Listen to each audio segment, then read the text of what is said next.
I've got blue souls, cause I'm way gone, trying to find my way back home.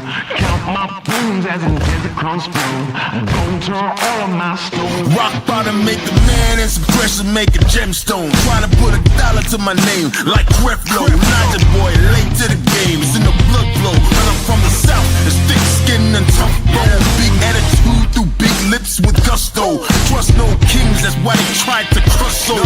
But it's IGBO, when the dust blow, this old head be standing there. No silver, just gold. Crack no books on the hustle, I was born to grind. Yo, scared of your potential, I'm adorned with mine. 30 times around the sun, man, of course I shine. My legacy will not dwarf with time. And in my daughter's eyes, it's basic, I must not say quit. Every day sees a present like a Rob St. Nick. Walk a fine line between tenacious and patient. I can't slip, I'm fighting clocks and they can't win. I've got bruised souls, cause I'm way gone, trying to find my way back home. Count my bones as some desert crumbs flow. I'm gonna turn all of my stones. I've got bruised souls, cause I'm way gone, trying to find my way back home. Who that soldier in the mirror? Oh, oh. I'm gonna turn all of my stones. Impeccably I flow, hardest raps you know, breaking status quo, reaping what I sow, artistry like Van Gogh. Get it from my mama hip, so thick that I need tempo. Personality, spicy body banging like a bongo. Cause black women been it since Timbuktu, since Pharaoh. Sponge rollers and hot combs, lips, cheeks and brow bones. If you ain't for the culture, then please stay out of my zone. These little dummy rappers could never grace my headphones. See, I'm from a place in space where ain't no storytelling, you just had to have been there. If you want the battle, ain't no problem, say where. I got so much experience, I can't even play fair. But I'ma keep evolving and growing and hurting feelings and showing. You need endurance to go in, I got mileage on this pen. I've been busy cause I've been out here schooling all these kids. Took 3 decades to have this glow up that I did. I've got bruised souls, cause I'm way gone, trying to find my way back home. Count my bones as some desert crumbs flow. I'm gonna turn all of my stones. I've got bruised souls, cause I'm way gone, trying to find my way back home. Who that soldier in the mirror? Oh, oh. I'm gonna turn all of my stones.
checking shoes last night to see if he was barefoot. Is that still the case? Is he barefoot? Because I know on Facebook somebody posted a picture of these could be his shoes, or is that so he is presumed to be barefoot at this point? What I can say is that his mom says all of his shoes are accounted for at the house. I'm not going to say that he's barefoot. All right. Allegedly! Hello everyone and welcome back to my channel. This is Lady Freedom here coming at you with another raw narrative. Here's a brief disclaimer for tonight's show. Let's watch. That's ignorant!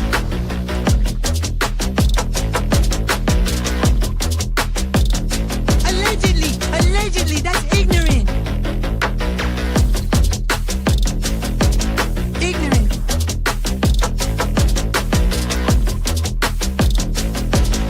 Judgment, Alfred. Chloe, you read my thoughts. You've got the shinin. You mean shining? Shh! You wanna get sued? Judgment, Alfred. You just use that shin of yours to call me and I'll come a-running. But don't be reading my mind between 4 and 5. That's Willie time. Hey, yo, father. I love it when he does that.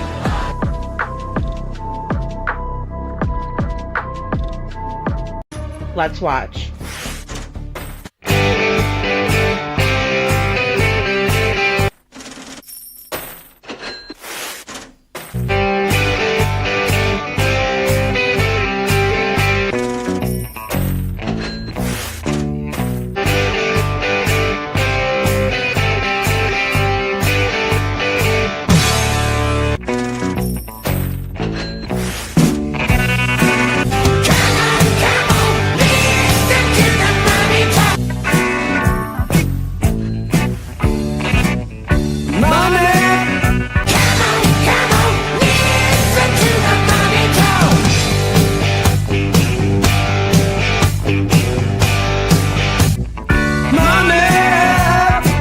Don't get me back to good bullshit.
Everyone and welcome back to my channel. This is Lady Freedom here coming at you with another raw narrative, and it's so good to see you guys. Thank you all so much for being here. I really appreciate everyone being here tonight.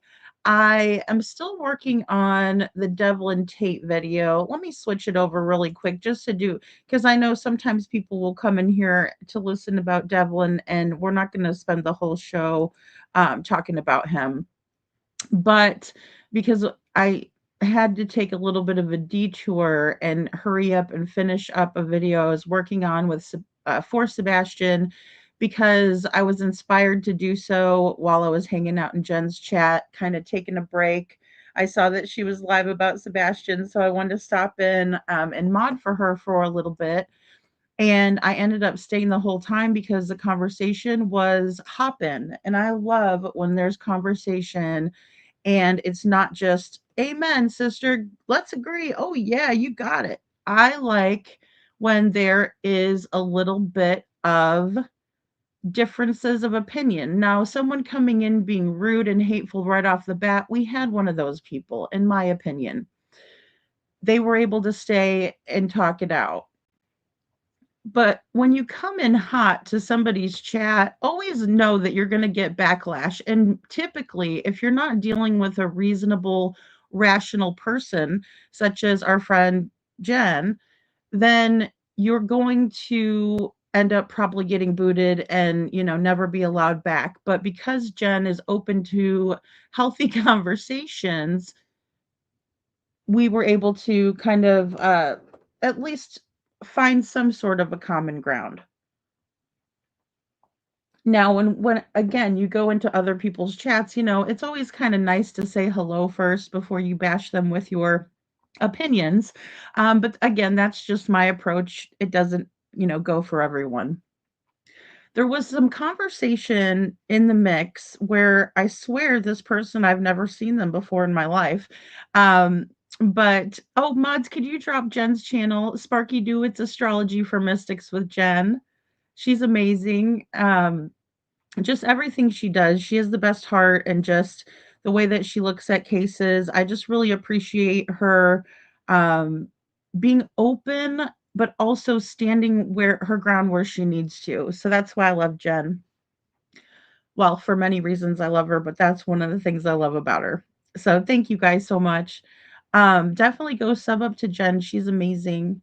Um, but this person, it was like they knew what video I was about to put together because they talked about many of the elements that were within the video, but they were a little skeptical of certain people in Sebastian Rogers' case. So I hope this helps out. I always put a version up where you don't have to hear me stopping and pausing and reviewing the video. Like if you want to go over there and just listen to the video without me popping in a whole lot, like this one I did one time, because one of the issues we're going to go over tonight, it just really chaps my ass to no end that these people can admit that they did something and then turn it around on Seth as if he did something wrong. And oh my gosh, I'm just so appalled. Oh my God. And Katie in her best performative Meryl Streep, woe is me type of thing going on, right? This time we're going to get Gangster Katie. Seth, whenever we start the video, you may want to pop out for a little bit. It's where I'm playing where they're talking to Heather PI. I know that you probably don't want to hear Chris Broadfoot screaming and yelling, and neither do I. Quite frankly, it strikes a chord with me every time. I don't see how anyone could allow for his mouth to run like that or represent the area like that. I don't understand why they have Mr. Billy Badass Mullet Man, Mr. Machete running that town. I don't understand it. And I never will. And I never want to, because that would mean that I was condoning that type of behavior, which I highly don't condone it. As a matter of fact, I despise that behavior. It's very unnecessary, right? But I have some things that I'm working on in Devlin's case, and I'm pulling in all the information for this other creator so I can help her out a little bit with some of the things that Sabrina herself had said. There's a new narrative being pushed by Devlin's family, and they're trying to do it through this creator. She's a small creator, so I'm not really worried that it's not like I don't feel like she's going to blow everything up and do anything that I haven't done. It's not about that. What it's about is that they're changing the story and they're going to this other creator and changing the timeline of events, what happened to Devlin. And they're saying that there's a sewer plant road, and Matt said that he was going to buy another phone charger. Well, we have an eyewitness at the Sunoco on Easter Sunday, the day before Devlin went missing. He went missing on April 21st, 2025. The day before was Easter, and he purchased a phone charger. And now Tamara wants us all to believe that after he went to Carl's supermarket, he went to plug his phone in for not even 20 minutes. And then he headed over to buy another phone charger, right? Unless the one isn't working, why wouldn't he? First of all, he's closer to Sunoco. If that one's not working, why wouldn't you go to Sunoco and let them know that you bought it there and the kid doesn't have any money? He's diving in the dumpster. We're gonna get into all of it. Um, but I want to put it in a video because that's mainly how I can get people to understand where I'm coming from, is doing these videos and showing you all from people's own words.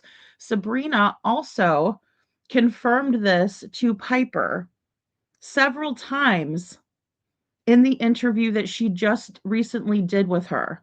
So if people aren't willing to do the work and the research, and they're willing to go after me, it's going to be bad, right? Because I'll roast them, and they could use my content all day. And if they want to try to roast me, I will roast them.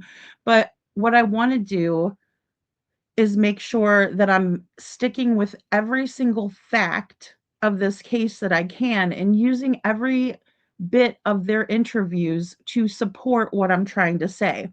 I'm not just going to get up here and bash someone. I'm going to make sure the story is straight. Hey, Meow, good to see you. So I definitely want to do that. I also want to welcome Witchy Mama to our mod squad, and I appreciate her for being here. Coming up, I am about to go to the Gathering of Voices for Sebastian Wayne Drake Rogers. And with that comes a lot of threats, retaliation, hatefulness, disdain, discord, contempt, right? But I'm just as angry as they are. And I'm not going to back down. I like to think I'm a reasonable person.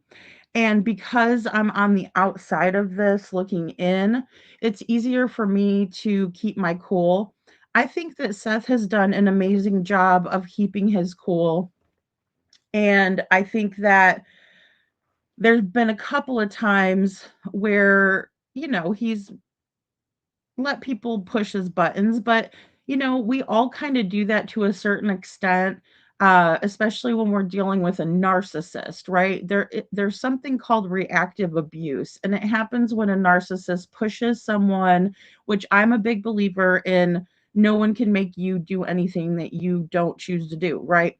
But in the same way, this concept of reactive abuse is very, very true, in my opinion. I've seen it happen, and I've been one to participate in that, right? Where somebody just pushes your button so hard that you blow up, but they're doing it on purpose. It's like, poke, what? You don't like that? Poke. Oh, you want me to touch you? Poke, poke, poke. It's super immature, but it's something that narcissists use as a tactic to take control of the situation. Hey, Reptile Wildfire, good to see you. So that's right. Everyday awareness is so good. That is so true, Reptile Wildfire. And I think it's important to go back and, just look at these things that they're saying and what they've said and remind people. Because there's a lot of people that I see in these chats that'll come into derail the conversation, or maybe sometimes they're honestly looking for answers and they do want feedback. So I thought we had some, a little bit of both in there. But I also thought it was very important to talk about some of these things, because people will go in the chat and be like, well, Chris McDonough said this. No, that's not what Chris McDonough said. We're about to hear what Chris McDonough said, because I already had the video ready and waiting. Okay, we're about to hear from Chris McDonough. And, please, Mr. McDonough, if I ever say something wrong or if I get something wrong, please feel free to email me. I will correct it. But I feel like my assessment is pretty clear and concise, and is just very obvious as just someone who's observing, right? So I'm just stating the obvious, stating what I'm observing. And That's all I'm doing, right? And then I just want you guys to do the same thing, and, as we do that, you guys are gonna come up with something different than me, and that's where it's important to have the conversation, So, um aw, thank you, Sparky Doo, I appreciate you. Yeah, that's awesome, or just Sparky, you told me called you just Sparky. Um yeah, exactly. Voices for Sebastian. Everybody needs to get together, right? So if we would have had some unity in the beginning and it would have been more organized and not such a circus and a shit show, if we had people that were really genuinely trying to find Sebastian, we wouldn't be where we're at right now either, I don't think. The corruption's real, and we know that. I'm going to read you guys what the United Cajun Navy said about it. And Jen had me cracking up. I seriously laughed out loud because she said, "Oh, the United Cajun Navy, they're just, trying to stay relevant." And she had me cracking up. Now, I get what she's saying, because if they didn't want us discussing the topic, or they didn't want their opinion put out, they wouldn't have just given their opinion so freely. But the United Cajun Navy is finding people all the time, and they're always on the news. I mean, they've gotten a lot of attention lately, right? I mean, a lot of attention. They just found little RJ. So when I think about them having to do a security analysis in order for them to come to Hendersonville to search for Sebastian ever again, I find that to be confusing, one. But I also find it to be a little absurd, especially because I've traveled there myself. And yes, I did get stopped in the neighborhood. I'll tell you guys that story later when we, come back around to it. But it wasn't a situation where I feel like I must do another security analysis before I go back to the area. Let me crunch the numbers in my computer. That's my best geek voice. No, I'm not a Poindexter. I'm not afraid to go there. I think that a lot of it is uh, fear based, which obviously fear isn't always a bad thing. You should be, respectful of water. You're not just going to jump into the ocean with nothing, right? You're not going to go without a life jacket, stuff like that. But so you want to be cautious, but fear, if you're going to live in fear, like I believe these neighbors are, and we're going to get more into that too, and like the United Cajun Navy does, then who's the hero? Who's going to be brave? And who's going to stand up? Because I'm here to tell you, there's more of us than there are of them. Even if the whole Foot clan shows up, which we know they won't because they're cowards.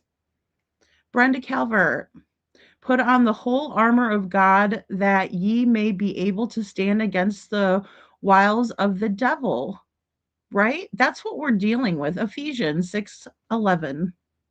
That's what we're dealing with here, is pure evil. And you know what good does when they see evil? We laugh at it.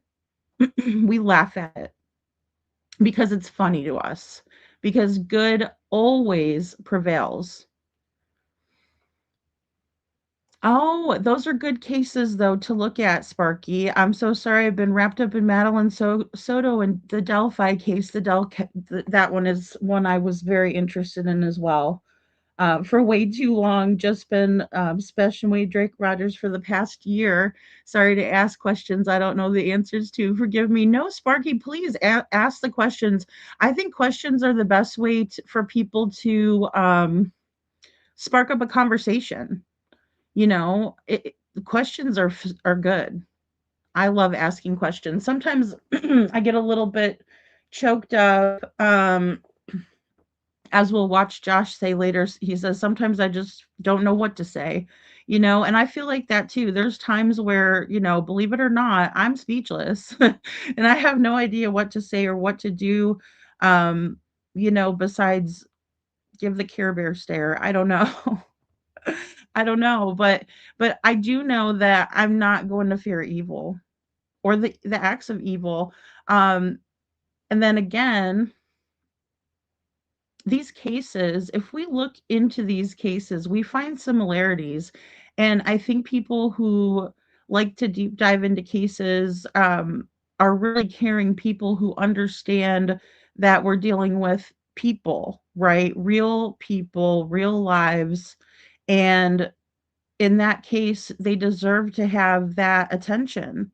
Everybody deserves to have that attention, especially when it's a little kid that's gone missing, right? Or a young person, or someone who's more vulnerable in our population. In my opinion, I like to focus on those cases because I think that a lot of the times they fall through the cracks, you know. And that I wish I could cover every single case. I really do. So, yes, Witchy, that's right. We love questions, and you never need to apologize for wanting knowledge. Yeah, and I mean, if I don't know, I'll ask people, "What do you guys know? I'm not sure, or I've not heard of that." Hey, Holly, good to see you. You've come to the right place, in my opinion. Jen and Lady Freedom have the most honest commentary. We try, Cinderella, right? We do have honest commentary. Yeah, I like that. I like that we try to keep it open. Good to see you, Meow. And I told people, hey, Bo, I was telling people, we're gonna probably have some more trolls than usual since I'm making this trip. Um, I expect that, we're not really used to getting a whole lot of that here, so I do like to give people a heads up, especially when I feel like I'm about to piss people off, because I understand that, when I start telling the truth, they're not gonna like it. Hey, Scranton, I love those umbrellas. Scranton sent me some umbrellas today. And I'm sorry if I haven't gotten back to anybody's text messages. I've just been working like crazy on these videos.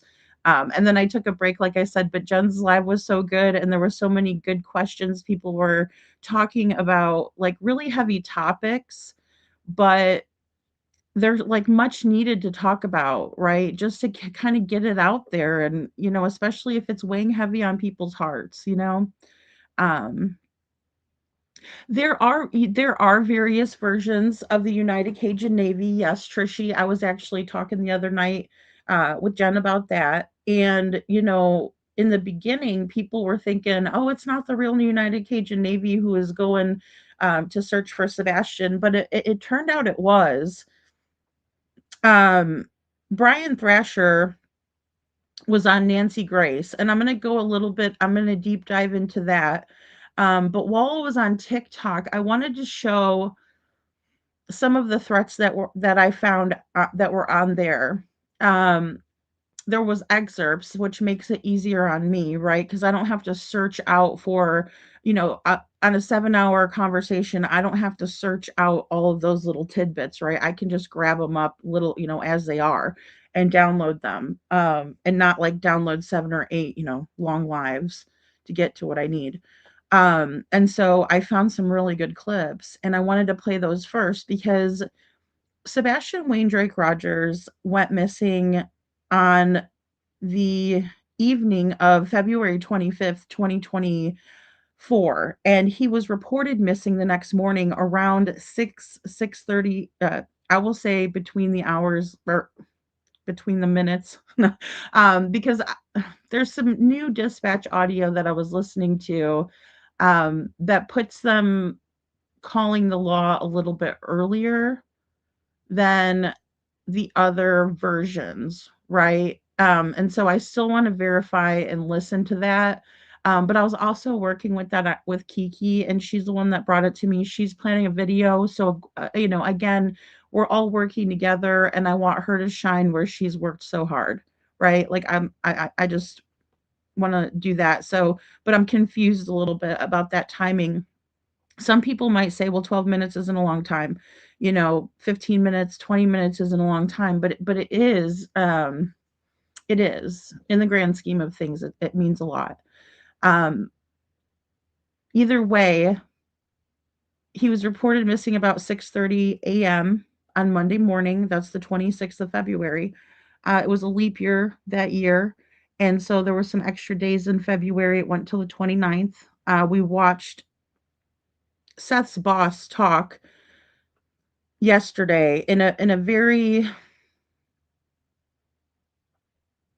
underrated or under listened to, underappreciated video that Nick Barris did an interview with. And, not a lot of people talk about it.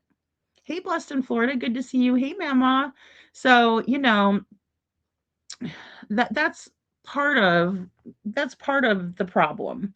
That is absolutely part of the problem, because then people will listen to YouTube only, right? And they don't hear that. They hear things like, well, Seth wasn't really an officer. In Tennessee, they don't think of corrections officers as officers. Really? I mean, that's the dumbest shit I've ever heard. Like, they don't think of an officer as an officer. Okay, right? So I wanted to play that.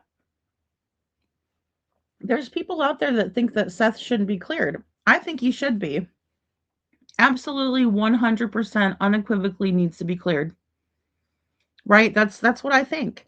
I'm not afraid to say that just because somebody might want to kill me because I think that. And there's people that are that deranged that would like to do nothing more than to take my life for saying that or threaten my life. Mr. Chris Proudfoot, Katie, I own it. I own it, Proudfoot. Right? So I wasn't going to pull that in, but I decided to pull that in too, because maybe there's people that have not heard that. Maybe there's people who don't have faith in At Night and thinks it's, also equally a shit show and a circus, right? I don't take everything that At Night says for gospel. I never have, right? I'm pretty open-minded, and you guys know me. Just when you think that, you know what I'm thinking, I throw you a curveball. Right? And then everyone's like, "What do you mean you don't agree with this?" And I'm like, "I don't. I'm sorry, guys. I'm sorry." So that's going to happen. So, with that being said, ever since Sebastian went missing, there's been this opposition between parents, right? We have Chris and Katie, who didn't want to talk to the news media. We have Chris and Katie that wanted to make a pact with Seth. And I want to talk about the pact before we start this video. It was said that there was a great relationship on Duchess for the Missing. Hey, Hope Floats. Hey, Anna. So, oh, hello, KJ Mac. Good to see you. So, we had Chris and Katie come up on Duchess and they did an interview, and they said that, Katie did the fake crying bit, and she said, "Oh, if he wants to go to his dad's, we just call him and he goes." All that weird shit that she was doing on the interview, right? And then we see her the next day on a Holly Thompson interview, and she's like, "Oh, if his dad could be there, he'd be in the front row," because now she's doing that whole, country accent thing. And then they go on Smiley, right? And they're still kind of trying to push that, but it was really, really heavy in the first two interviews, in my opinion, because Duchess was co-signing. I like Jen's words, so I'm going to use that. She was co-signing on Chris and Katie and Seth being a perfect little happy threesome of a family, which is not always true. Sometimes it is, but more often than not, unfortunately, because I think it's best when it is, it wasn't. And of course, when a child goes missing, there's going to be anger, there's going to be resentment, there's going to be guilt. And those are going to be very high levels of it, and various levels and various reasons for said guilt, right? Because in my opinion, I never see Katie exhibiting any sort of guilt. And to me, that's weird. If she had no involvement in Sebastian's disappearance, then why is she, exhibiting zero guilt? She doesn't feel guilty that she was the last one, literally, like her husband wasn't even home. So if her husband was home, then I can see maybe they shared guilt, right? Then I would expect to see both of them feel guilty. But you never see that. You never see them admitting to anything like that. So it's interesting. It's interesting because, again, you could see a feeling of rundownness from Seth. And I do, and sorry, Seth, if I get you wrong here, but I have and I do see signs of guilt with Seth that are normal to what he's going through, right? For example, you might think because your child's missing, whether you did anything or not, have any knowledge of it, anything like that, that you should have done more to protect your child. I see that in Seth. I don't see it in Katie, yet she's the one that he was with, and she was responsible for him at that time. And it would just be normal.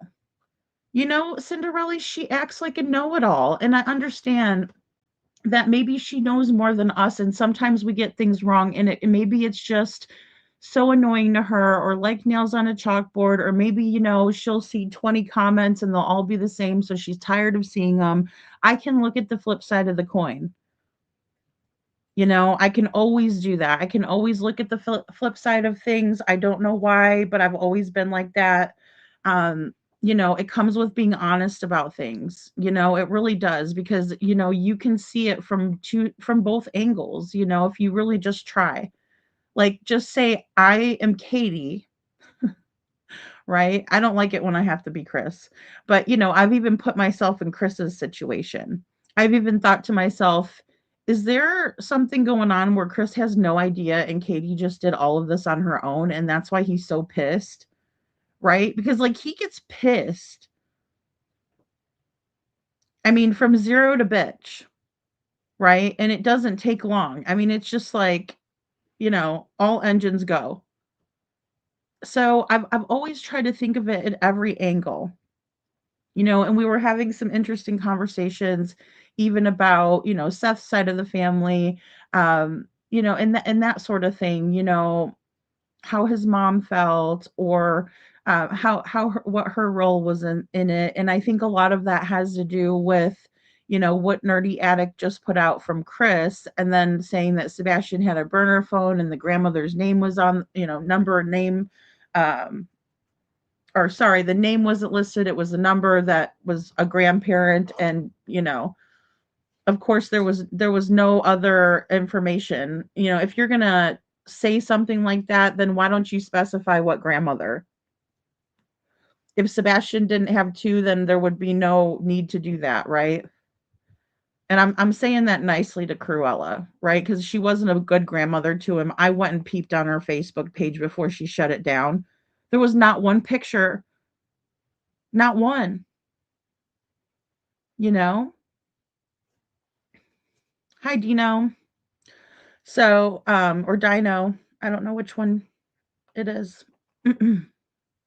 So, either way, hey, Kylie's nail candy, good to see ya. Um, Either way, we've dealt with a lot of crap in the case, just as viewers, right? And then we start to realize with the Smiley Stories interview that Sebastian was abused, right? And we didn't realize that because we read between the lines. We realized that because it was slapping us in our faces. We felt abused right along with Sebastian. I did, at least. I felt like, wow, if this is what this child had to deal with, God help him. Horrible, right? And then we hear about this pact that Chris and Katie made. Not that they already had a good understanding between each other, a good parent, you know, co-parenting situation. No, it wasn't like that. It was a pact. Like, either you get on board with our story, okay, let me back up. Goes a little something like this. Okay. I lost our son. I don't know where he is, but we need to make a pact. And if you don't get on board with it, then you're either with us or against us. That's the pact, in my opinion, right? Either start telling the same story, get on the same page as us, right? And maybe that's why Mr. Proudfoot allegedly told Seth, "What are you going to do if this goes south?" You know? So, well, Dino, he's a dad. He's just a dad. He's just a dad. I mean, yeah, I think that he does above and beyond a lot of the missing, excuse me, parents that I've seen, that I've even worked with in the short time I've been working with families. Um, I think that he loves his son, and that's all any of us can do is the best that we can and love our kids. Thank you guys. Hey, Guilty of a Crime. Hey, Jay, good to see ya. Thanks for being here. So, like, here's the thing, guys. It just annoys me to no end that people don't remember these things, right? There was a pact. What are you going to do if it goes south, right? Don't be mad or anything, but we lost Sebastian. I mean, come on. And then the threats come. And you guys are going to hear it from Chris and Katie's own mouths. And Chris has said it before about the GoFundMe. About the GoFundMe. And as a matter of fact, if any of you would like to help Seth, this is how much I don't give a fuck about their pissed offness about a GoFundMe. If you would like to help Seth, please do out of your own heart. Don't feel obligated, but Chris and Katie like to complain about that. I don't give a damn. When he has to run down his own leads and his truck breaks down, what is he supposed to do? It's really ridiculous. So, and I wouldn't be going to Tennessee just to perpetuate nonsense. If I thought Seth was being out of line, and I even thought about it, I thought hard and prayed about it. And then the United Cajun Navy said what they said. And that's what really drove me to say, you know what, I'm doing the right thing. I'm doing exactly what I need to be doing and taking care of a situation that I see. I cannot ignore it. I cannot just sit here and be like, oh, well, Sebastian's missing. Haha, it's okay if they're acting like this. It's cool. It's okay if no one is looking for him. It's okay, except for Seth. He has to, relentlessly search for his own son. He's got to sit there and worry about leads not being followed up on properly, about Chris and Katie just running scot-free, and they don't even have enough sense that God gave them to shut the front door about it. They want to sit there and continuously come out and antagonize the situation. Hello, Joni. And Laura, good to see you. Thank you guys all for being here. But this is the thing. How do we expect this to keep going on and on and on like this? He's been trying to tell everybody he was cleared from the very beginning, KJ Mac. That's right. He's been trying to control the perception from the start, in my opinion. All these people do is come out and bash us. Well, you're the one saying that you abused Sebastian. When everybody heard that, not only did we see right through the Duchess interview, we saw right through the Holly Thompson interview, but then you turn around and put your sausage fingers together, you guys stroking each other's arms and all this. I mean, it's like nothing none of us have ever seen before. And you're not dealing with people, most of us aren't fresh new to one case or the other, just like Sparky said. She was looking into the Delphi case. That's a very high profile and in a very mysterious case, right? And a lot of people think that Richard Allen is not even guilty. I have my own questions. Don't come for me. I want justice for those girls as well. But I want it to be right, in the right place. So I always have questions. I mean, I'm a cynical, skeptical person at times. There's times where I'll believe things and I shouldn't have. I mean, it's just trial and error. But the sausage, Trishy, could you believe it? And then she adds details like, "Oh, I'll let him stay up a little later," stuff like that, and you can't see her. And they told Caitlin Miller that they were too emotional to be on camera, so they did the sausage finger, bit, but neither one of them cried. It's not like they were so, distraught and you just, I mean, look, I don't want to see people bawling their eyes out either or in pain. I will cry right with them. That's just how I am. I can't help it. It's like I'll lose it, I try to keep it together. Um, you know, but they weren't too emotional to do an interview. They were too scared that people would see their body language and call them out again because they had already put themselves in a horrible position with the first two that they did. Then they do the Chronicles of Olivia, right? And Katie adds this badass, somebody had said earlier in the chat, I'll never forget Katie. Oh, it was the real Me Too saying, our effing son's missing. Oh my God. And she's wearing her Harley Davidson shirt.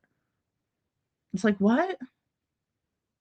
What? Like, okay, so I thought you were the little Miss Katie, the sweet Southern belle. I gotta stroke my husband's arm. Now we're seeing her in Chronicles of Olivia as a completely different person.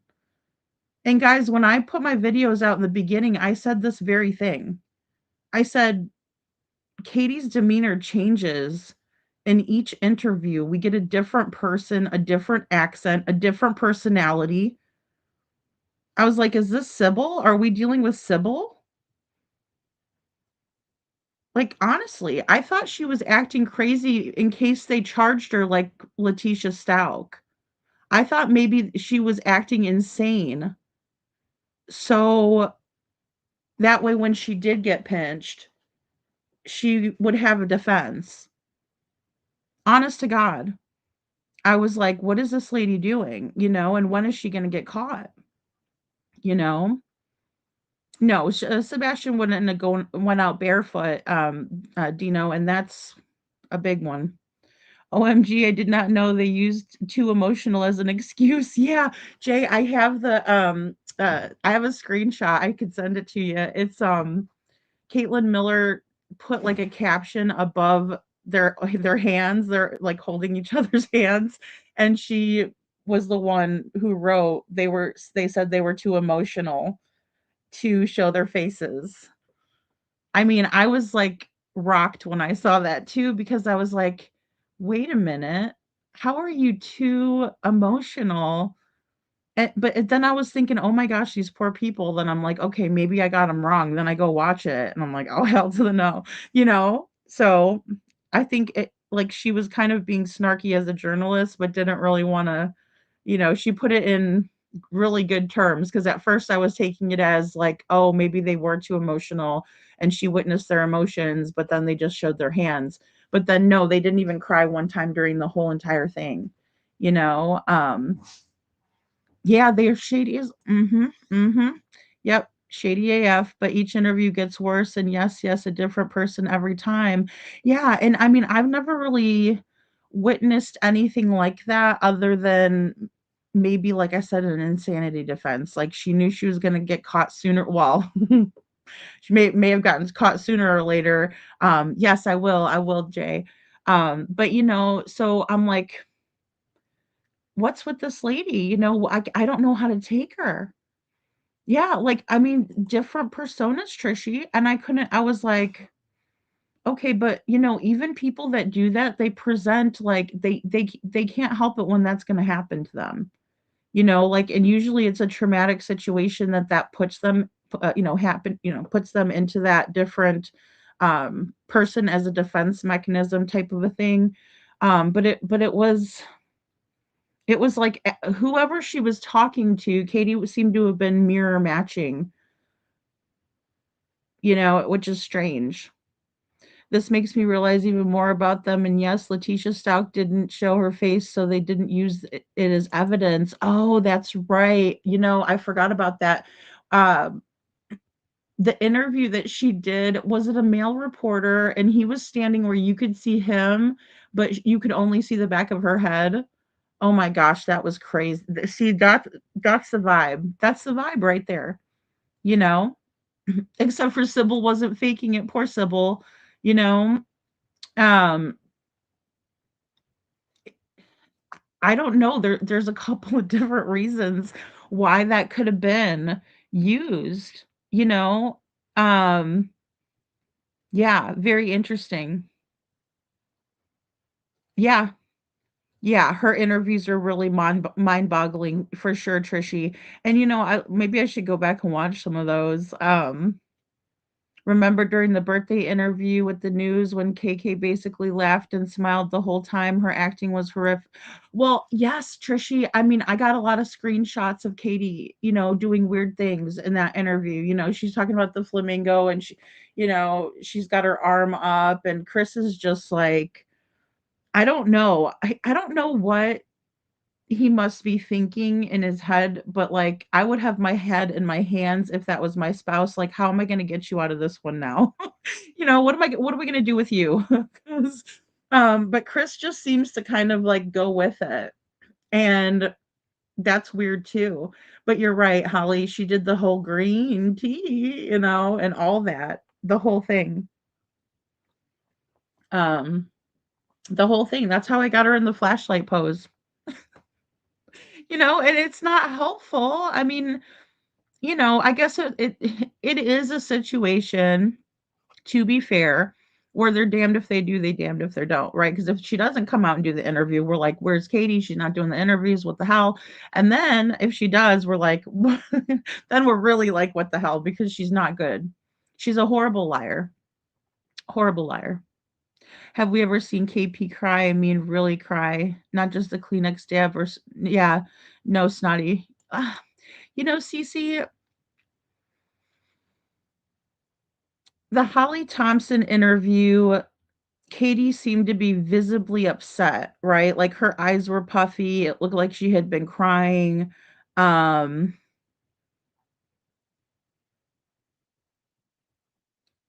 I can say maybe that one she had some sadness, but then again, sometimes people can channel a cry, right? Like maybe she was crying for herself because everybody was bashing her from Duchess's interview and nobody was believing her and she had a horrible day where people were like telling her she's guilty, you're this, you're that, the other.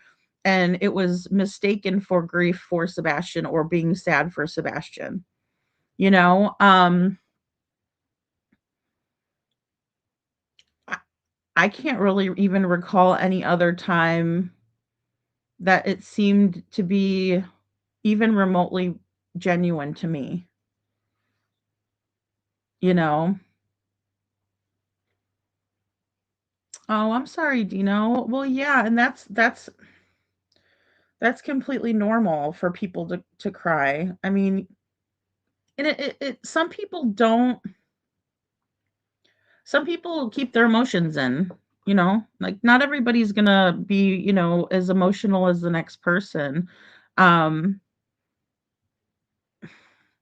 I just think, like, you can tell whether it's genuine or not, you know? Nancy Grace said she was sedated for sure. Oh, for sure. Trish, and don't forget her looking up every time she talked about Sebastian.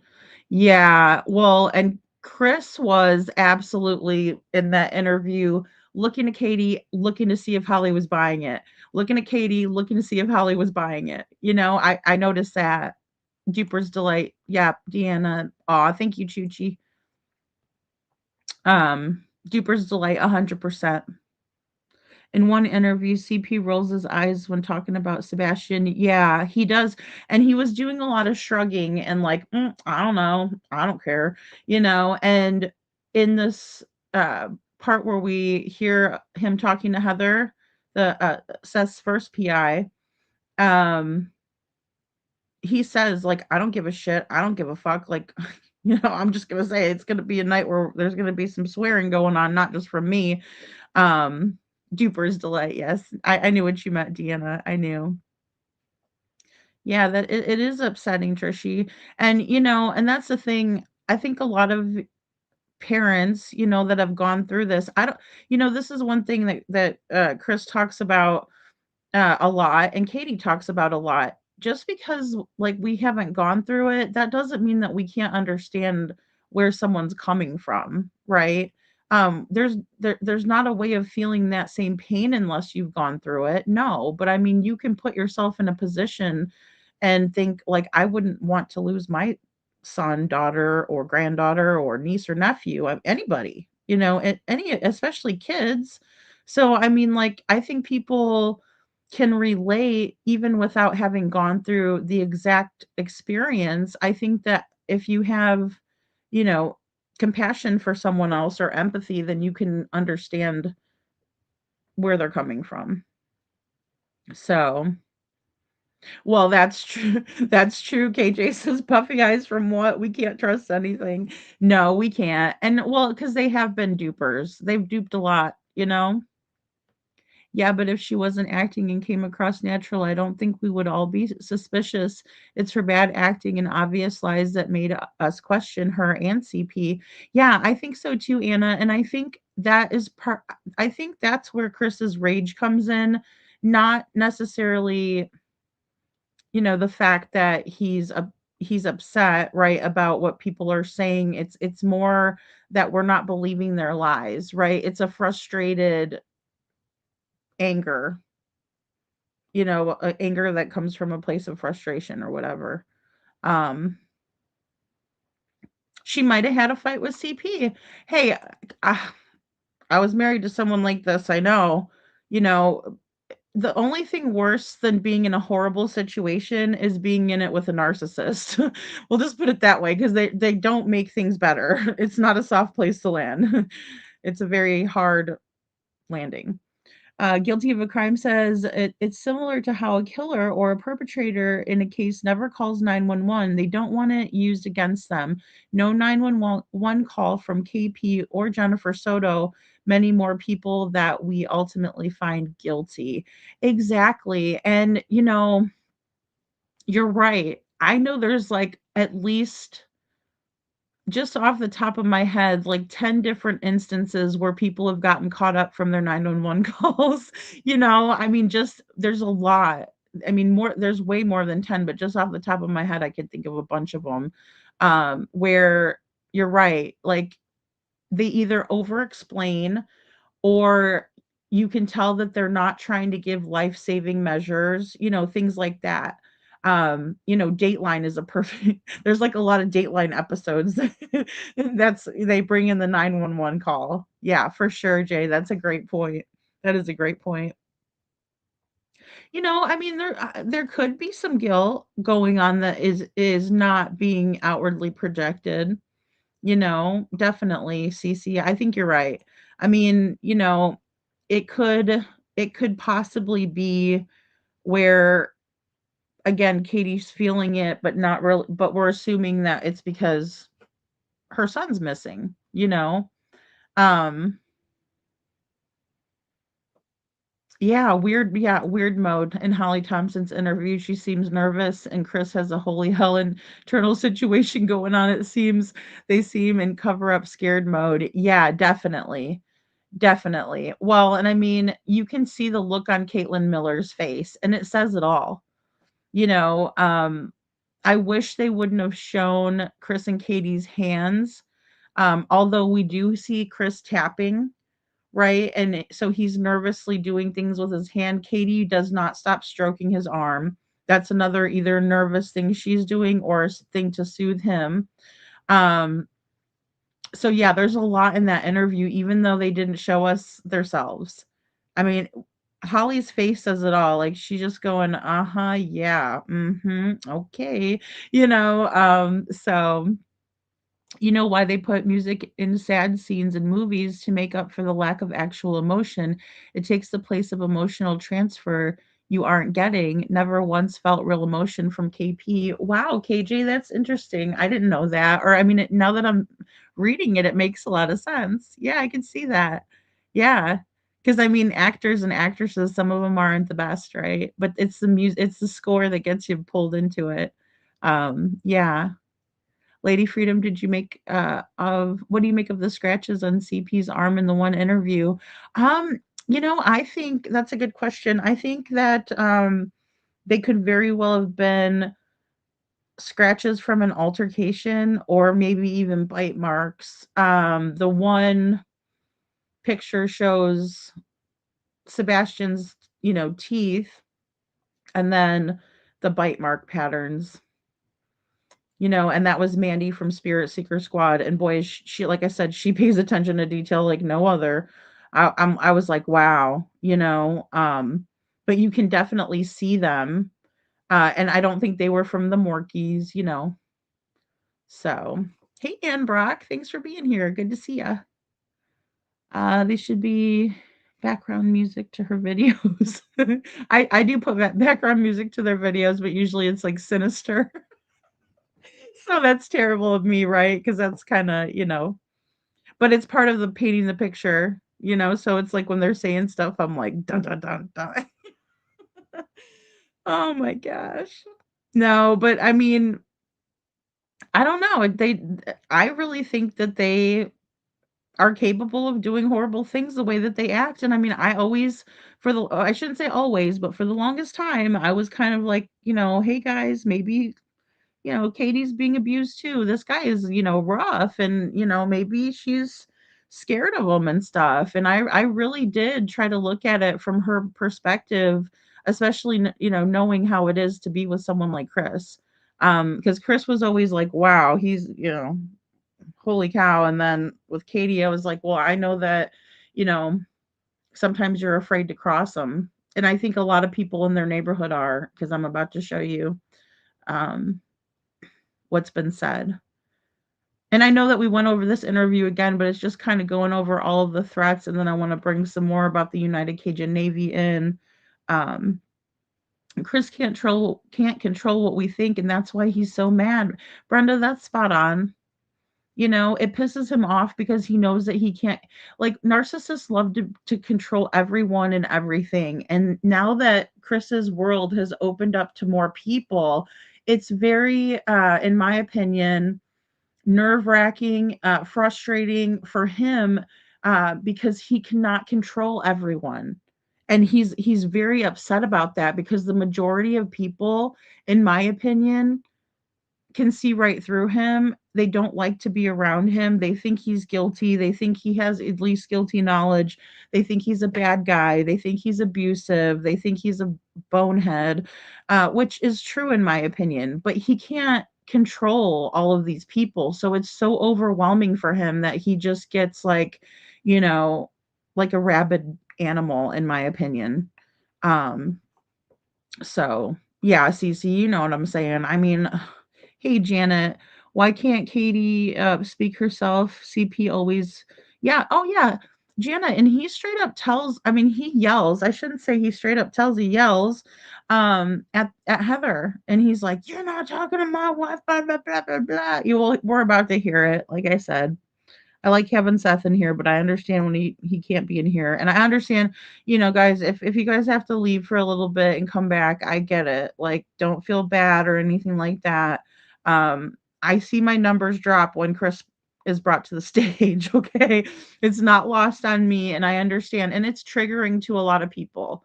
It really is. It does me too, but I'm kind of on a mission where I'm like, I want people to see him for who he is. um Not when he chooses to go on Queen Bee, and then they got other people and they're like, oh, Chris, you're just such a nice guy, why would anybody think anything bad about you? Well, because he has literally threatened everyone or had other people do it for him from the very beginning. He couldn't threaten Seth, and so he got upset with him because he couldn't control Seth. He got pissed at him. Right? And then he started lashing out, and then he started blaming Seth and blaming Sebastian and all of that, you know? Yeah, when that's true. Yeah, you do imitate emotions, Jackie. Jackie says that's true. When you have no natural empathy, compassion, then you try to imitate others, yeah, and their emotions. Sure, because you don't want to be like awkward or socially awkward, and so you'll feign that, yeah. And I think a lot of Chris's outrage is feigned too. Like, his bark's louder than his bite. He'll sit there, rah, rah, rah, rah, rah, but he doesn't do anything about it. I mean, honestly, I could run away from Chris. He wouldn't be able to catch me. I mean, yeah, right. Like, he's going to be able to catch me if I start running with his little pudgy, pig fest self. I wonder why CP didn't wear long sleeves for that interview. CC, because he lacks self awareness. That's my best guess. I could be wrong, but that's my best guess. I don't know what you guys, that's a good question though in the chat. What do you guys think he didn't wear the sleeves for, because that would have been smart. And it wasn't, I mean that interview was at the beginning of March. So I don't know, it's still kind of chilly there, I think. But aw, thank you, Chuchi. Anna says KP also had a scar on her hand during the beginning, but when I pointed it out, most people said it was a fold of fat. It wasn't. It looked like a deep down scar. The picture is still on Jailer's Twitter. Oh, Anna, I'll have to look at that. She might be a victim indeed, but not by now. Yeah, it's time for her to come clean to Ellie. Yeah, I think both can be true, Trishy. I really do. I think both can be true. It's not always, a perfect victim or just black and white. There's more to it. I think that Katie likes to impress Chris, and I think that if Katie doesn't act out, that Chris probably tells her, "What the hell? You expect me to do this all for myself?" Da, da, da. But then again, when we hear this from Katie, and then we also hear Nina talking about how Katie was like getting in on the action. Um, I don't care how afraid of a family I am. I'm not gonna do that to somebody else. But that's just me. Maybe she was afraid they were going to hurt her. Maybe he has hurt her in the past. I don't know. But I wouldn't put it past him. So, bully mom's always been there for him and money, Nina's child and CP's ex-wife.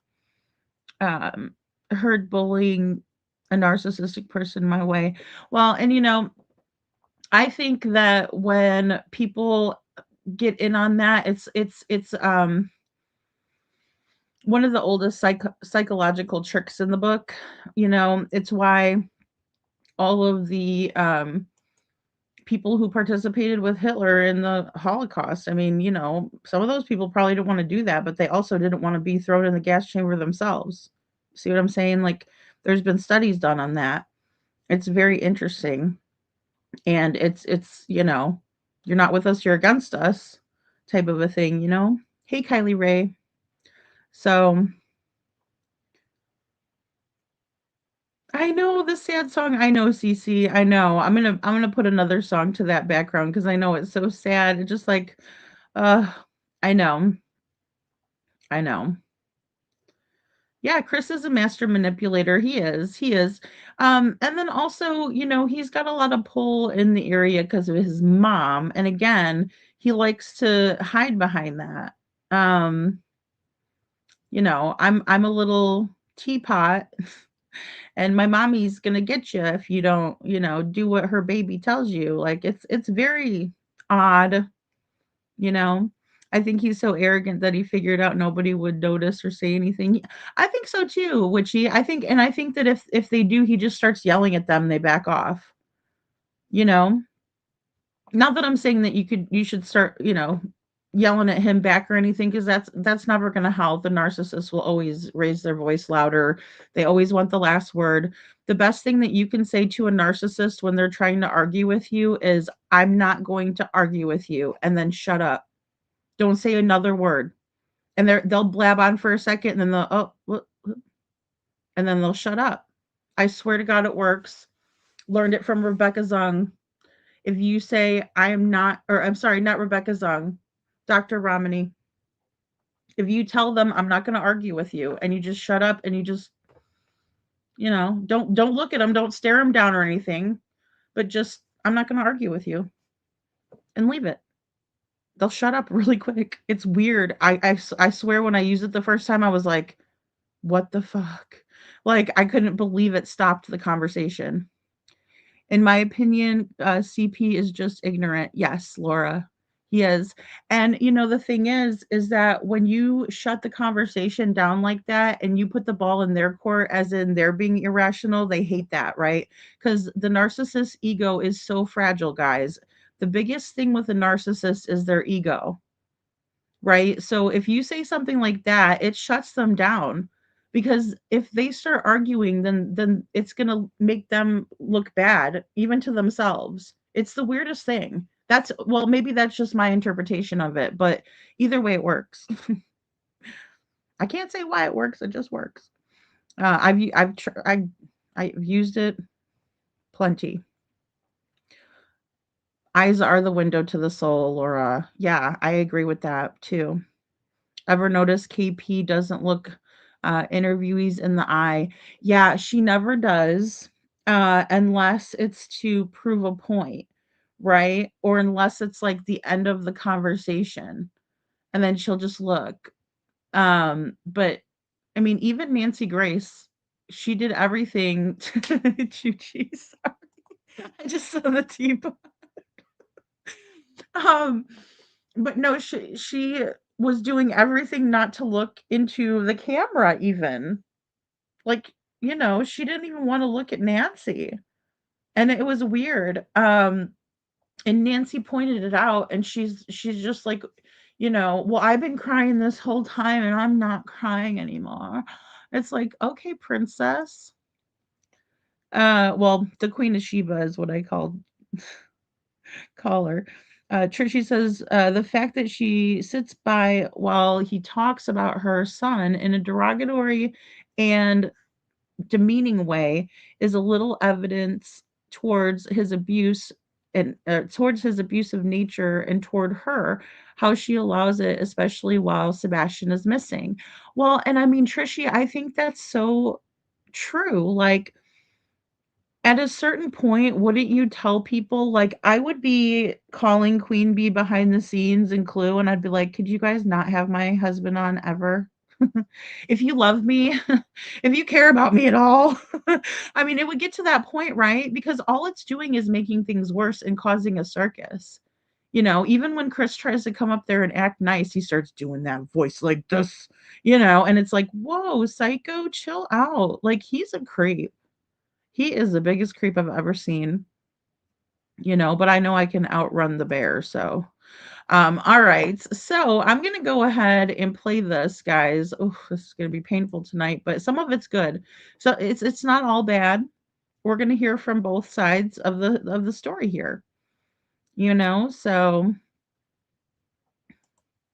okay, let's see.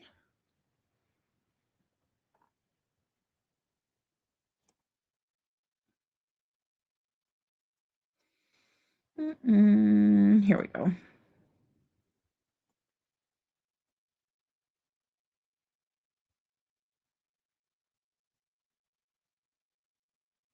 Oh, I'm buffering.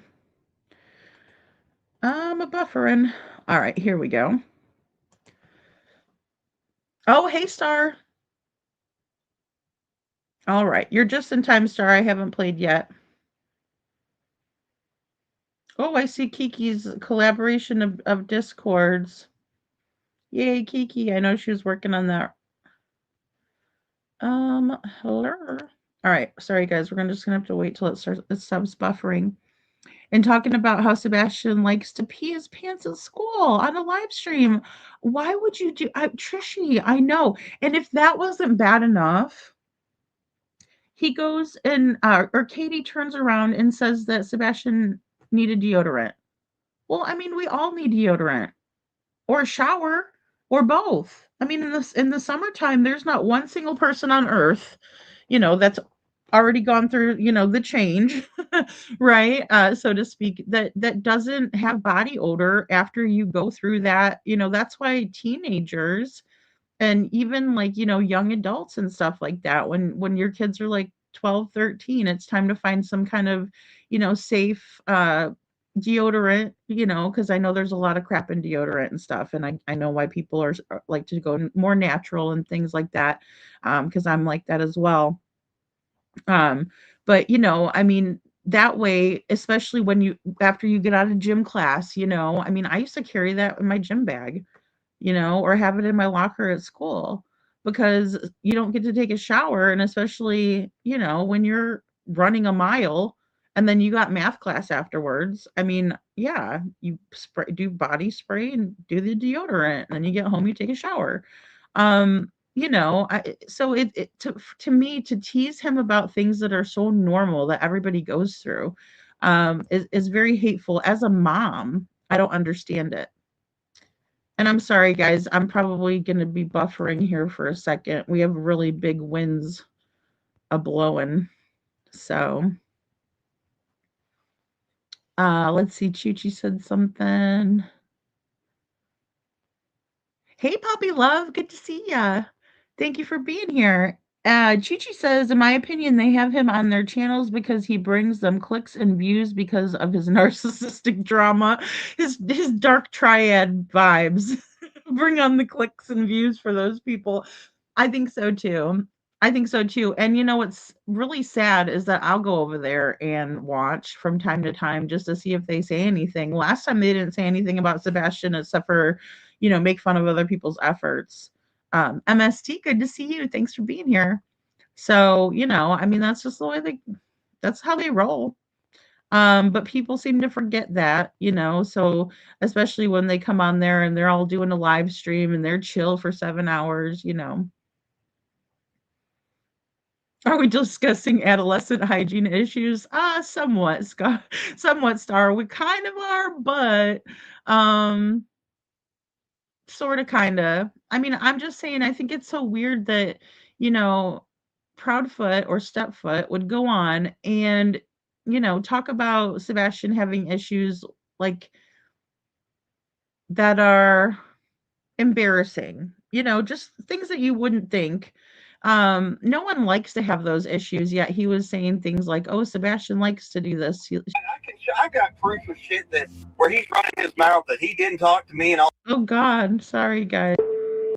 All right. Oh, well then that was my fault. I didn't press something or something. Okay. So here we go.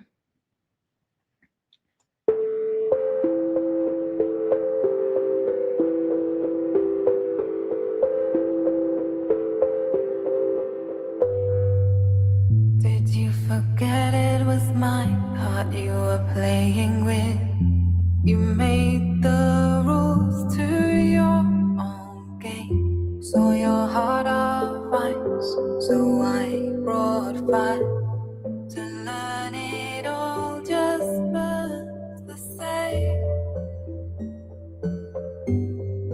Burns the same. Never forget whose heart you are playing with. No more rules to your game, half games. Build a house of cards and play with fire. Look around, there's no one left to play. Left to play.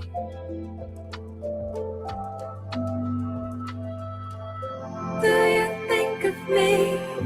Now the flames turn cold and the fight is over.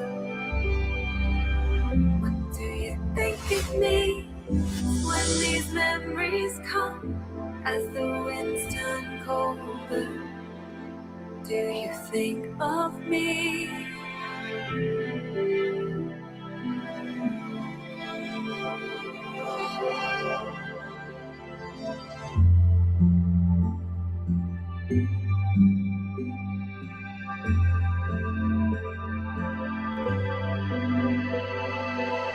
Did you forget it was my heart you were playing with? You made the rules to your own.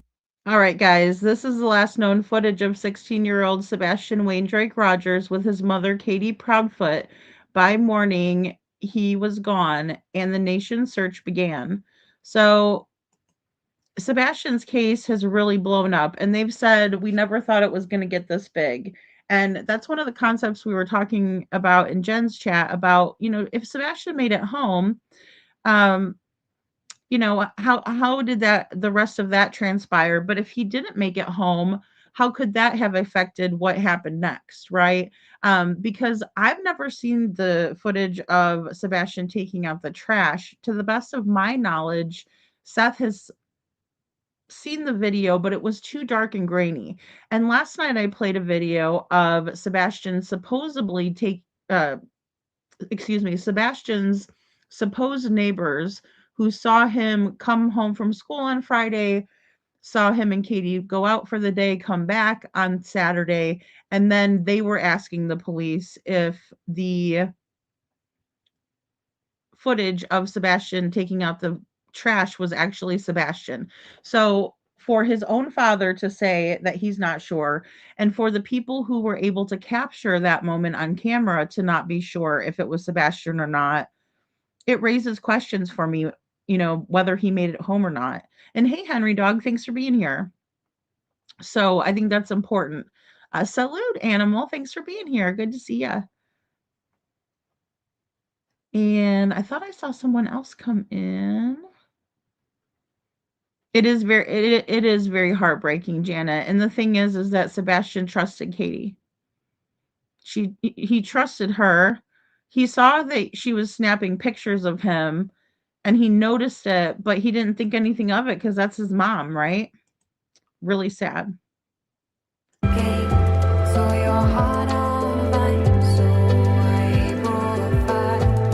So, guys, right here, we see a commotion, and I know it's clicking over. Hold on, sorry. So, there's something that happened here. They came out with this guy, right? And then this guy goes to the counter. This guy's coming back from delivering a go order. And Sebastian has already made his way over and has his hand waiting, to be let into the vehicle while Katie is meeting with Green Hoodie over here. In my opinion, whatever they were doing, they did something. Because there was no other reason for Green Hoodie to be lurking around. And then all of a sudden, we see where this young man is walking up. So he's already in the view and he can see that something is happening there. Even without the sound on, we can tell, right? But watch the yellow jacket as well. They both look over at what appears to be a commotion. See, he's not even looking at the door handle. Not even looking at the door handle. Too busy. It's like a train wreck. Can't take your eyes off it. Poppy loves she betrayed him. And this song gets me too. It's so sad knowing that Katie could ever do anything, even hand him off someplace. Any of it is bad. It's a betrayal. Maybe she told him about it before, but I don't know.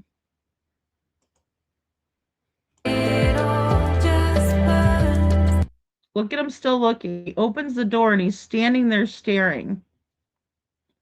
And so is Sebastian.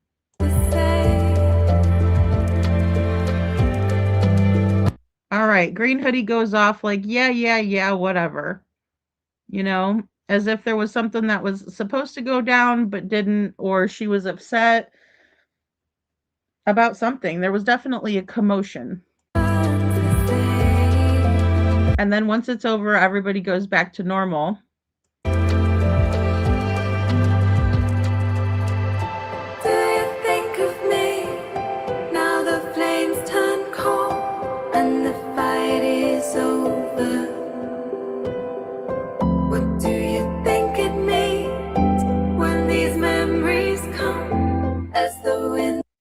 Okay, guys, now Katie's taking some time out.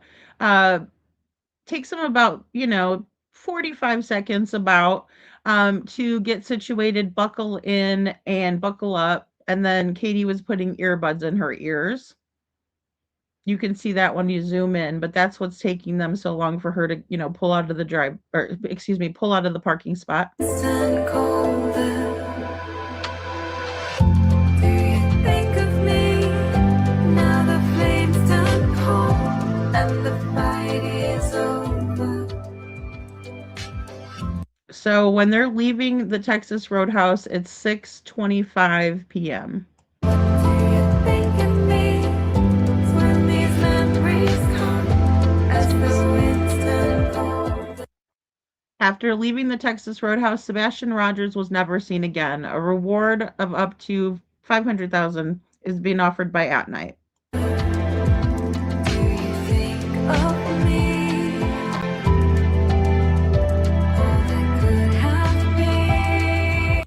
Okay, guys, and Brian Trasher is the vice president of the United Cajun Navy. In a recent inquiry, he was asked about At Night Media last November, said that they were partnering with Dog the Bounty Hunter, or excuse me, partnering with the United Cajun Navy. Dog the Bounty Hunter put this out, whether it was Nick or Dog, whoever it was from At Night Intelligence put this out. And that's what this person's inquiring about to Brian Trasher. And they're saying, they're partnering with you. Is that true? If so, then what are your plans going to be, right? Like, what do you have planned? And Brian responded to this inquiry and said, we are sharing intel with them, right? So they're sharing intel with At Night Intelligence, right? So this is Brian Trasher again. Um, he says, we have analyzed tons of information on that case. The problem is that everybody wants this boy to be found except for the people closest to him. And this person says, well, Seth wants him to be found, in my opinion, but I do understand the harassment that the Proud Feet have and are doing, right? And he says there are elements of law enforcement that don't want him found either. There are elements of law enforcement that do not want him found either. This person says, WTF. He says, trust me, it's a rabbit hole for us to get involved directly. For us to get involved directly, again, we would have to do a security analysis. But we are regularly in touch with people who are still on the case. Okay.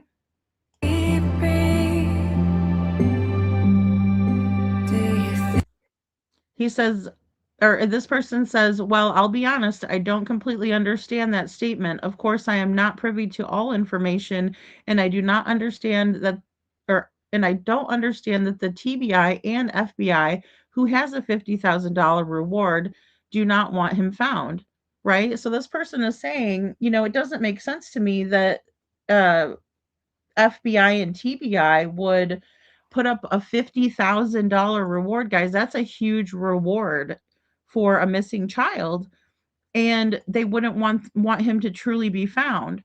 She says, but now Sumner County may be holding on to the investigation and want control, but they continue to say that they are in partnership with the FBI and TBI. And he says, we sincerely hope that this boy's remains are found and that the people who are responsible are brought to justice.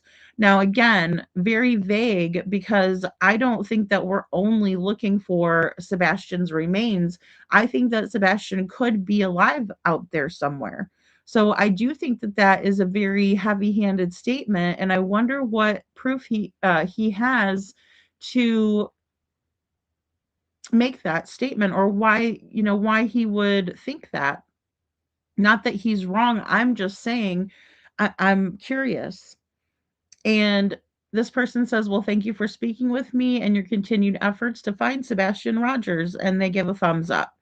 And again, that's Brian Trasher, the vice president of the United Cajun Navy.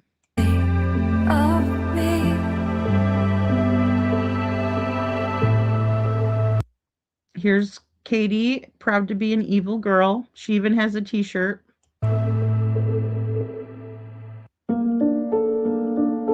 Here's Katie with her dead eyes.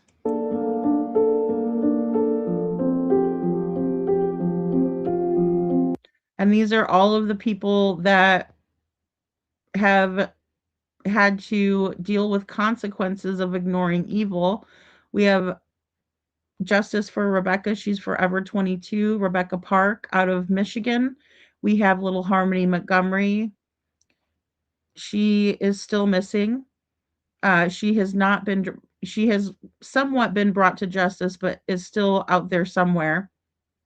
Little Renesmee Yitzi, she has been laid to rest properly, not in a river, tossed out like she was.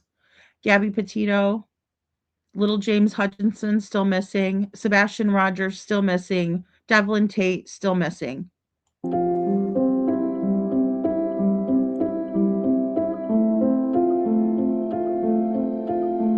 And guys, the importance of the gathering of voices, well, other than to fight the lizard, gathering of voices for Sebastian Wayne Drake Rogers, who has been missing for 2 years. The main event is February 26, 2026, Sumner County Sheriff's Office.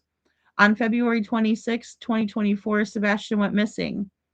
2 years later, our voices joined together in remembrance, in love, and in hope. We invite the community together in solidarity to honor Sebastian and to continue shining light on his story. Please wear or bring something green, Sebastian's favorite color, as a tribute, and we will be gathering February 23rd through February 27th, 2026. If you need updates or support, please go to facebook.com/groups/Justice for Sebastian. Together, our voices are stronger. Together, we remember. Chris and Katie Proudfoot do not understand the importance of the gathering of voices. They don't think it's very productive, and they think it's stupid to stand out there with a microphone voicing concerns. I don't understand how they can say that with a straight face. Then again, they're trying to act nonchalant about the reason why everyone has to gather. It makes absolutely no sense to me, nor have I ever even seen great, upstanding citizens happy with the job of law enforcement when they're not getting it done. It doesn't matter how much we like or dislike the police. We can love the police, we could respect the police, but when the police aren't doing their job, we need to take a stand. Now, do you understand the importance of showing up for Sebastian, Chris, and Katie? Because you should be either equally as outraged as I am or more so. You are his mother, after all. I don't recognize this place. Faces in the frames tell a story I once knew. The smells are so familiar. We know you're a coward.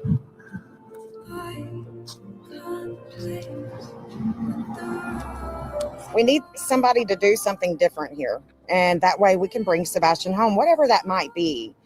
You know, there's something that they are not doing. There's something that they're not doing.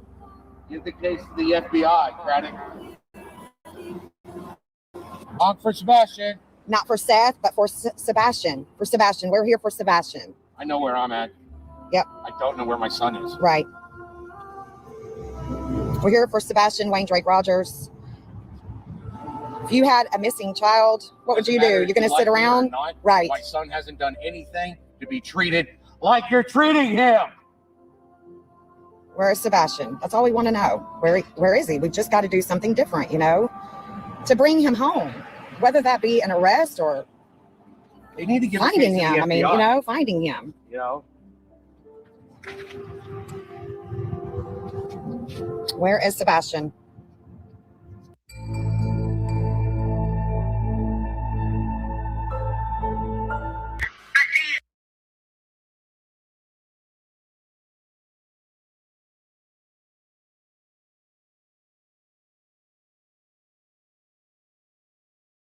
Sorry, I was muted. Even when Seth is upset or angered by something, he makes sense and he doesn't make a fool out of himself, right? He's upset, but he's not yelling and screaming about anything besides demanding that people respect his son and help find him, right? And that's understandable. Chris is completely different. We're about to hear what Chris does. Chris Stepfoot and Katie, Sebastian's mother, have made threats to many and are working with YouTubers who are local to wage hate, causing a circus. In my opinion, it's time to take a stand. But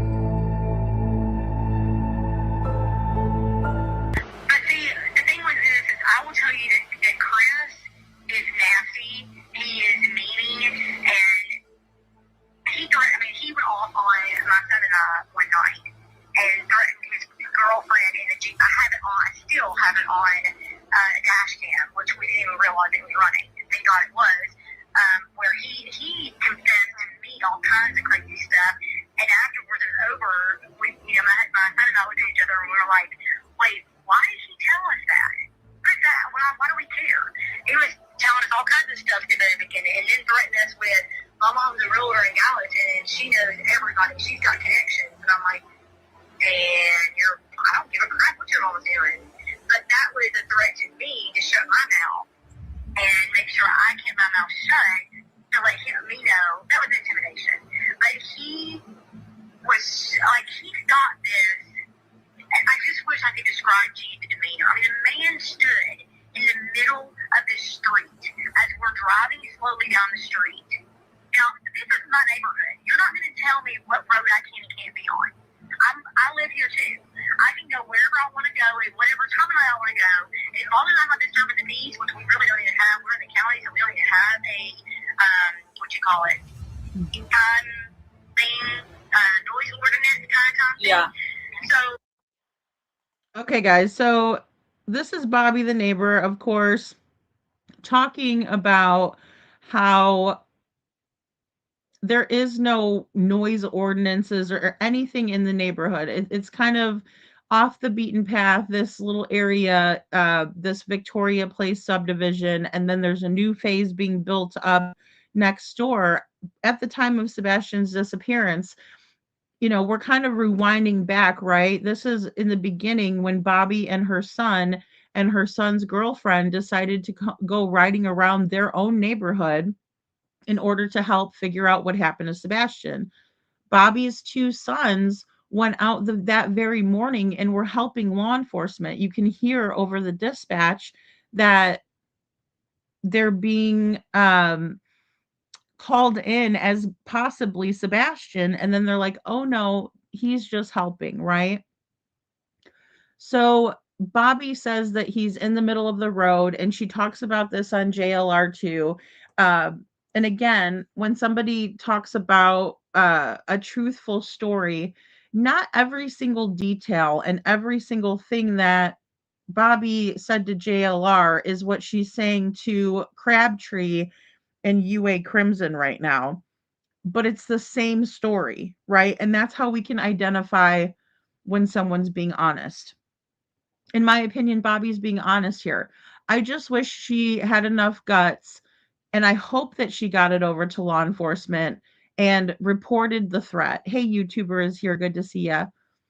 I hope that she reported the threat. Because if she didn't, then what are you waiting for? It doesn't help to tell JLR. He can't do anything about it. It doesn't help to tell Crabtree or UA. They are on Chris and Katie's side. It does nothing to tell YouTubers or send YouTubers footage. Send it to law enforcement. If you have the footage, send it to law enforcement. Well, I still have the dash cam. Well, then show it. If you're going to bring it up on publicly, let's see the receipts, Bobby. It's not that I don't believe you, but I also want to see proof. Respectfully. Like, whatever. But when he stood in the middle of the street, he stood with his feet basically hip width apart, his arms crossed, and his chest all puffed out like, "Whoa, you're not going to get past me." Put his hand out to stop us. my heart jumped out of my throat. I had my phone in my hand, and I thought at first it was the police, because I thought maybe the police were still over there. And I thought, oh crap, we're going to have to explain to the police that we're not being weird. Then I realized when I found out it was him and his demeanor, I had my phone and I had 911 already on my phone, and I was ready to hit send as soon as if I felt threatened by him. He's got this, I'm bigger than you. You are going to leave me alone, and you're going to stop asking questions, and you're going to get out of my face, and you better not ever come back over here again. Right. So respectfully, you have you and your children in the car. Granted, I realize they're high schoolers; they're not little kids. But your husband let this man talk to you this way and didn't knock on his door? Respectfully? You mean to tell me that you didn't choose to hit the go button on 911 when you have a man that's threatening you and your children? Because that would never happen for me. I would be on the phone so fast, Chris's head would spin. Okay? If he stopped me and impeded traffic, impeded my way to move forward in the street, I would have called 911 immediately and I would have made a proper report. But since no one wanted to do that and they would rather go on and talk to YouTubers about it instead, this is why Chris Proudfoot is allowed to do whatever the hell he wants to do, because you have got to put a paper trail on these people. They threaten you, they continue to do dirt, whatever it is. I don't care if they're sending you a letter in the mail. I don't care if they're stopping you in the middle of the road. See something, say something, but above all, do something. What are you waiting for? Because if you allow for this behavior, I'm sorry, but you're not helping anyone. And it looks like you just want attention from the public instead of actually going out there and saying, this man scares me. He threatened me and my children while we were driving around our own neighborhood. And she says she has it recorded, YouTuber. And again, I'm not trying to blame anybody but Katie or take the heat off of Katie whatsoever, or Chris. But what I'm saying is that if Bobby would have reported this, no offense to her or anyone that I'm going to name, but if Seth's sister had reported the threats that were made against her for putting the GoFundMe together, if Robin, his mom, would have turned around and reported what was going on and the threats that he made to her, disgusting. And if Seth reported it, and if Heather reported it, and I'm not saying some of these people didn't, but what I'm saying is it's a paper trail. How many times are they going to let this person run around wreaking havoc on their town before they do something about it? Especially when there's a child who's missing out of their care. And we just let beautiful little Faith go over there just willy-nilly. Oh, well, who cares? Something is terribly wrong here. You know? She says, I don't need a husband. I'm just saying, I'm surprised her husband didn't hear about this. Like, her coming home, I can see her all shaken up and everything. Oh, yeah. I mean, I would do it myself. I would be knocking on his door. Don't you ever threaten my children or his girlfriend ever again, Mr. Foot. Right? You don't allow these people to walk all over you. But it's happened from the beginning. And it's not gotten better, guys. It's out of hand now. It's out of control. It's so out of control. It's unbelievable. And then you have the Uvalde Foundation, which I know that they were threatened, but I also know that they were like not buying the story as well. That was part of their reasoning for pulling out. But when you have Brian Trasher from the United Cajun Navy talking about, oh, well, we need to do a security analysis, and we're going to need to do this, and there's law enforcement doesn't want him found, and we got to find some remains now. I mean, that is grim as okay? And I get it. Maybe they've seen Chris act like this, and so it leads them to believe that he's capable of doing something like that. But if nobody reports it, and you just go off and tell all the YouTubers about it to get, clout or whatever. I mean, maybe she was saying it because she doesn't think law enforcement's going to do anything about it. Right? So that's another way to look at it. Either way, it's bad. And in either way, the police work for us. They are here to protect and serve us. When we call them and we have footage of someone stopping in front of our vehicle, they have no choice but to make a report of that. And if they choose not to, then you take action higher than them. You say to that officer, I would like your card and your badge number. You say to that officer, I would like a report number so that I can go pick this report up physically. And when you pick the report up physically and it doesn't have what it needs to have on there, then you make another report. You don't just let this shit go. I'm telling you from experience, I've dealt with them threatening me too. But if I'm the only one that's willing to report it, then nothing's going to get done about it. It'll be fine for me, but what about everybody else? You guys got to report this shit. And then you got the neighbors who we're about to hear from Chris and Katie are all on board with hiding shit. The other neighbors, not Bobby. She's the only one that's come forward, right? Oh, yeah. Yeah. Vera, I mean, I know it sounds crazy, but I agree. I agree. There's nothing good in Chris or Katie. And we're about to listen and hear more about that. It was just this demeanor of get away from me and get off me. Leave me alone and stop messing with me. He is creepy as crap. And then he bold-faced lied to the entire world when he told everybody, this is Chris, that he was on a three-way call with Katie and that he called the non-emergency number because of where we live. That's bull. You cannot get 911 through the non-emergency line. The very first thing, the audio recording that comes up when you call the non-emergency line is, if this is an emergency, hang up and call 911. Now, if you get to the non-emergency. That's what I was. I know, and that was the next thing I was going to say is if that was his air quotes faster way to get to somebody, he wasted 5 minutes because you have to go through all the prompts, then you have to wait for a yes to connect your call. You got a missing kid. If I had a missing kid, I would have been dialing 911.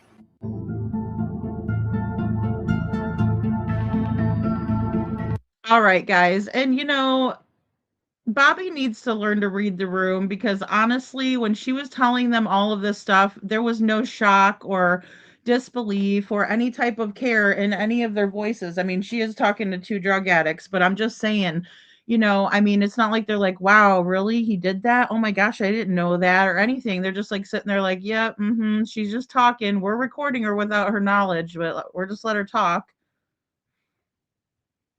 I mean, but she just keeps going on and on and on, telling people who don't give a crap and who are part of the problem, all about it.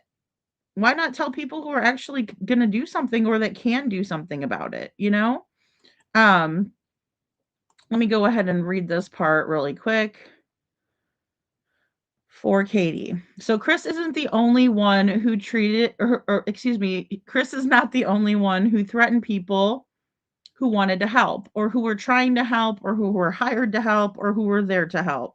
Let's watch.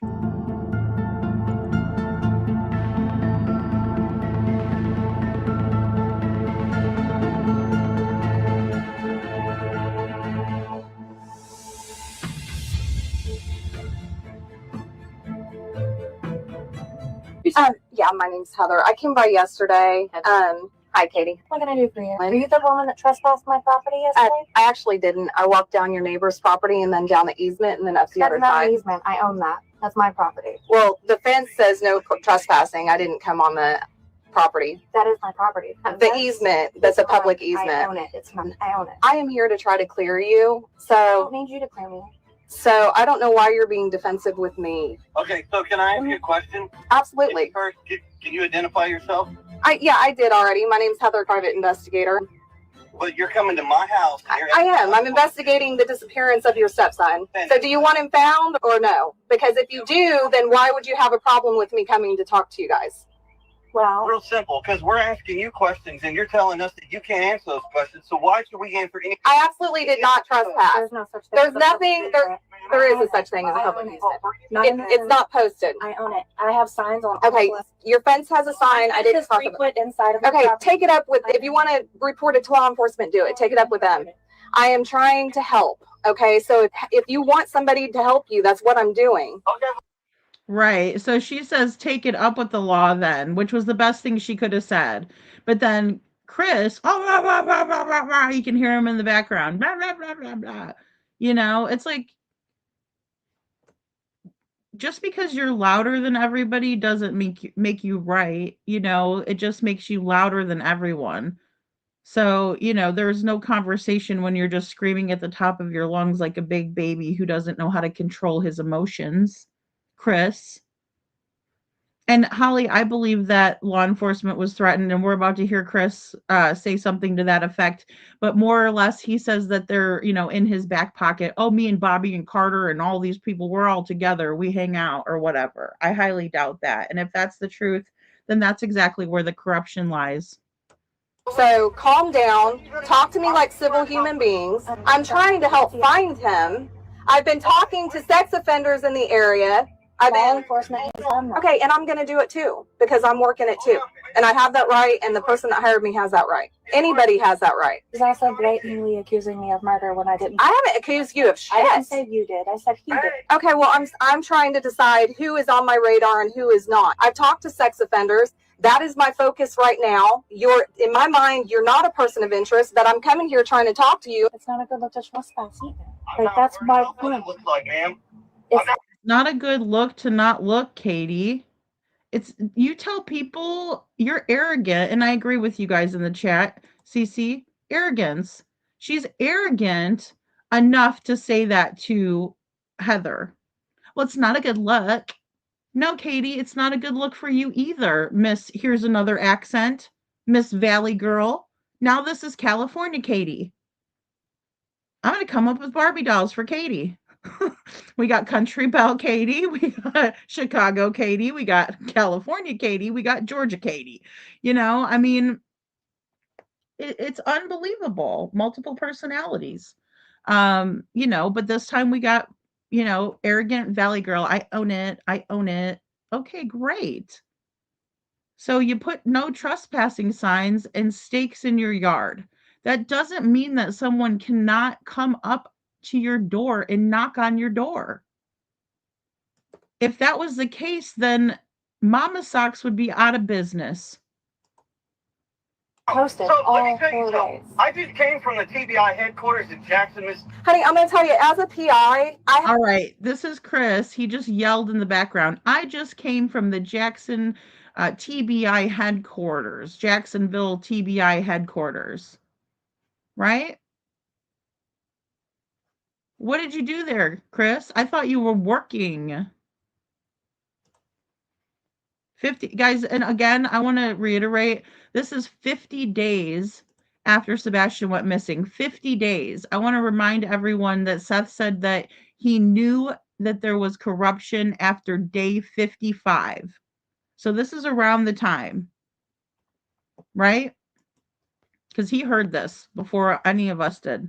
have a lot more leeway with things I can do and people I can talk to. And this isn't my first rodeo. I've worked cases like this before. I have gotten information that TBI or law enforcement's not able to get, and I have passed it along, and it has helped the case. I mean, that's all I can tell you. What have you passed along that's helped this case? I just started working this case. I haven't even got a chance to talk to you or Katie yet. Well, here's the thing. You're not talking to her by herself, period. Okay. You're not going to talk to my wife. Fine. Set up an appointment. Oh, okay. Well, you're not talking to her, you're by herself, period. Why not, Chris? How come Katie's not allowed to speak to anybody by herself? Because she's a shitty liar? Because she's a shittier liar than you, and because you think that you can control Katie and it's going to be okay? You suck at it. You haven't done a good job of it so far. So what's the issue, Chris? I'll just back that up a little bit. It's not able to get, and I have passed it along, and it has helped the case. I mean, that's all I can tell you. What have you passed along that's helped this case? I just started working this case. I haven't even got it. Oh, and what have you passed along that's helped this case? None of your friggin' business, Chris. It's probably some of the things that she brought in about you. Because you and Katie are the last ones with them. At least Katie is, but you're on the phone with Katie, so that puts you in the vicinity, doesn't it?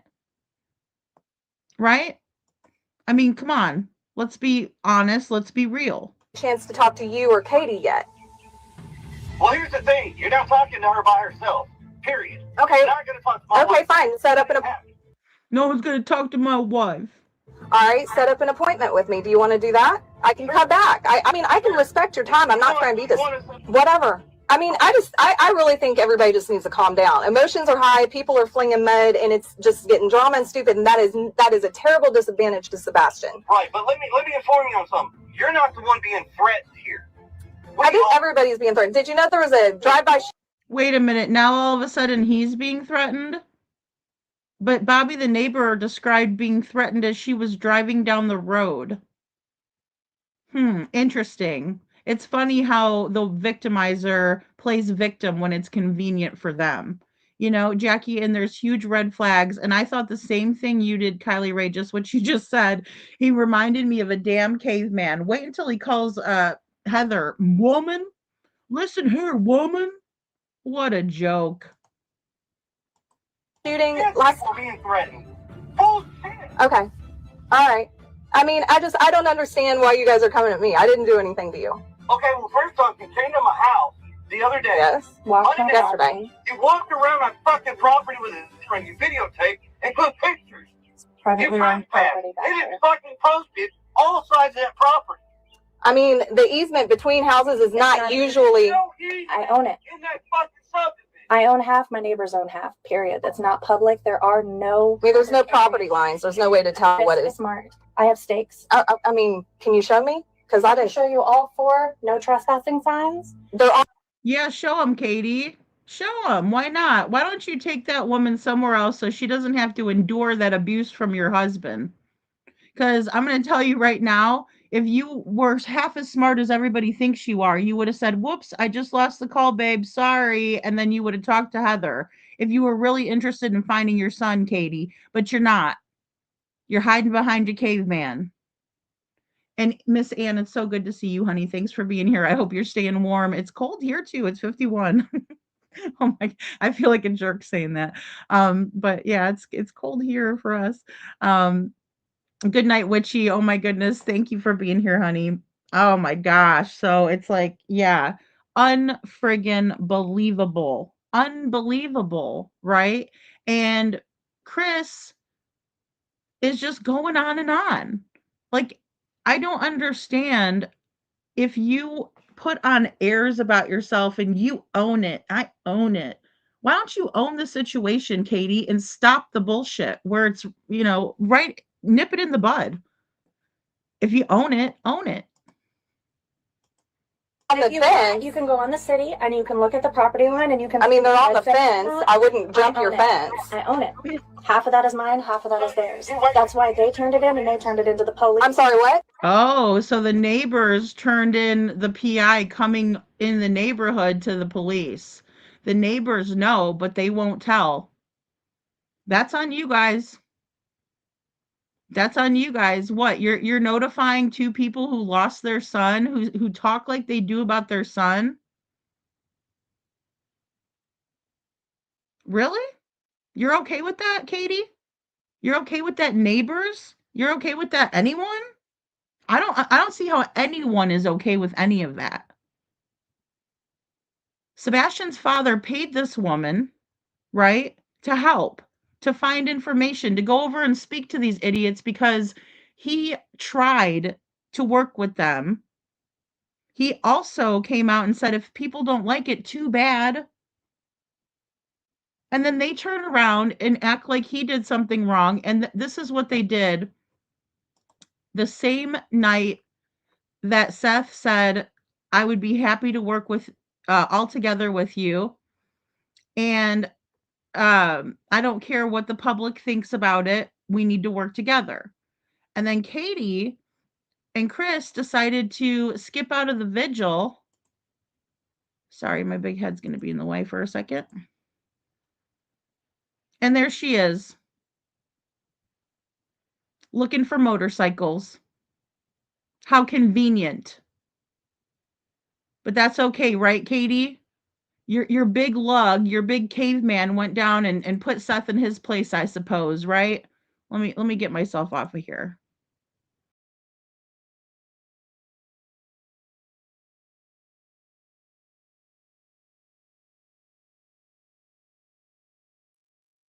There we go. Yeah, what is that exactly, Katie? What are you doing? Because you're not at the vigil, you're not working together with Seth, you haven't tried to work with him. You skipped out and went motorcycle shopping with your husband, and then you lied about it later. I have all of that and the Facebook post to prove it. That's for tomorrow's video.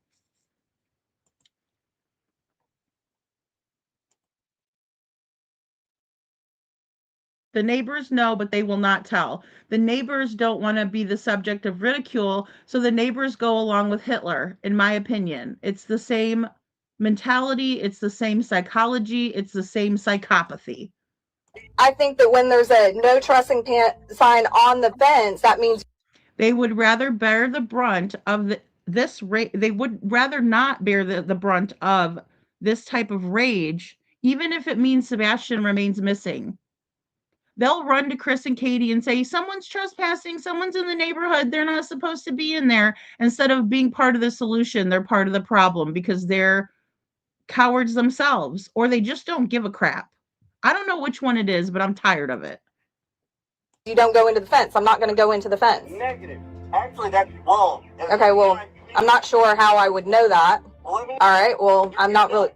Yeah, I'm just not really sure how anybody would know that easement is yours. Stepped out of your car the other day, and you walked onto the property. When my neighbor saw you, and my neighbor across the street saw you, wait, turn around. Right, so the neighbors are tattling, right? Some of the neighbors do what they're told by Chris and Katie, don't you guys? You guys sleep fine with it too, don't you? Or they saw you. Now got you on camera. Walking your ass through my property, right next to my fucking driveway. You walked past 3 fucking signs, woman. 3. Don't tell me you didn't see them. They're on the... Listen here, woman. Don't tell me you didn't see them. Maybe she didn't see them. Are you heard? Can you see through her eyeballs, Chris? Maybe she didn't see them. Maybe she was worried about finding your missing loved one, Chris. Because typically when somebody is there to help, they're not worried about trespassing because they're not there to do anything nefarious. They're there to speak with you. She obviously knocked on your door. Fucking fence, you just set it on this camera, and I got news for you. Because you've done that, you have violated trespassing. I was actually trying to stay on the outside of your property. Okay, well, I don't know how I would know that that's not... Add the detectives into this so that they can see her and find out what she... I just left the... Okay, so Katie is calling the detectives on the private eye. Hey, Brad, good to see you. It is Katie and Chris. Just when Heather, thanks for being here. Yeah. Yeah, Chris is a huge drama queen. So is Katie. She loves it. Right? She's impressing Chris right now so she can stick her butt out later at the bike shop. Right? Oh, isn't this cute how we act? You know, and here's Heather Cohen, like, I don't understand what the problem is. And Katie, I'm calling the law right now. I own it. The detectives aren't going to do shit, Katie. The detectives are there to find your son. They're not there to protect your ass. Sheriff's Department. I've talked to Tim Bailey. I've talked to Sheriff Weatherford. I've been talking to all of them. So, anyway. Okay, well, first off. But why is this the focus instead of finding Sebastian? It's a waste of time right now. We're arguing over a property line, like when there is a missing child. We're arguing over a fucking state. I'm not showing up here to do anything to you except for find your son. No, I'm not a threat to you. All you had to do was pick up the fucking phone and call us. You know? Really? Why would she call you when you're treating her that way? Why would she want to pick up the phone and call you so she doesn't get to see your body language, Chris? Oh, I forgot. You like to hide behind the phone and your avatar online. You never show yourself because you're a scared little bitch that likes to go after women. Because everyone that I've named off, besides Seth, you've threatened that they're all women. And then you threaten the child's father. He's a complete psycho, Liberty. Psycho. Psychotic caveman coming at you. It's not how I operate. I talk to people in person. That's what I do. No, that's not shit at your job. PIs don't call people. They show up at their houses. Well, I got news for you. Okay. Are you going to set up an appointment with me, or do you just want to keep yelling at me? This is really ridiculous. Like this. All right, guys. So he said, welcome to Tennessee. This is who represents Tennessee. That's what I do. No, that's not shit at your job. PIs don't call people. They show up at their houses. Well, I got news for you. Okay. Well, welcome to Tennessee. Last time I checked, Chris, you don't own the whole state of Tennessee. No one does. That's the United States government that owns Tennessee. The state of Tennessee owns Tennessee, not you. Are you going to set up an appointment with me, or do you just want to keep yelling at me? This is really ridiculous. Like, this is the drama that's a disadvantage to Sebastian. He's not going to be found this way. Answer my question. What the hell are you going to do to help find our son? I am knocking on doors, talking to sex offenders. FBI, Secret Service, TBI. I am communicating with the I just talked to Tim Bailey, asked him if they talked to the sex offender. They have not talked to the sex offender. He said, I'm free to go do so, which was... Wow. So they didn't even check out the sex offenders in the neighborhood. Is that what we just heard from Heather? So Heather said that she talked to Tim Bailey, and Tim Bailey said, yeah, go on and do our job for us. And Katie's sitting there lying, saying everything's been checked. If anybody thinks that there's not corruption, here's your big clue. Which is what I'm doing, okay? Okay, well, first off, when you come on somebody's property, you're supposed to announce yourself because we have it posted, no trespass. It doesn't matter. No, you don't announce yourself before you go over to someone's house, Chris. It's perfectly okay to go to someone's house and knock on their door. If I'm selling fucking Girl Scout cookies, I can come and knock on your door. I don't have to announce myself. How the hell are you supposed to do that anyway? How is she supposed to have your phone number? She doesn't. Right? Because she asks for it later. And then he cuts her off. And you guys are going to hear this part. He cuts her off when Katie is starting to give her phone number. You ain't talking to my wife by herself. Freaking jerk. No matter what your fucking job title is. Well, once again, that's why I try to explain to you. There's no property lines in that entire subdivision. No. There's no community spaces. No, nothing. Nothing. So where you were walking yesterday on camera, you're on my property. But I really wish that you would lighten up a little bit because we are focusing on the wrong thing when we should be focusing on finding Sebastian. Do you want me to lighten up? I do. You want me to lighten up? Yes, sir. It's real simple. I will not walk on your property again. I apologize for walking down the easement, what looked like an easement. You told my neighbor you were hired by the family, and I am the family. So exactly. If I didn't hire that you... tells me right there that you're hired by the Rogers family. But I am not hired to implicate or accuse you. And I'm not asking you to implicate. I am trying to find him, so I want to talk to you too. You'll come find me. That's what I'm trying to do. I'm here trying to find you. You said come find me? See, this is where Chris does this, guys, where he'll be like, if you want to talk to me, just come find me on Facebook. Well, guess what, Chris? When people would go message you on Facebook, you would sit there and lie your ass off to them. Right? Or you would get mad or say people were harassing you. You think somebody wants to reach out to you when you tell them that you're being harassed by them when you're not? And then you blow up because she came to your house. So what would happen if she came to your job site?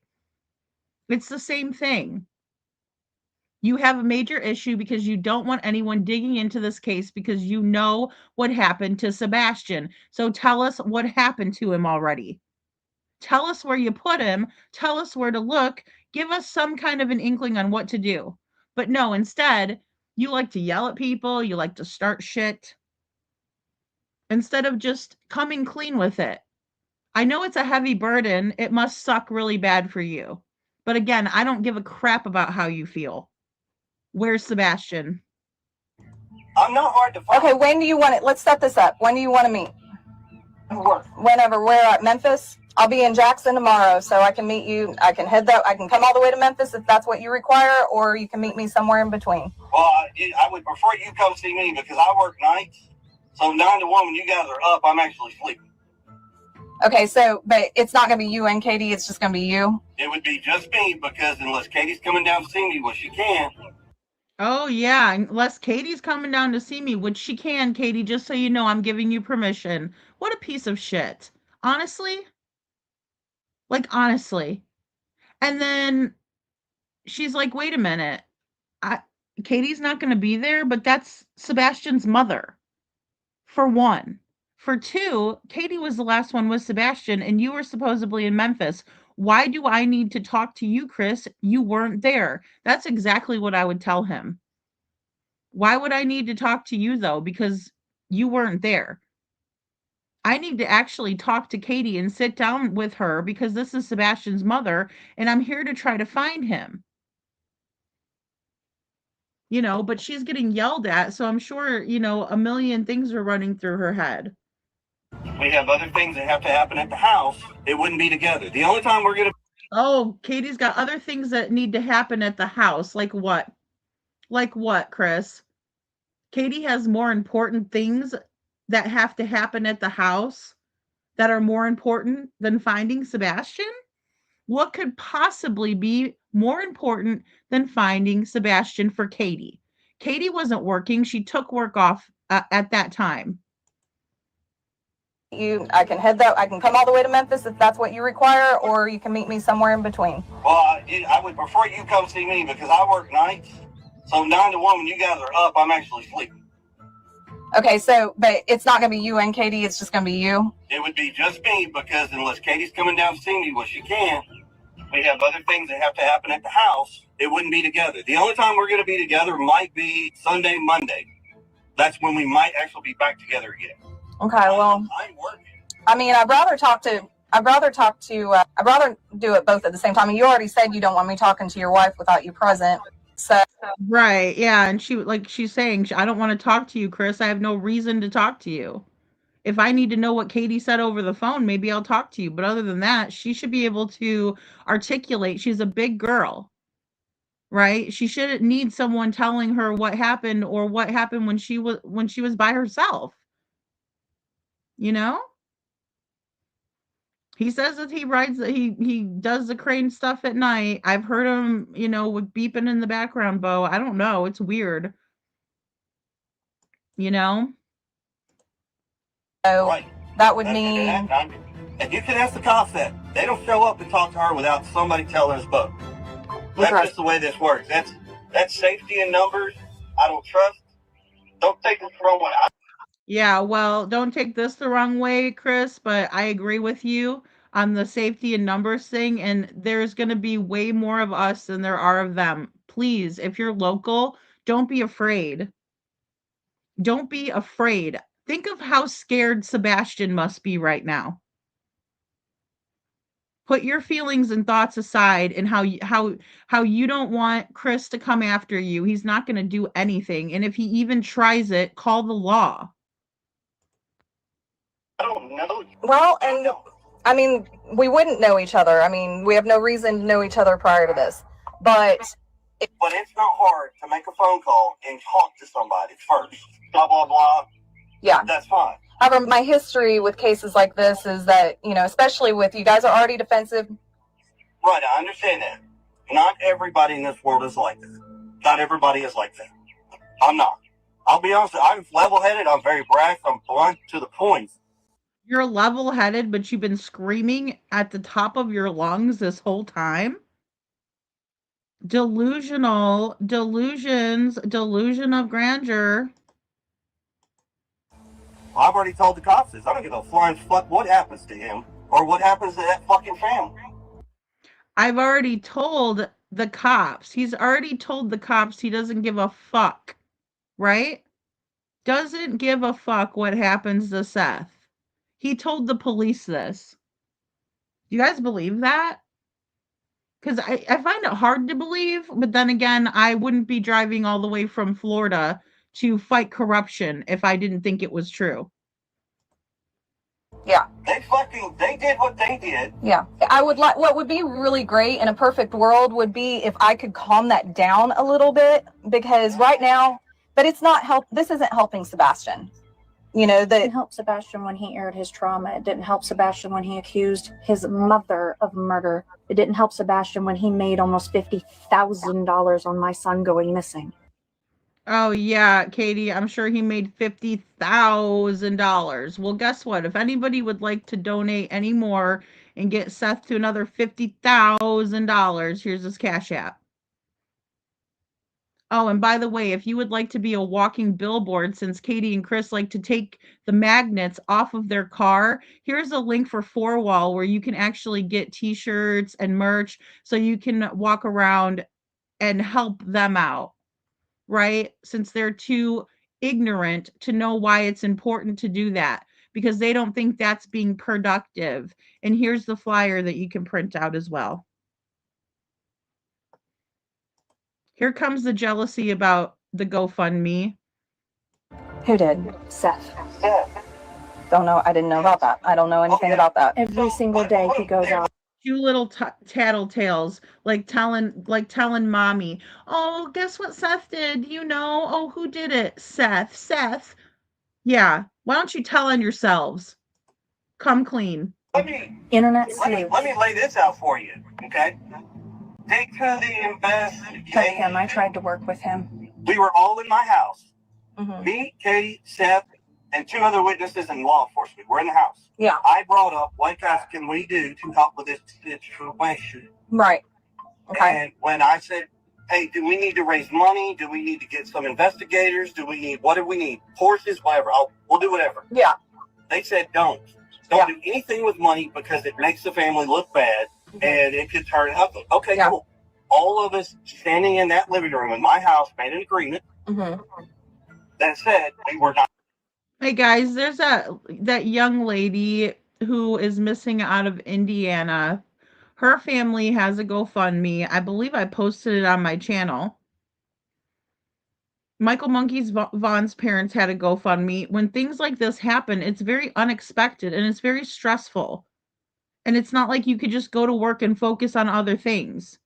So yes, there's a lot of times when people start a GoFundMe, and typically they don't start it for themselves. It's a family member or a close friend that decides that they need help, right? And that's what Seth's sister did, in my opinion.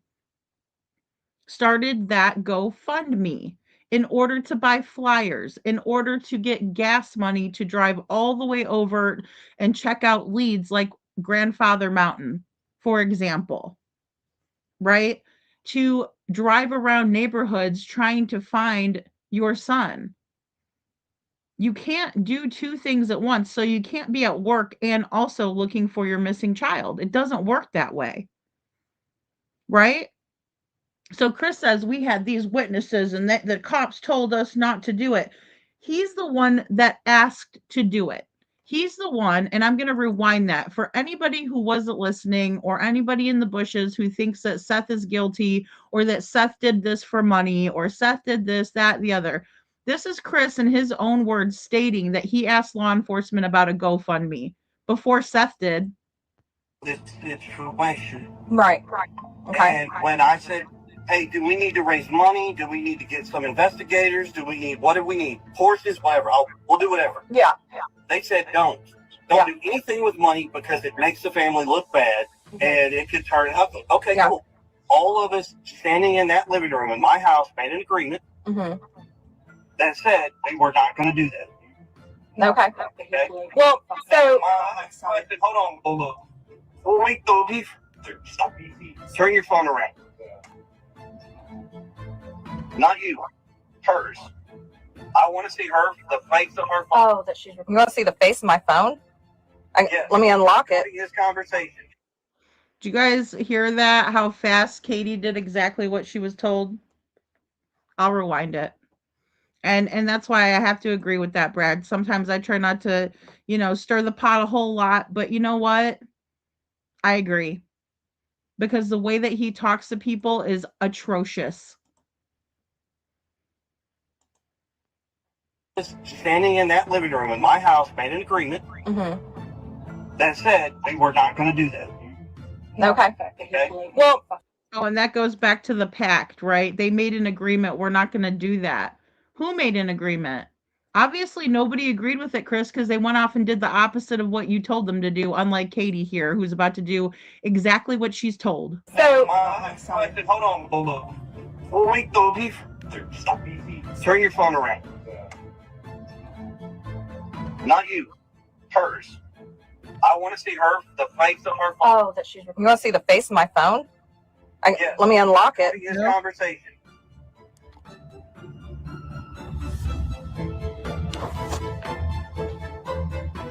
Don't take it the wrong way, but I told you I don't trust people right now.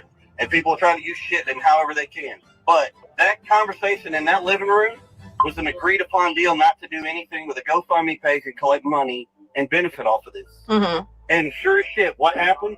The very next fucking day, there's a GoFundMe fucking page that's posted. It was your idea. So, I'm sorry. So I didn't understand how he knew that Sebastian wouldn't be found and would need money when my son hadn't been missing 72 hours, and yet he knew he was going to need money to pay his bills that far in advance. Cut the shit already, Katie, would ya? Chris just openly admitted that he asked about the GoFundMe first. Seth didn't ask about the GoFundMe, Chris did. You've got to be the worst liar I've ever seen. That speaks volumes to me. The fact that he can't be bothered to help look for his son in the beginning. The fact that he literally released my son's sensitive trauma issues and blatantly lied about all of the details surrounding it, including the age of the person who did it to him. The fact that he has turned my son missing into some dramatized bullshit for the internet. Yeah, just so he can profit. And it's sad. It is truly sickening, honestly. It's sickening if he profited off of this. I don't need to be on television hanging with hers. I don't need to brag that I have done what I have done to help find my son. Well, I understand how you guys feel about everything. So you don't push the information to Detective Carter? I haven't talked to Carter yet. Carter has not gotten back with me. So I had to... down here with me. Okay, well that's good to know. But the reason why they didn't answer. Yeah. I know that. But so yeah. But don't take this the wrong way, but why is a PI going on doing internet sleuth interviews? You know, don't take this the wrong way, Katie, but why are you going on Duchess for the Missing and doing an interview when the news outlets wanted to do an interview with you right away? A better question, Katie, why weren't any of you guys at the press conference? Most parents are there at least trying to figure out where their child is, so they're standing with the police at the press conference. Were you not invited to that? You were fine to go on Duchess as long as you didn't have to show your face and you could fake cry behind the scenes and have her sit there and stick up for you.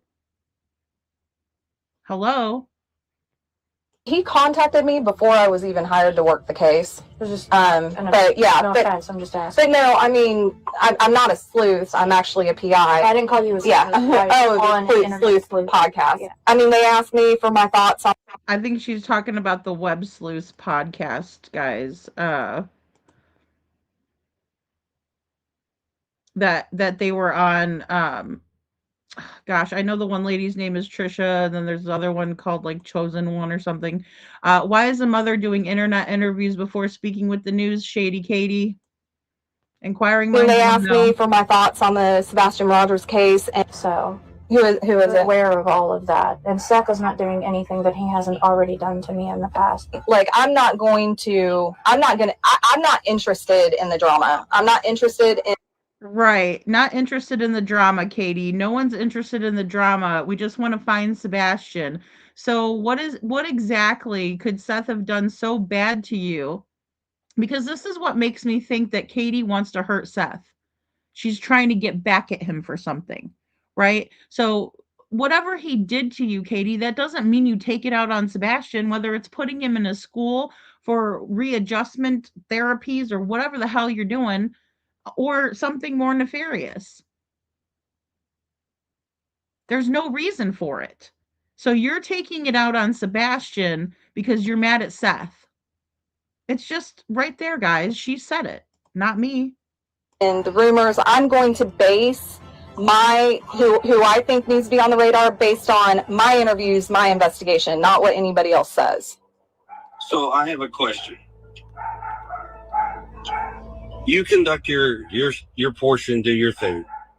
Mm-hmm.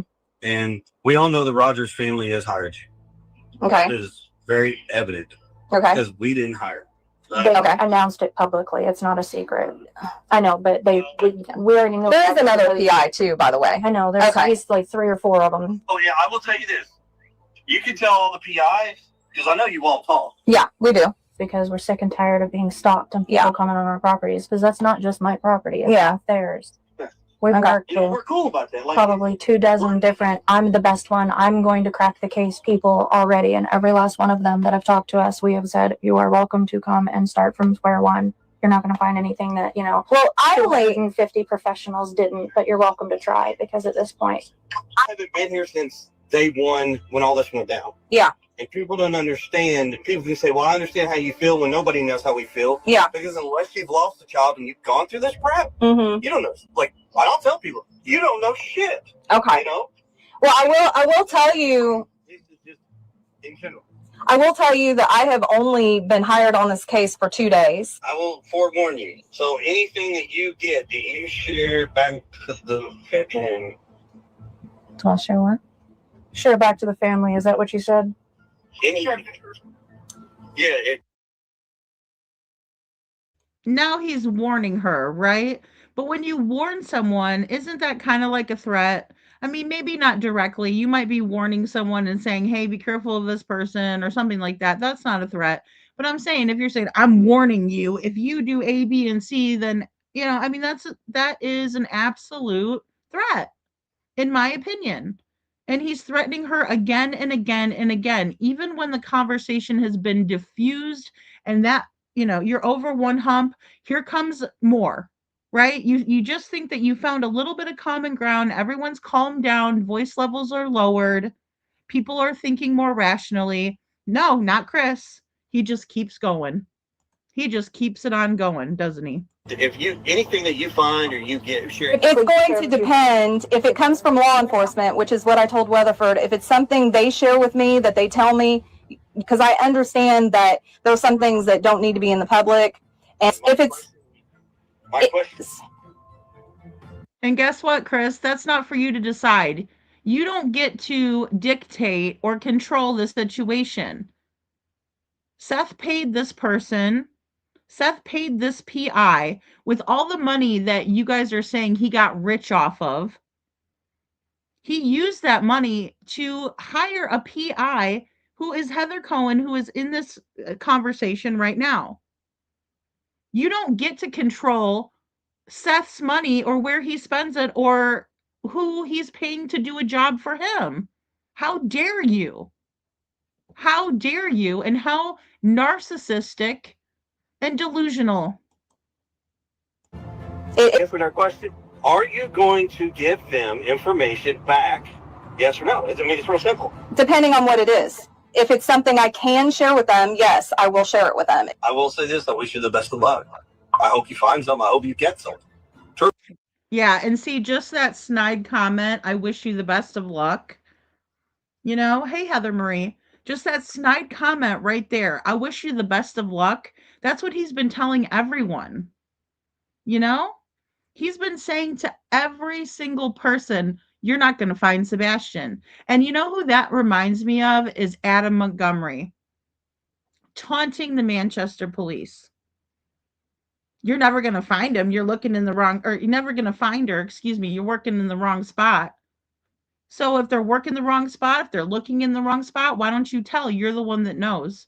And again, I stand by that 100%. I truly do. I hope you can find, I don't give a shit what it is, piece of evidence or something that will move something in one direction. Right. I hear you. Heather says, if I was alone with Chris, I'd be scared. As a little girl with enough PTSD already, I'm just being honest. Yeah, but you know, there's different responses, and that's what Chris doesn't realize, because you could have PTSD and you can go into fight mode, you can go into flight mode, you could go into freeze mode, you could go into appease mode, right? So there's all kinds of different things, and Chris doesn't ever bank on anything like that. Like, Chris doesn't understand about matching someone's crazy. And also, I think that I would probably laugh in his face too, right? Because I would probably be nervous, but I would also think that his actions are so ridiculous. Um, you know, with his little pudgy self, you know, I would just tell him to chill out and stop being pervy. You know what I mean? Because, yeah, I just, to me, he's a coward. I will tell you this. There is no chance Seth Rogers or the Roger family is going to reach out and contact us, and there's going to be reciprocating phone calls, because it ain't happening right. There doesn't need to be phone calls between you guys. The only way that's going to happen, he ain't going to do it. He ain't going to do it. Yeah. It's real simple. So, and I mean, unfortunately, he's made his bed, he's going to lie, you know? Right. So he's trying to control the situation again and tell Heather how it's going to be, and how he's going to try to control Seth and what Seth does and his actions. Even though he knows that that's not worked out for him in the past, he still thinks that he can assert some type of control. I mean, it is what it is. I tried, like, 4 different times to get him to interview with me. It seems like y'all were somewhat cordial in the beginning. We were. Okay, so right here where Katie says, I've tried like 4 different times to get him to interview with me, right? But you guys don't want him to tell the truth. You want him to be on the same page as you, and that you want that pact that you guys made. But Seth wasn't okay with that pact. He didn't want to be involved in it. He wanted to find his son, right? And you clearly, because you've said it twice, that you don't give a fuck and you don't give a shit. Period. You said it, not me. And again, Katie, with the fake ass shit. You do not want to work with Seth. You want Seth to do what you want him to do. And you thought that you might be able to manipulate him into doing what you want him to do. And when you couldn't, it pissed you off. And again, it's about power, control, and telling Seth something that he doesn't want to do. And if he doesn't do it, then he's in big trouble with you, right? It's like, well, then we're going to go after you. And I'm going to play the victim. And I'm going to try to tell everybody that you're a horrible parent. Just like you did in the divorce, didn't you, Katie? He was okay to be around Sebastian and his main caregiver while you were off being a seaman. But it wasn't okay anymore when you met Chris. Then all of a sudden, Seth is a horrible thing for Sebastian. He shouldn't be around him. Bunch of bull crap. And then and they made a pact, but Seth didn't want to be involved, right? He wanted to find his son. He have been very cordial. I got proof of shit that where he's running his mouth that he didn't talk to me and all this. I got phone records where I have had hour-long conversations. When he said that Hayden spoke to him, that we refused to speak to him for 2 weeks, he was on the phone with him for long periods of time, damn near every day at that point. Welcome They were welcome in the house. It's fine. Mm-hmm. And what was your name again? This is what they told us about you. What was your name again, woman? Hey, woman, what's your name again? I've been yelling at you for the last 10, 15 minutes, but what's your name again? I would have told him my name was Piss Off. You too. Well, everybody and I'm being honest, everybody on fucking Facebook, all this YouTube, all this TikTok, all this bullshit, they could take those fucking shows and stick them so far up their asses, and I hope they choke them. Yeah. Really? We could take all of those shows and all the social media and stick it up our ass, and you hope that we choke on them. Interesting. So for some reason, Chris likes to talk about people shoving things up their butt. You guys ever notice that? And then he seems to be, one of those people who doesn't accept others. I think Chris has some major issues with, anal retentiveness and sticking things up his butt and, maybe even a pencil. He sucks a pencil, he sticks up his butt. The feeling is mutual. But what I find to be funny is that you panel hopped on all of these different shows. Now, this is after the Web Sleuths interview, guys. So they had been all over social media. And instead of saying, I'm so grateful to have had that opportunity that most people don't get when they have a missing child, he turns around and says we could all shove it up our butt. What a piece of shit. Literally. He's a turd. Threaten the general public, creators, etc. How is this allowed? Why not? There ain't a fucking one of them out there that have sit here and run us through the fucking dirt. Yeah.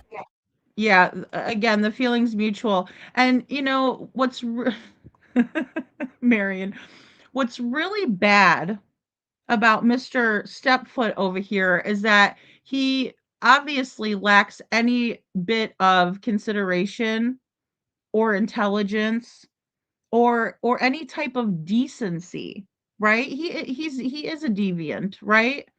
He is. He's horrible, Liberty. And instead of understanding why people don't like him, he'll sit there with his delusions of grandeur. I'm brash, but I'm respectful. How is that respectful? You're talking to two females right now, and you're talking about people shoving things up their butt. How is that respectful? It's not on any standard. I mean, there might be times where you want to say something like that to somebody, but if you're respectful, you hold back and you find a better way to, articulate yourself. Right? If you're just telling people to shove shit up their ass and choke on it, how is that respect? There's no self-respect, sir.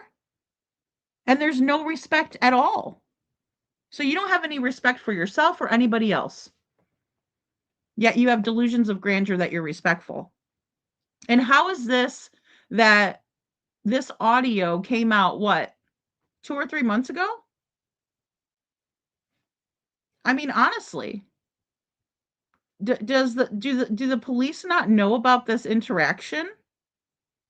Because I find it odd that no one has ever brought this to light at the 50-day mark. If this happened on day 50, how come we didn't hear about it until days and days and months after? Right? The public should be aware that there is this psychopath on the loose. It's a public safety issue and concern. Yet we'll hide it for Chris. That's corruption. I wouldn't piss on them if they were on fire. But we're so unhinged that they found some lady that has the same name as me that murdered her child, I guess, in the early 2000s, and they're trying to say that that's me. That's the problem. All right. How can Katie call someone else unhinged when she has her psychotic husband screaming in the background telling people to choke? Katie, you're a clown, and so is your husband. I should have added 2 clowns. My bad. Problem with sleuths that don't have access to actual databases is that a lot of these Truth Finder and all those the public access ones, there's mixed information. Let me ask you this. You're going after sex offenders, obviously. Right. That's You have the access to scan the dark web for trafficking? Yeah. I can get that done. Not me personally, but I know somebody, yeah. Good. Okay. Please.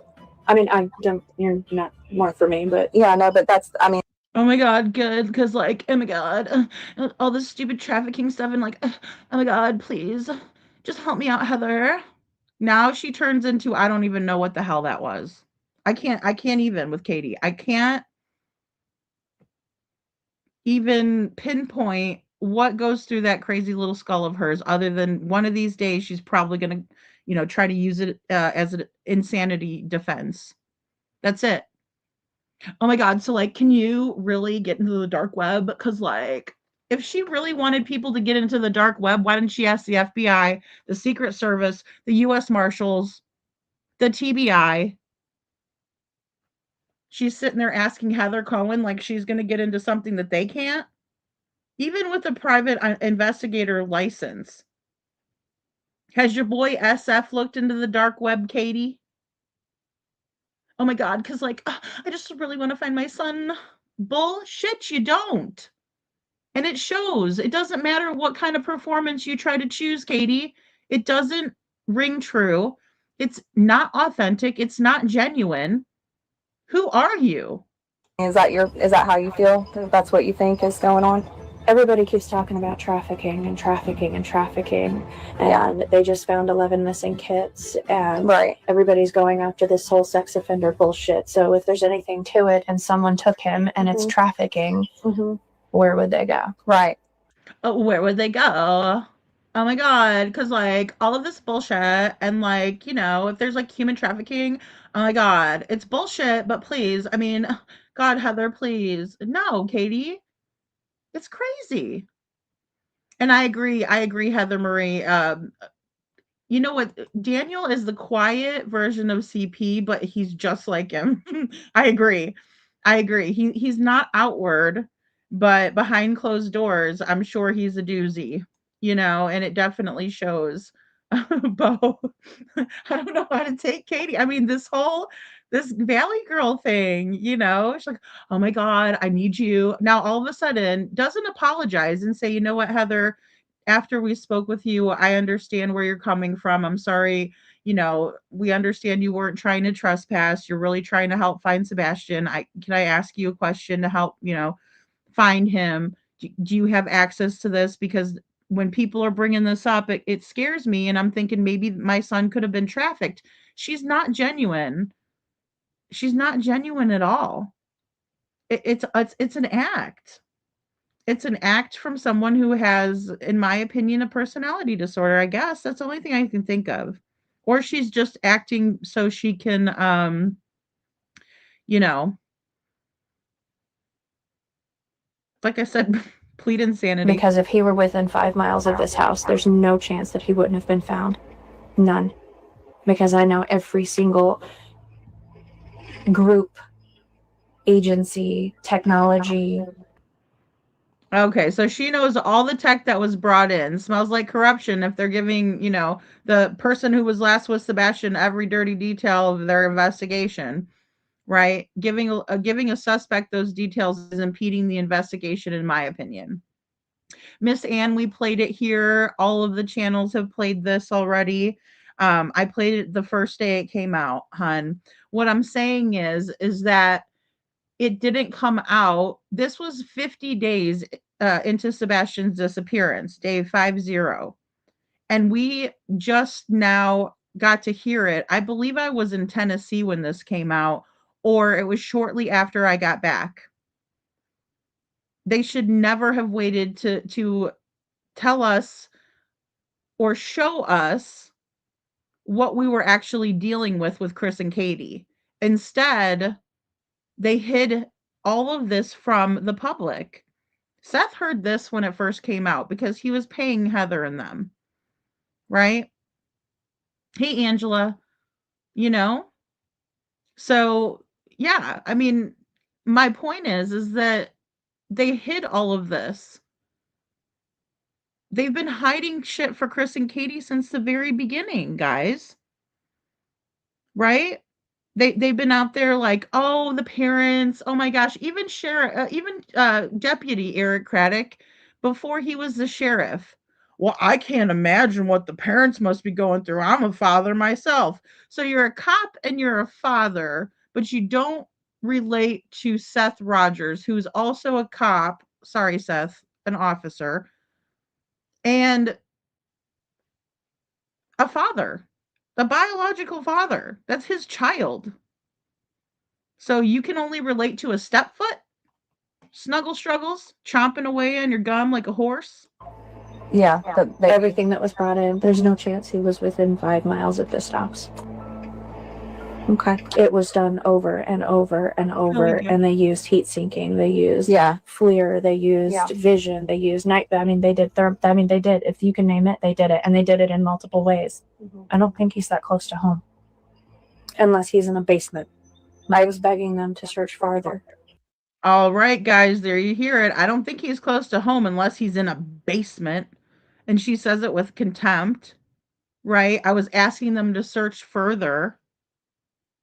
I was begging for them to search further. Why, Katie? Do you know where he is? Because I've never heard you say anywhere that you think that he could be. And now you're talking about, especially at this point, 50 days in, she wasn't telling anybody. Even Nancy Grace flat out asked her, what do you think happened to Sebastian? Right? Well, I mean, since he's not in the search radius, I guess somebody could have kidnapped him. Right? Then she changes it around.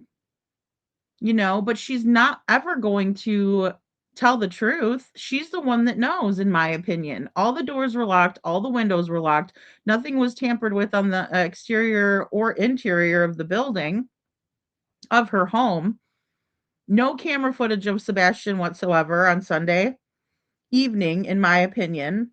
Show me the trash video, I'll change my tune. It's just that simple. I don't trust anything in this case. Especially because they let these people act this way and don't do anything about it. So no, they don't give a crap. Okay. This area has been canvassed. Oh yeah, and then also, Katie, when you were begging the law enforcement officers, did you use the Southern Belle accent? Or did you use the Valley Girl? Or did you use the tough girl biker accent? Which one was it? Unless he's in a basement. I was begging them to search farther. Okay. This area has been canvassed.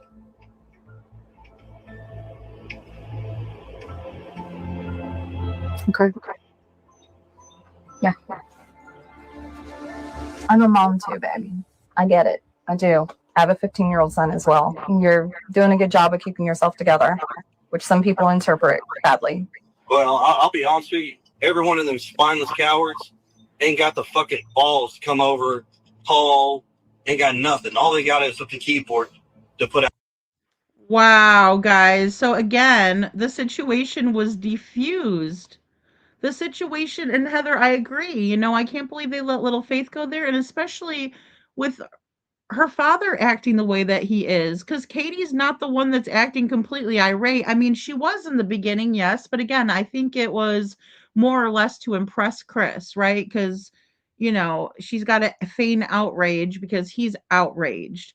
But, again, she's calmed down. She's trying to manipulate the situation. She's trying to tell Heather, oh, I need you to look. And oh my gosh, this area has been canvassed. And she does that whole act, there's an act involved. She's not genuine, but she's still calm. She's still even keeled. Everything has been brought down. And then we have Mr. Proudfoot, who turns around and starts talking about people's testicles and balls. He's not diffusing a situation. Diana, thank you. They're feeding each other's egos. Yeah. It's like, oh, Chris, look what I did for you.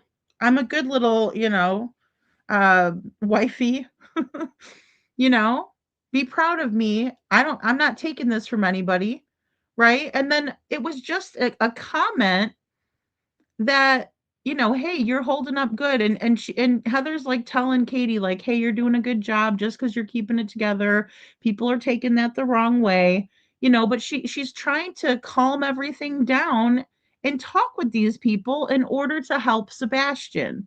But for some reason, she can't corral these friggin' cats, right? It's like This one's doing this one's popping off over here. Katie's doing her best Meryl Streep, right? And then you got Chris who starts talking about balls. It's unbelievable to me. If I was Katie, I would say, Chris, could you please, we're finally at common ground, something. No, Katie just allows for it. Katie just allows for it. She loves it. She must. I get it. I do. I have a 15-year-old son as well. You're doing a good job of keeping yourself together, which some people interpret badly. Well, I'll be honest with you. Every one of them spineless cowards ain't got the fucking balls to come over, call, ain't got nothing. All they got is a keyboard to put out there. Oh, yeah. Bullshit stories. I wasn't trying to be hateful. It's just, there's so many people.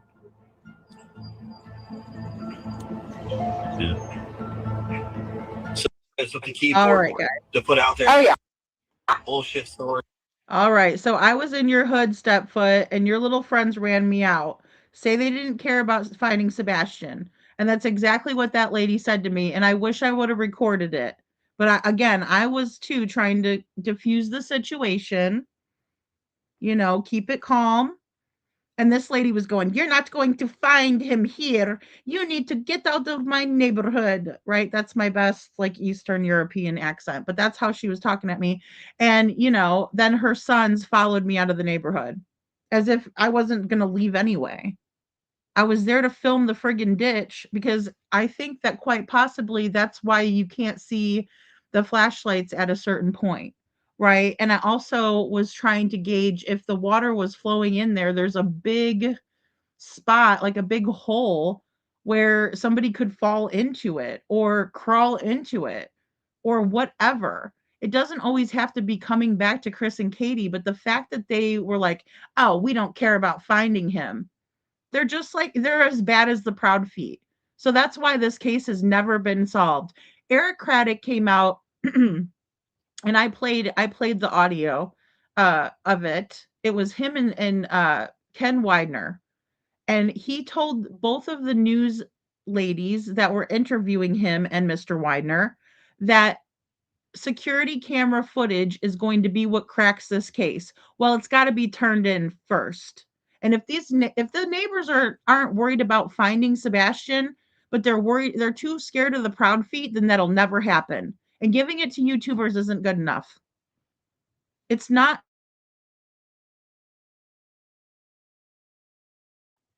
Oh, I would love to have you there, Heather Marie. I know it's heartbreaking.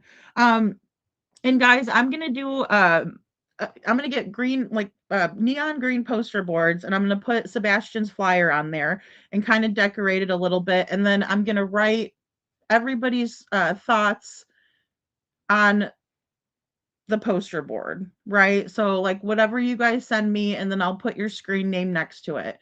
And then that way, it'll just be something positive, right? Because it's I understand and I do want people to take a stand, but we also have to represent Sebastian well, and we also have to, remember to be uplifting and positive as we can be, right? So I want to do that. So Heather, if you want me to write something on there, I will definitely do that. And then of course I'm going to give that to Seth so he can have it. Just it should never be this way. It should be a vigil type of a situation at the 2-year mark, and we should all be getting together and gathering for Sebastian, not begging the police to do something about these idiots. They should be there with us. Katie should be right there, and I should be able to go give her a hug and say, "We're going to find him, Katie." But she doesn't care, you guys, because she knows, in my opinion. And I stand on that because of every single thing that I have seen transpire in this case. And yes, Marion, dark triads, it's a bad combination, right? A tornado meets a volcano, right? I mean, it's not going to end well. How come other missing kids and the mom's 72 hours to produce the kids, right? But not this twit swinging with best of them, apparently, in my opinion, allegedly. I know, Fave Auntie, it's crazy, right? And then Chris out there telling everybody, my mom knows people. She's a realtor. Oh, my mom has connections. Oh, and talking about how the neighbors are watching and telling police that the private investigators here. I mean, what is that? And then he talks about how we call in tips and we're taking away from the investigation, but his neighbors are okay to call on the private eye for going over there to help. You know?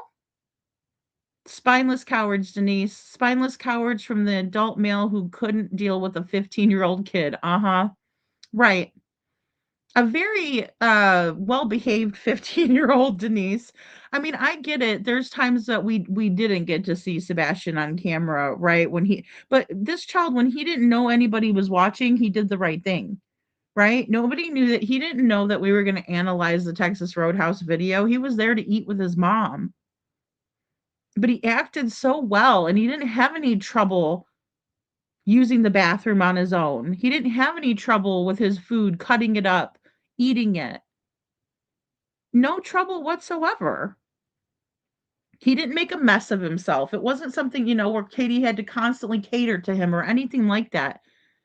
Even his teachers came out and said on day 5, if you saw Sebastian walking around, you would think he had no deficits at all. Let me play you what Mr. Proudfoot said about Sebastian. And I freaking hate this. And, it's probably going to piss me off more than it should. Oh, you know what? I bet you I took it off of here. I might have taken it off because I had to make some room. Dang it.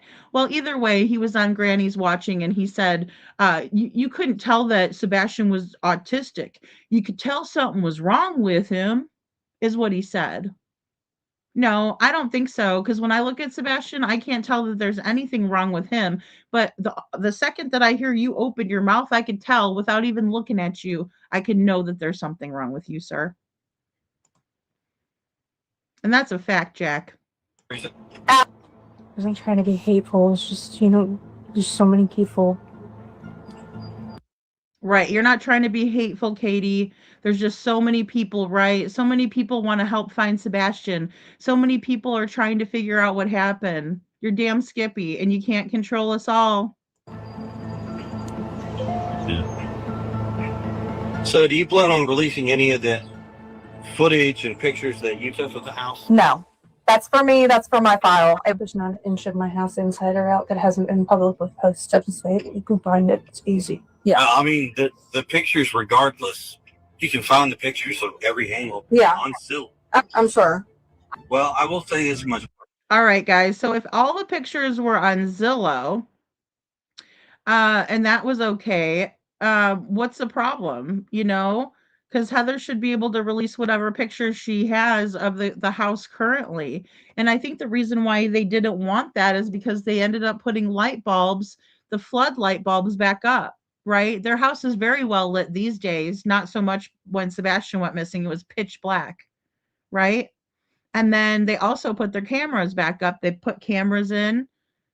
They had cameras before. Nina told us they had cameras. Many people talked about the cameras, but they took them all down before Sebastian went missing. His mother, who works for Brink's Home Security. So that's why they didn't want the cameras, or excuse me, that's why they didn't want the pictures that Heather took currently to be released, in my opinion. Why else wouldn't he want those pictures released? If every single inch of your house has already been on the internet, well, so has other people's. If you put your house on the market, that's what a realtor does. They come over, they take pictures, they put the pictures on the internet. Most people don't care because they're not guilty. They're just trying to sell their home. Ask your mother, Chris. She'll tell you all about it. Well, I will say as much. Before you make that trip to Memphis, I need to make sure, one, I'll be able to have the time to actually sit down and talk, because we have concrete floors, a chicken flow, and those hours are longer than normal. So I don't want to sit there and waste your time and your energy or your gas and stuff coming down here if I can't actually be to sit down with you. Hey, let me get your guys' phone numbers and Excuses, excuses, excuses. We blame Seth. We blame the public. More excuses. Right? And that's okay. Right? Oh, by the way, I know that we told you that we'd meet with you, and I know I told you specific times, and I know I told you all of this, and you adhered to that. But this is the problem. The narcissist is hungry and for control. That's what they want. So if you give them an inch, they'll ask for a mile. There's no amount of there's no amount of control that will ever suffice. They will never be satisfied. Even if you give them a little bit, they want more, more, more, more, more, right? Because they get off on being able to control. Now, when they can't control the situation, they're overwhelmed, they're stressed out, their anxiety kicks in because they know they can't do shit about anything. And, to be fair, a lot of times life can be hard that way, right? Because there's things that are out of our control, and we all have to kind of come to terms with that we can't control everything, even if we want to, even if we have the best of intentions. But someone like Chris doesn't have the best of intentions. Just when you agree to one term of his terms, right? That is, he wants more. Okay, now that we've hashed everything out, I'm not gonna show the pictures of the property. Okay, check mark. Okay, now I have to control the other bit, right? Now I'm gonna tell you that I can't meet with you, right? And then listen here when he cuts Katie off and doesn't allow for her to give her phone number to the private investigator that's trying to find her son, her cute, adorable young man, 15-year-old at that time, Sebastian Rogers. Can I just call you when I'm in Jackson tomorrow? Send me a text. Okay, what's your number? 83.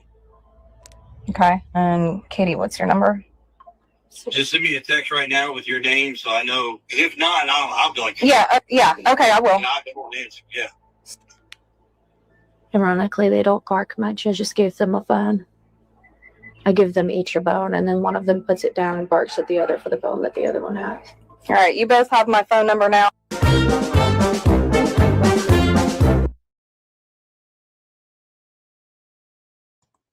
And again, Katie, why the hell would anybody care?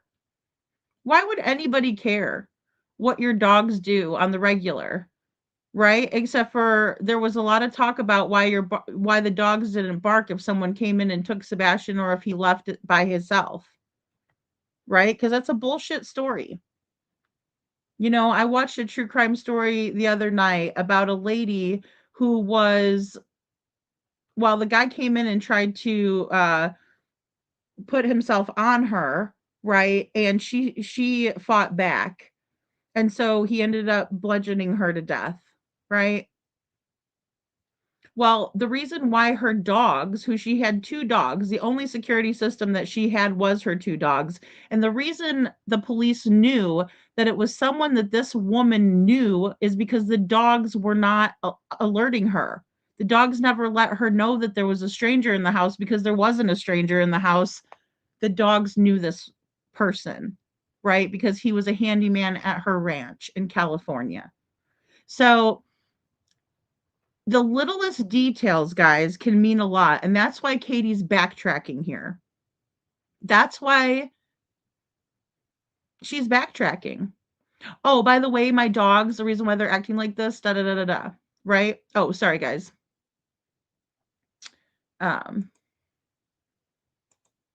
There we go.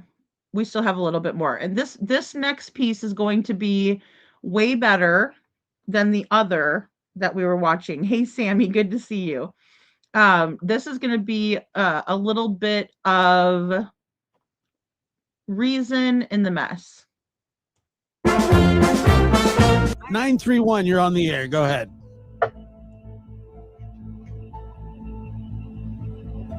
Hey, Josh. Hi, Chris. Hey, guys. I have a question concerning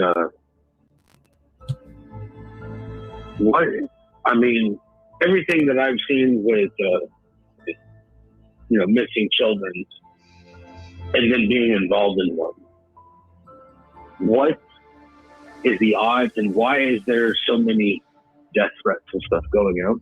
Why do people feel like that they should bully a person that's looking for a missing child? And where do you think these people get off thinking that it's going to actually stop the person? So your question, and Seth, I can hear it.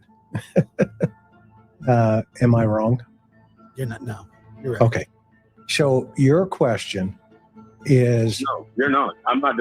No. This is Seth Rogers. I'm calling it. Yeah, I can hear you, brother. People that would like to know. I mean, me personally, I've been threatened. I've had death threats. You know, I've told people on the news, I'll be your Huckleberry. You want to threaten somebody? You can threaten me. Don't be threatening people that are helping trying to find my son. But what is the purpose of all these threats? There is no purpose. That it's going to work in their benefit? And has there been anything like this in the past? Yeah, Seth, okay, so to help, number one, you're doing a great thing by being persistent in finding your son. You're out front, you're talking, and because of that, we are living in a time in 2024 for the first time where good is bad and bad is good. And when you're doing good, there are certain personality types, and I'll let the doc talk about personality types, but from an investigative aspect, being LE, it's taken quite some time just to get the documentation out to the public that you are actually working. And you and I have had many conversations behind the scenes where we've both agreed that somebody is doing what they feel is helpful, which it's not, by threatening. Okay, guys, so I just want to pop in here really quick. I agree with what Chris McDonough says 100%. There are so many days where I will be listening to some of this crap that's going on, particularly in Sebastian Rogers' case, but also in Devlin Tate's case. And I think to myself, we're in the upside down. We are in a time right now when people are not coherent for some reason, and I think it's the evil seeping in. I don't know for sure, but it is. It's like good is bad and bad is good. Down is up and up is down. And it's really frustrating because we all were taught right from wrong, but for some reason it's so heavily skewed in one direction or another. Right? And I'm not saying that I'm better than anybody else at all, but what I am saying is that we all were taught right from wrong at a certain point. Even if it wasn't at home, you go to school and there's structure and you learn, to share with other people, you learn to tell the truth, you learn to be, a good friend. You might read a book and that'll help you. You might go to Sunday school, something like that, right? Somewhere along the line, you're going to understand our brains are hardwired to tell the truth, for one, right? They just are. There's been studies where there's little children, I need to find it, but they can even see when something is unfair. And they're little bitty. They're like, toddlers. So if a toddler knows right from wrong and a toddler can tell the truth and a toddler, again, can say, no, that's not fair. That's not right. Then really the adults should be right there, and I've talked about this before. If we're bullying people 24/7 on the internet, you think your kids aren't watching you and modeling that same behavior? You're nuts. Right? And maybe that's why kids are bullying kids at a higher rate these days, or just more aggressively. And we're seeing the ways of that. But I mean, Chris is spot on right now, and it says more about them than it does about you, or, in this case, it says more about the proud feet than it does about Seth, and they're projecting this outwardly. But in the same way, to be like, hey, do the right thing, right? We need to stand up against it. When you see somebody that's being mistreated, you say something. You don't just let it happen. See something, say something, you do something. Take action. Say, hey, that's not okay. That's not right. And Poppy, we're living in crazy times, Mama. It's like, I mean, Poppy says we are living in crazy times, and you are so right. It's so strange just what you're saying, Lady Freedom. Good is bad and bad is good. And I always am so amazed by Chris McDonough. He does such a good job, and he's like, well, we'll ask Dr. Gary about personalities, and Dr. Gary's awesome too. So is Josh. We love Josh over here. But it's like, Chris knows human nature because he's talked with so many people, right? You interview enough people and you talk with enough people, you start to understand that there's commonalities just in human nature, right? So, poor Seth calls in. This is, back in September 20 back on September, 20th, 2024. Right? And poor Seth is sitting there listening, and then they have a call in, and he wants to know what's going on. Like, I'm trying to protect everybody. I'm trying to protect myself. I feel an obligation. I saw it when Seth was standing outside the sheriff's office. Every time a car would turn the corner, he would warn people, be careful, watch out, that's just his nature. Right? I mean, it's just how Seth is. Be careful. He's looking out for other people, but he can't just bear the whole world on his shoulders like that. We have to all stand up. We have to. And I was really happy. I've been hearing from people, hey, I'm coming to the voices, gathering of voices. It's going to be great. I'm so excited. I hate that I'm having to meet people on these terms, but I am happy that they're going to show up. You know, That's right. Refuse to quit, Diana Bond. We have to refuse to quit. And we can't let Seth just be out there in the friggin' abyss by himself. Nobody's going to be able to carry all of that. Nobody should have to carry that ever. Poppy Love says, I just saw something yesterday showing this experiment example of what you're saying, Lady Freedom. The adults were afraid to say the truth, and they're screwed up, and the 5.5-year-olds got it right. Oh my gosh. And it's because they're innocent before they're corrupted, before peer pressure sets in, right? But I mean, wouldn't it be great if the peer pressure was to do better? I don't know why it's always to do something bad, because peer pressure could work both ways. I'll have to find that, Poppy. That's interesting. I always find that to be interesting, you know. That's right. Seth is strong, Jackie, very much so, and has his faith to sustain him. That's right, Jackie. I agree. But even the most faithful people can find it hard to maintain, that level of faith, especially when you feel like the whole weight of the world is on your shoulders, you know? That's true, Nero V. That is true. We're in the times where bad is easier via the internet, in my opinion. It is. It's so much easier. That's why it's unhealthy to just sit inside and be on the internet all the time, because when you go out and you talk to people, it's a totally different situation. You go to the grocery store, people aren't like, move out of my way, asshole. Most of the time they're going to be like, excuse me. I mean, that's always what I say, excuse me. Or, I was at Walmart, and I was getting something, I think maybe avocado or some kind of fruit in the produce section. And this lady comes up and she grabs a bag off of we were both coming up at the same time, and she grabs a plastic bag and then she hands it over to me. And I thought that was so nice. I mean, that's what people in real life do. And you're so right. People on the internet, is so easy to be mean to each other. It really is. And most people don't have the gall to do that to somebody's face or act that way in public. But it's very easy for people to do it online, and we see this trend of people going to their, to their leader, the captain. Oh, I did this in here today. I did this. I was bad today. And they get a treat and a pat on the head and they go on their merry little way thinking they did something good, and they didn't. They actually did something completely opposite of what good is, you know?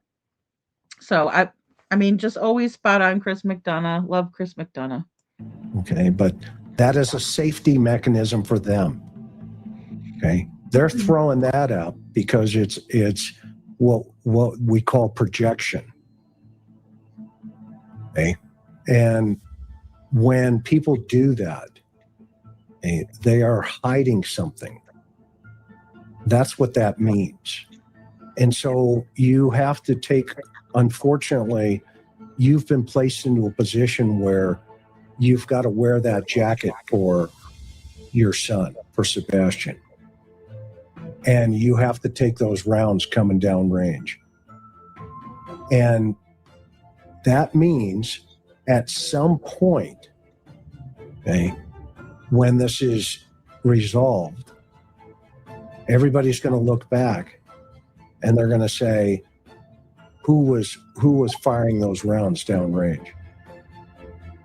And you're going to be able to be in that position to say, I felt them. Okay?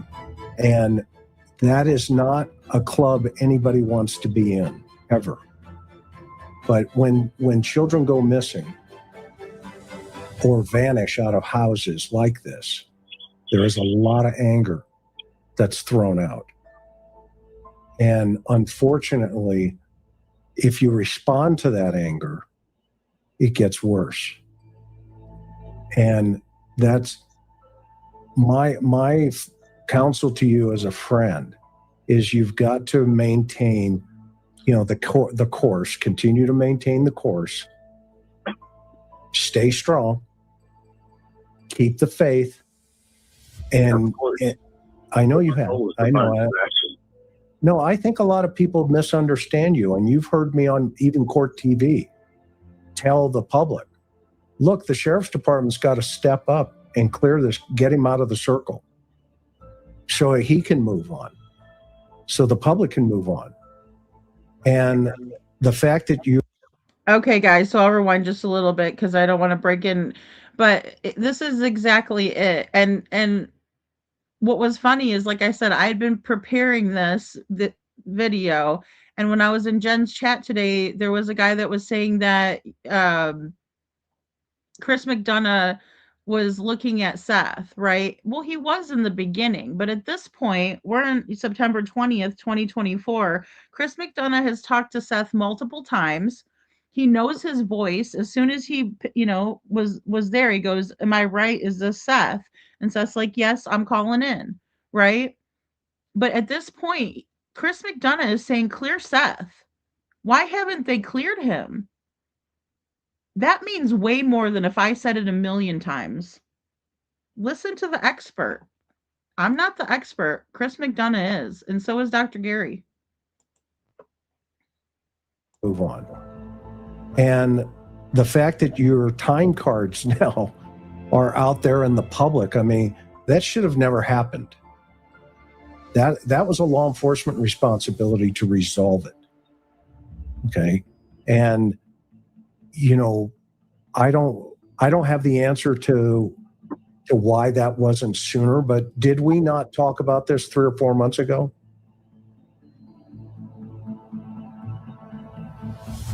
We did. And I mean, you can check the date on those. I've had them for a while. It's just, I didn't see any point of putting them out because I knew that I was at work. No, I know that. But you see, I was at work. But then when somebody started saying that I had taken a break or whatever, that was 3 hours. It's like, I'm 3 hour break. I'd have been fired. What are you talking about? Yeah. And well, you know what? It's not like you get to take a 3 hour break anyways.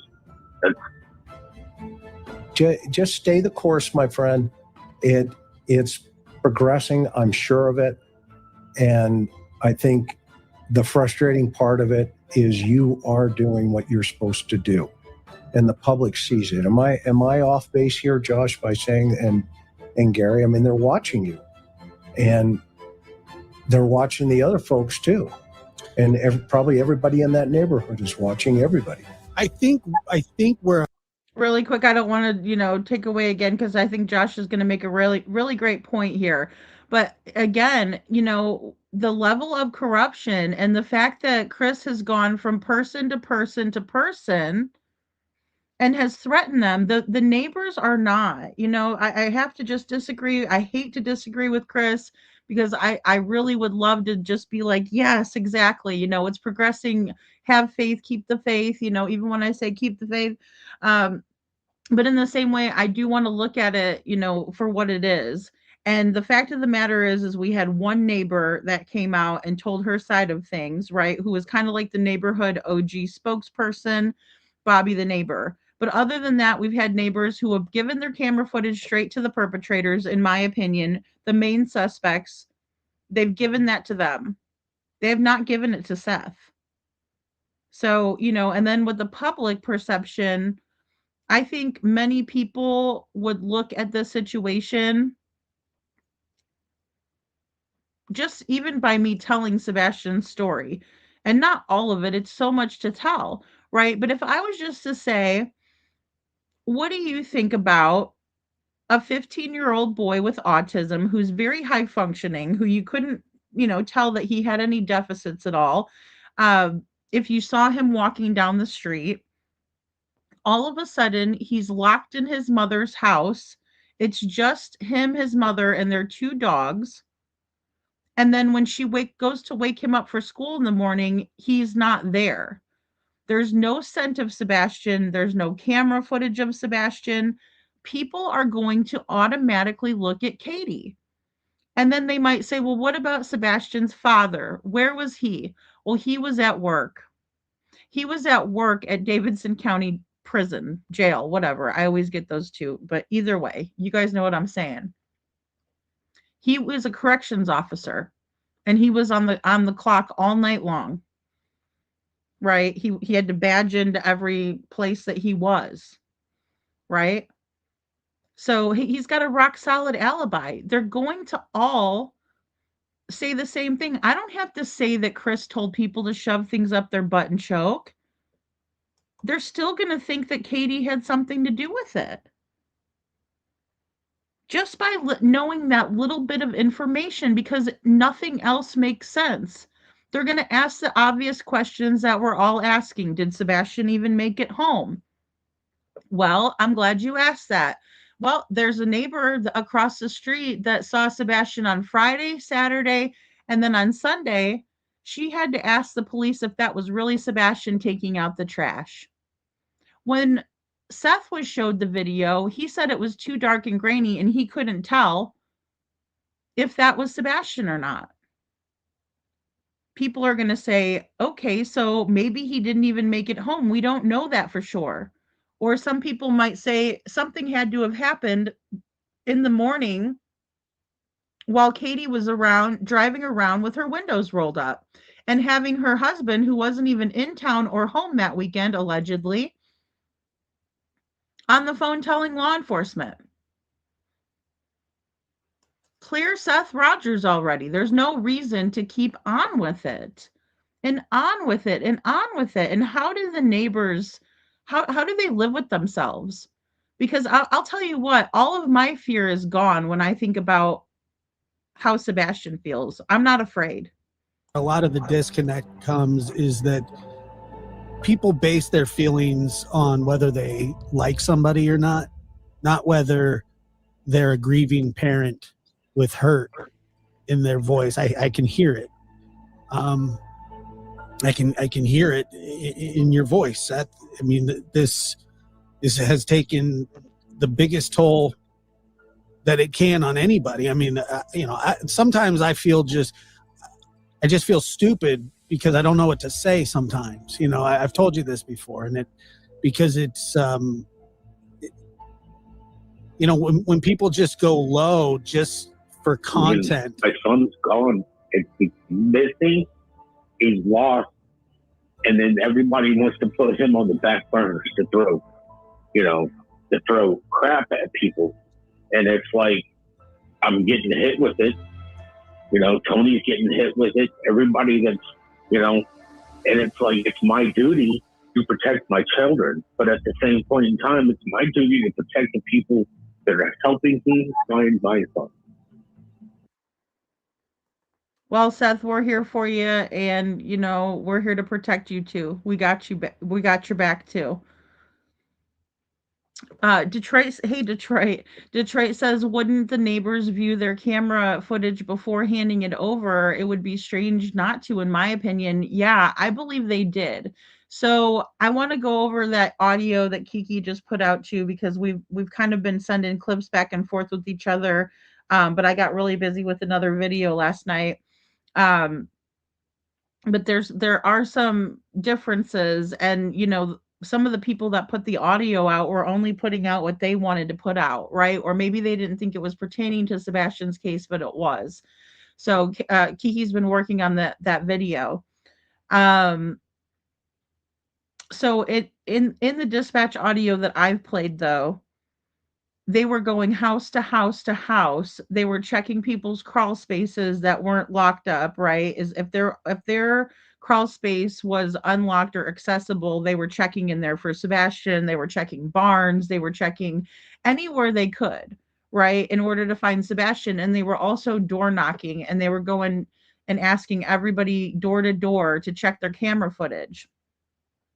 But there was also the neighborhood Facebook group, and it says it on the dispatch, the one that Bobby runs, and she was saying that she was asking people to send camera footage too, right? So Chris and Katie were also given access to that camera footage. With that being said, they were seeing the camera footage and law enforcement saw the camera footage, but when it came to the neighbor's Ring camera from across the street, her and her husband both couldn't tell if that was really Sebastian or not. So they asked the police, and they told her yes. And we'll play that after this because it's short. And you're right, Diana. Anyone can put an anonymous tip in if they know what happened to Sebastian where he is, in my opinion. And I would urge them to. You know, if they're sending, you know, footage in, or they sent footage in, and they don't believe that it's being taken care of, I would send it over to Seth at this point, and not YouTubers, right? Because I get a little bit, I wonder a little bit about that. You know, if Seth has never seen this footage, is it fair that he has to see it first on YouTube, or can't we just send him the clips so he can look at it for himself, and he has a private eye, and maybe that private eye could take a look at it. If the police are not in fact doing anything, and it doesn't seem like they're doing much, right? I mean, we wouldn't be going there if they were doing a great job. I might go there and bring them treats. I might go over there and buy them a bunch of coffee. Buy him a cake, thank you. Buy him some pizzas, something, right? To show support and appreciation, but they're not doing much. You know? Yeah, Miss Ann, I will make a video. If any of you guys want to send over you passing out flyers in the area, I could tell you I think that Seth would love to see that. Yeah, you know, different areas, because we can all do that, you know? Could LE be hiding or destroying information to hinder the case? That's interesting, MST. So I always like to watch Voices of Truth twice. And so I came in late yesterday, and so I went back and watched them again. And they were talking about how the green hoodie was not Chris Carr's son, right? And I had received that picture and that theory, and the person who sent it to me was like, this is green hoodie, and I'm like, no, I don't think it is, right? Which is fine. I love that you guys send me things, whether I think so or not, or whether I'm like, whoa, yeah, thank you for sending it, right? I'm not saying that. What I'm saying is I looked at the picture right away. I knew that wasn't the case. At night, put out some sort of post saying that they believe that the green hoodie person was a male in the Proudfoot family, in the Foot clan, right? And so I went back to my notes, and there is a registered SO in the family, and his name is William Christopher Guy. And William Christopher Guy was involved in a shootout at a gas station. And when he went to trial, and there's all these court documents. I'm not making it up. Actually, I need to make it short, is what I need to do. A short video or a short showing this. The video footage from the shootout at the gas station was miraculously disappeared, and no one knows what happened to it. And law enforcement was never held accountable for it. So when we talk about corruption, this is a person who not only has domestic violence history. Yes, William Christopher Guy, I'm talking about you. Also, cruelty to animals. Also, SO towards children. Also involved in a shootout at a gas station where people could have been injured or unalived. And the footage miraculously disappears. Now, if we're thinking that there's no such thing as corruption in Sumner County, please go back and listen to that. I sat there and read every single bit of those documents that were found. But I'll just go ahead and highlight the good part for you guys, where there was camera footage that went poof. And I think it pertains to Sebastian Rogers' case because that's something that happened in the Proudfoot family. Now, whether that's who Aunt Night was talking about or not, I don't know. Does the person look like Green Hoodie? Well, I mean, if Green Hoodie is a guy and he has red hair, sure. But I don't think that's who it is. I just wanted them to do an analysis, so I showed it. And as a matter of fact, maybe I'll show you guys that video after this, too. SF said the LL interview neighbor didn't see anyone taking the trash out on their CCTV. SF said law enforcement confirmed it was Sebastian, and Sonny also did. Yeah, I mean, I know that Katie was talking about how the FBI cleared the video up, but again, I just don't believe it. Cause, especially because Seth, he said it on Pascal. Yeah, he said it on Pascal NeuroV. I think it's still up. I'm not sure. I should have probably been looking more heavily into Seth, but I didn't make a lot of videos about Seth. And the reason is because I didn't suspect him. From the very beginning, I never suspected Seth. And still to this day, I still don't. Right? I mean, there was times where I'd look into Seth, right, in certain things, but I always knew that he didn't have involvement. I saw the interview with his boss, day 2. So, I mean, that's why I never thought to even, go into it. Because he just wasn't there, Thank you, NeuroV. Thanks for being here, hon. Sorry if I was jabbering away and I didn't see you leave. I have believed LE is hiding the truth from the beginning. Anything that has been turned into the Erocratic states that if it's no evidentiary value to Sebastian's case, his exact words.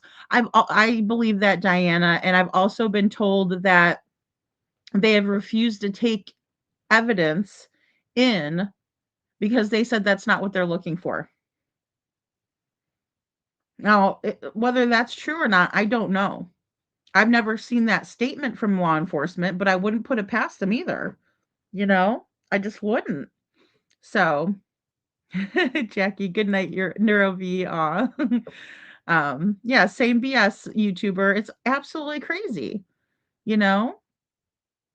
And Sonny was so, I mean, I hate to say it. Like, I don't feel like Sonny was like an old man that was like, out of his mind or anything, but he just acted like he didn't know what the hell was going on, Sammy.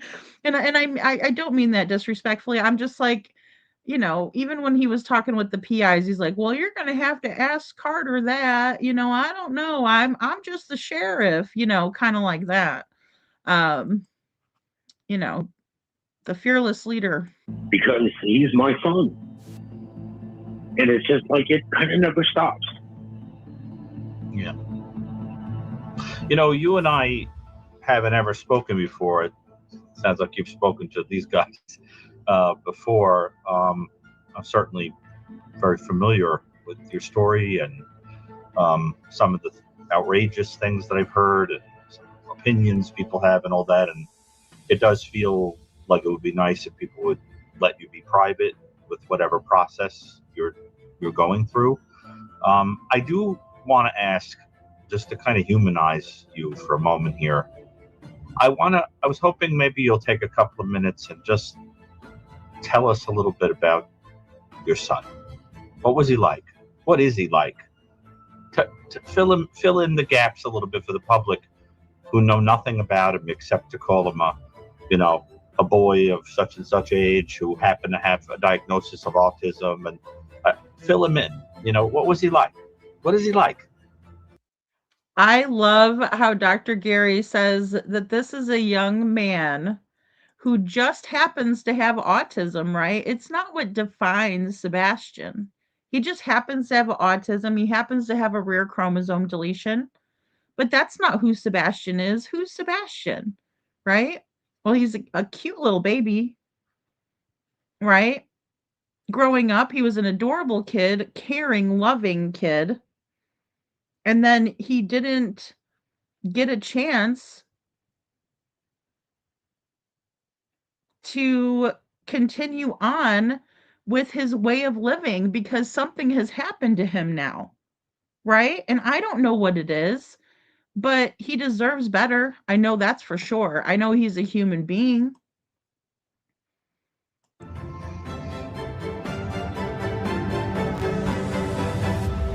If you could ever have somebody that was happy all the time, my son was not happy all the time. He always had a smile on his face. You know, he was always willing to listen, and he was always intrigued to learn something new. He loved his animals. He's got animal books in his room. He loved his video games. That was his way of getting away from the regular world, which we all need a break from. But then at the same point in time, you know, he liked to just go out, sit in a chair and go fishing. You know, there was just, he would sit down in the living room. We'd watch movies on end, and he was just, well, what do you want to do, son? It was like, I'm doing it, Dad. I'm sitting here watching movies with you, you know?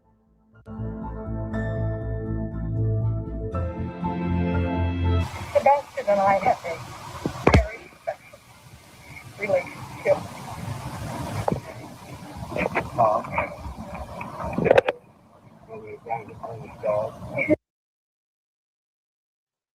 All right, guys, I tried to get the sound on this video. It's very tough because whoever's filming it is too far away.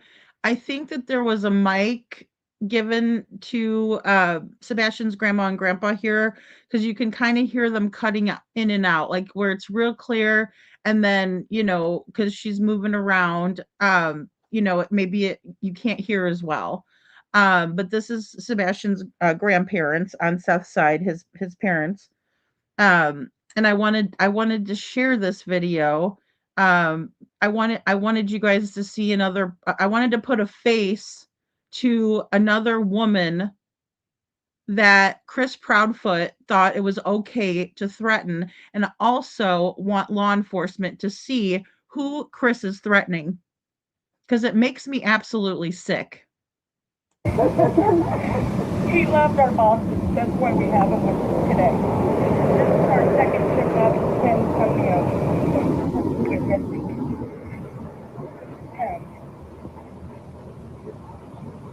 We have flyers from, here's his next report. Prayers for these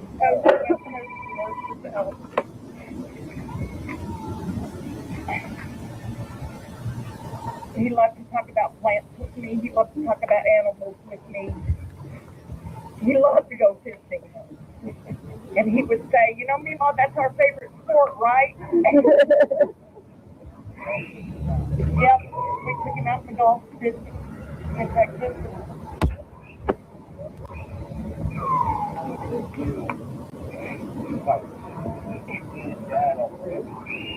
I know. It's because I'm a better fisherman.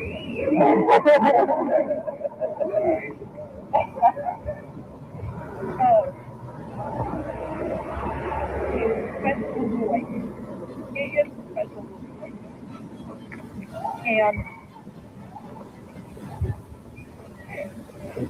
after his dad and his mom, I was the third person to ever hold him. And then, yeah, Seth took him from me. And I was there when he was born.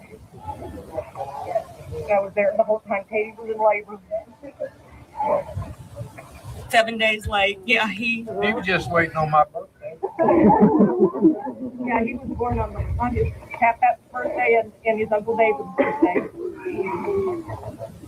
Yeah, 7. But we thank everybody for being here and for your prayers and for putting forth the effort to try to find him. This is our second trip up from Texas. Just all the negativity that's going around needs to stop. It needs to stop. The negativity is not going to bring us back. And, you know, it just needs to stop. And these, you know, the YouTubers need social media, okay. But if you're in it, what you're doing with it. yeah.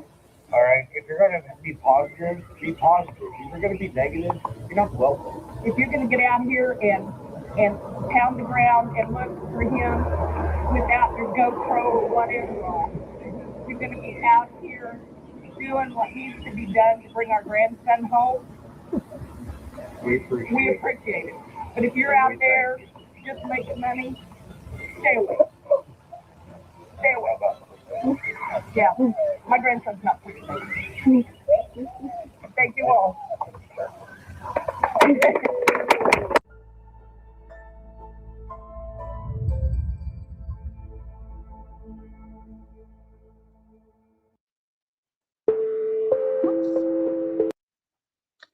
Okay, guys, so that's Seth's parents, and they had come out a couple of times. They had passed out flyers all around, you know, and came out to one of the vigils. I think that was one of the first vigils that they did, if I'm not mistaken. If I got that wrong, I apologize. But nevertheless, that's Sebastian's grandparents. You know, he loved their little dogs, and they had brought their dogs. Yep, San Antonio was where they came from. I'm not sure, you know, exactly, but they had said that they had made 2 trips, you know, I guess that was their second trip there to support Seth and try and, you know, help find Sebastian. I think it says a lot that they were saying nice things about Katie. Remembering, reminiscing. This is what I was talking about when I told you guys that it would be difficult for me, but I'm the same way, where I can look past the situation, and when there's some type of emergency like this, I would be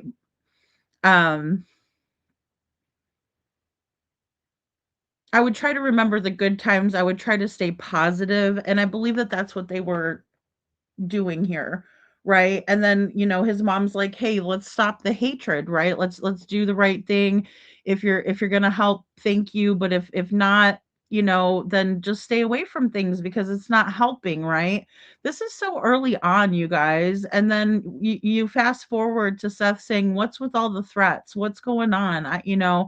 When he called in. So I just wanted people to see that. Again, this was something that I was planning before, and these were just big topics that we were talking about in Jen's chat today, and I thought that was interesting. Let's take a look at the flip side of things on the Proudfoot side, shall we? So, this one I called, "Who is the Pred in the Foot Clan?" Well, they're on the guy side of things, right?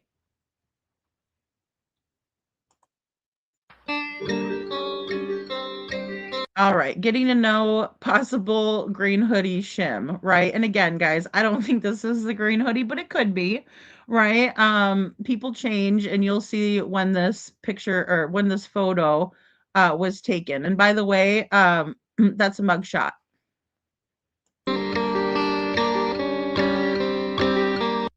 All right. So William Christopher Guy, offender against children, offender ID, right? SO015317. Aliases, he goes by Christopher William, maybe interchangeable, last name Guy, right? Again, this is his offender picture. He looks like he just won the fucking lottery. Right? Does anybody else see a problem with this? Because I definitely do.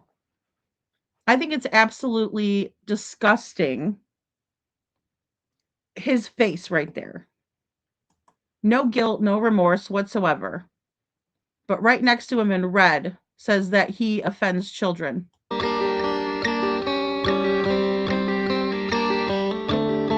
All right. Tennessee Sex Offender Registry.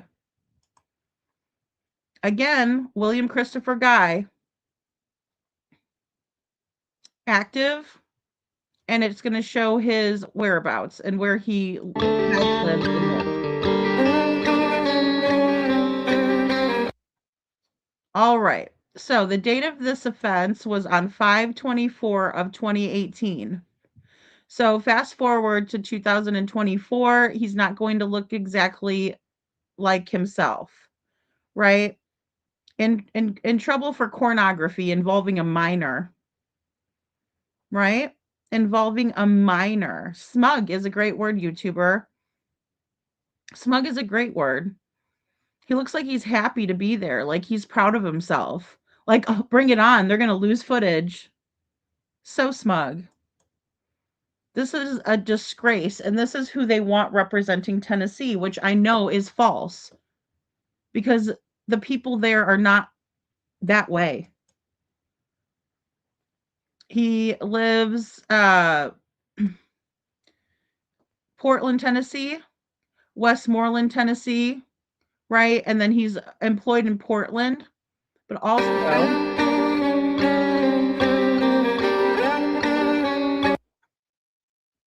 he's employed I thought there was another employer. Sorry. Maybe there was just two addresses. Vehicles. At the time in 2018, he had a blue Ford F-150 pickup. Here's a tag number. BTG 8745 Tennessee tag. Vehicle another vehicle 2009 blue Chevrolet Impala sedan. Tag number 880BNQS Tennessee tag. I wonder if any of those tags were picked up on the license plate reader. He's a student at Gallatin Community College, right? That's a nice place for him to be.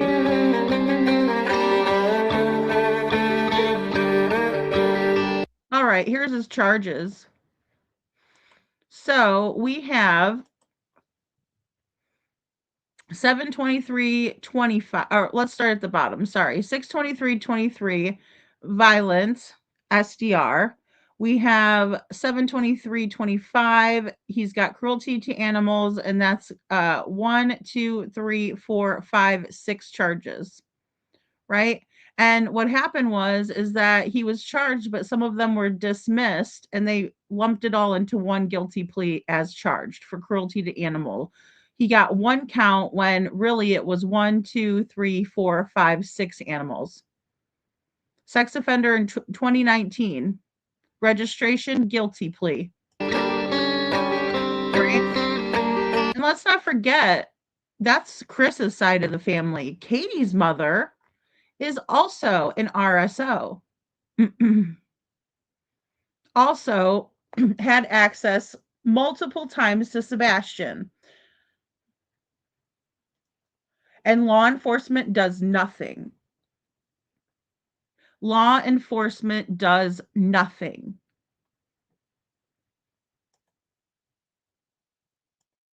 You understand why we need to do something, Katie, Chris? Or are you just upset because it's your family?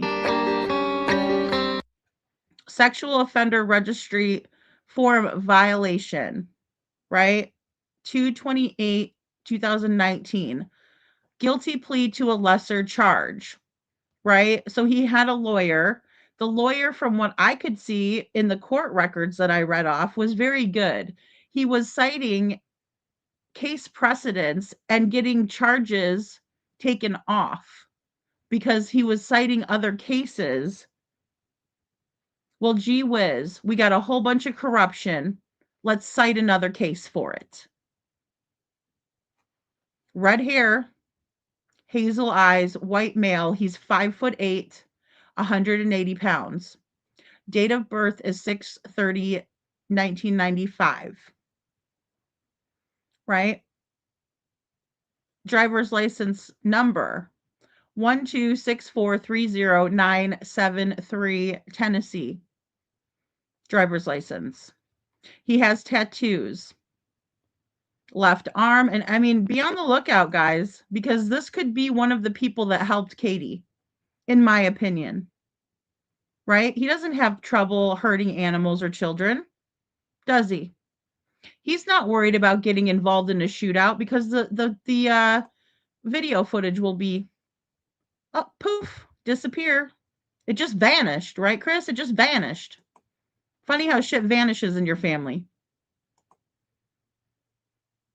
Now a whole person has vanished. Fancy that. The last registration, last time he reported himself was 8/26 of 25. So 4 months ago. And we looked this up. This is all fresh.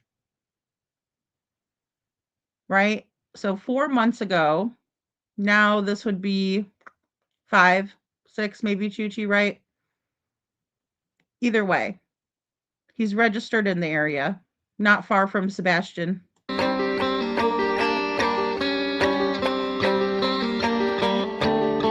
All right, so let me just take a gander here. Because they're going on and on. Now he's got a misdemeanor domestic violence conviction, right? And he was getting violated. So he's got his attorney, right? And again, this was filed 11/29 of 23. So he was involved in a shootout back then. So here we go. And please pause to read, guys, but I want to find that part specifically so I can show you.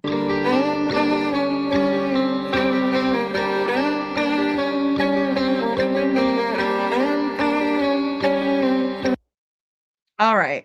November 14th, 2014, pled guilty to 2 counts of misdemeanor domestic assault. There's 2 separate cases, 14-03046 and also 14-03047. They gave him 11 months in the first case. Second case, let's see. Sentenced to 11 months, right? On May 17th, the defendant pleaded guilty to felony vandalism in case 16-01978. At guilty plea hearing, the defendant agreed that he had violated his probation in the domestic violence cases listed above, right? Trial court date accepted, and the state recommended for a 3-year sentence on felony vandalism charge, but withheld judgment on the case and the revocation proceedings so that the parties could be heard as to whether the defendant should be granted probation, right? So he's trying to get off of probation. He's trying to say that he wasn't notified of the revocation, and they start citing case precedents. Let's see. I just want to make sure this is not it. Oh, wait, here it is. It is here. Hold on. On October 19th, 2022, on probation and revocation warrant pertaining to all three cases was issued alleging that the defendant was involved in an incident in which the defendant was shot twice and the defendant, being a convicted felon, unlawfully possessed a gun. On January 4th, 2023, the defendant filed a motion to dismiss the revocation warrant. In his motion, the defendant alleged that the state had lost or destroyed a video recording. The state had lost or destroyed a video recording. Very interesting. So it just goes poof, right?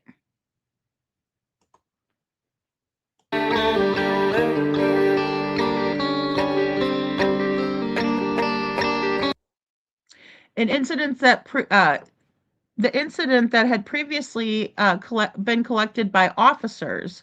So then they start citing a different case, State versus Ferguson. The defendant asked the trial court to dismiss the revocation warrant as a remedy for the lost or destroyed evidence. Right? So he's using it to his advantage as well. Why am I not surprised? So then they talk about the incident.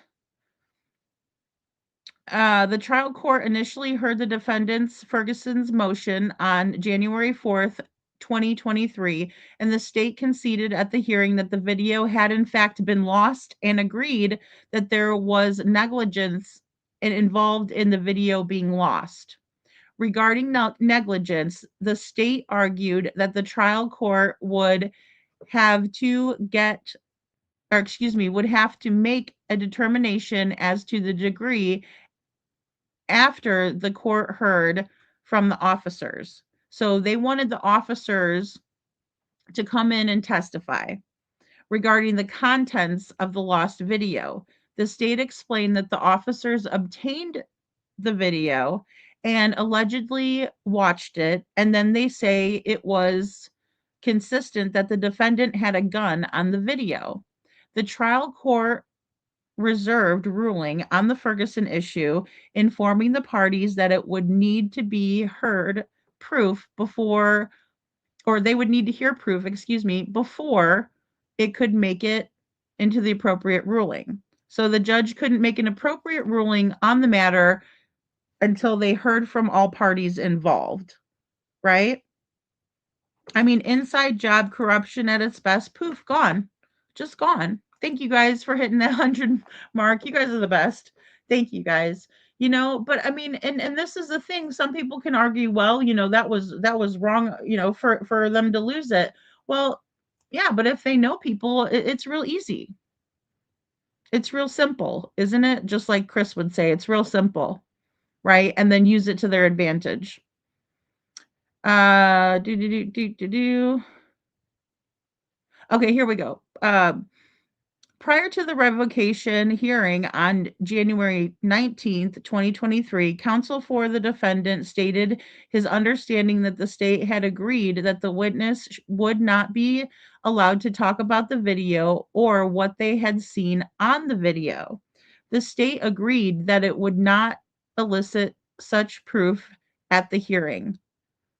Right? So, again, that's a win. Defense counsel then argued that the defendant's October 19th, 2022 revocation warrant was ultimately filed and that the trial court should dismiss the revocation. Defense counsel argued that the defendant was serving an effective 6-year probationary sentence because the 3-year probationary sentence for the felony vandalism conviction was to be served consecutively to the effective 3-year sentence for the misdemeanor domestic assault convictions, right? So they just keep lumping this turd into they lump everything together. So he's got one charge, right? Even though he has multiple instances of being violent towards children, animals, women, children, everyone. That's your family, Chris. That's your family. Proud now? Because I wouldn't be proud. It's kind of odd that you like to brag about your family's connections. Here it is in black and white. Looks like you were right. So, long story short, guys, because again, you could read this through. I'm just going to play it and I'll tell you the end result.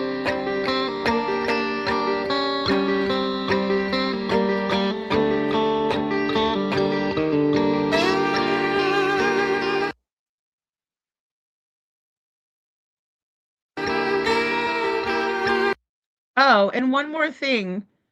Just so you guys all know that this convicted RSO, this horrible human being, in my opinion, this vile and violent human being, still possessed a firearm, even though he was on probation and wasn't allowed to have one.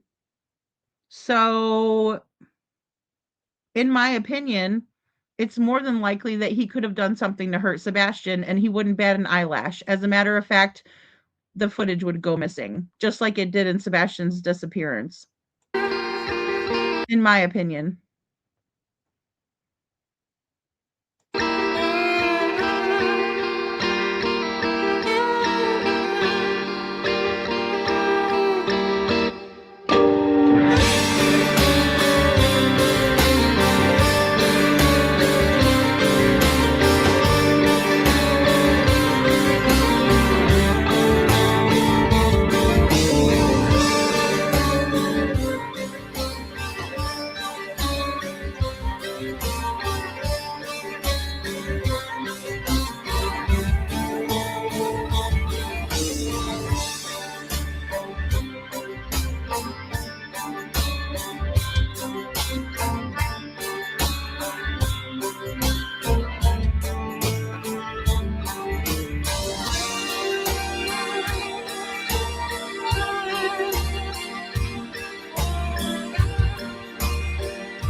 Okay, guys, so in conclusion, for reasons stated, the judgment of the trial court is affirmed in part and reversed in part, right?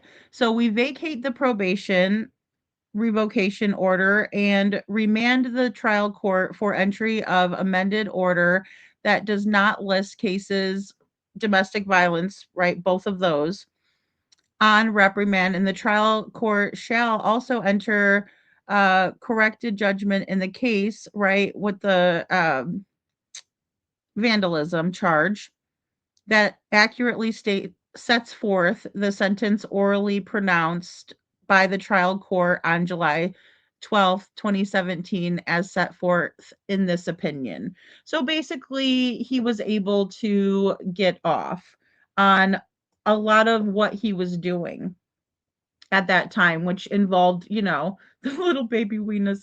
Yeah, it involved, you know, many things, right? Like not just domestic violence, not just vandalism. It was a whole shootout, but they just put it down to vandalism. So, if somebody was to look this guy up and didn't kind of do their digging and stuff, it would just look like he vandalized something, right? Like he toilet papered something, spray painted, graffiti or something like that, Good night, Jackie. Good to have you here. Oh, she says you got to get up early to catch Lady Freedom. That's funny. No, I'll tell you this was a definite group effort, guys. In the beginning, one of our sleuth friends was helping me with the green hoodie stuff, like back last December when Texas Roadhouse video come out. So we had already had like screenshots and things of his registration from back then. and then Chi found the new stuff. So we just put it all together. Do I think that he's the green hoodie? I don't know, but maybe. I don't know what he looks like now. They just still have that silly old picture up of him. I was hoping that we could get, a better picture of him. I mean, we kind of already have a good picture of him, the way he acts, right? But just not what he looks like nowadays. Hey, Faye, good to see you. And, as hindsight kept pointing out last night, it's like, it's as if Sebastian knew that person, right? And Sebastian was watching that person like a hawk. And that's one thing that always kind of bugged us over here, right? I was like, look at him watch that person. He's not taking his eyes off of, what's going on with his mom. Doesn't CP have similar allegations against him with the family member? I heard about that, Diana. And I don't little Vienna's. I don't know if that was correct or not. This is what I heard. And again, I don't know if this is true, so I can't, get all upset about it. I can't be enraged, but it would enrage me if it's true. So Chris had a family member that he had allegedly done things that were inappropriate to her, not with them, but to them. And allegedly he was sent off to the military instead of getting in trouble for it. Right? And we know these things happen all the time. Just like Chuck Harris in Crystal McCrory Jones's case. He was grooming and hurt a young lady in town, and he paid her mother off. Allegedly, in my opinion. So, those things happen all the time, right?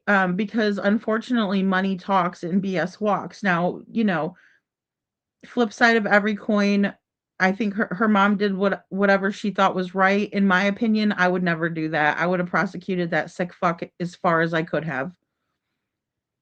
But, sometimes the police won't pick up the charges either. They just flat out refuse to pick up charges.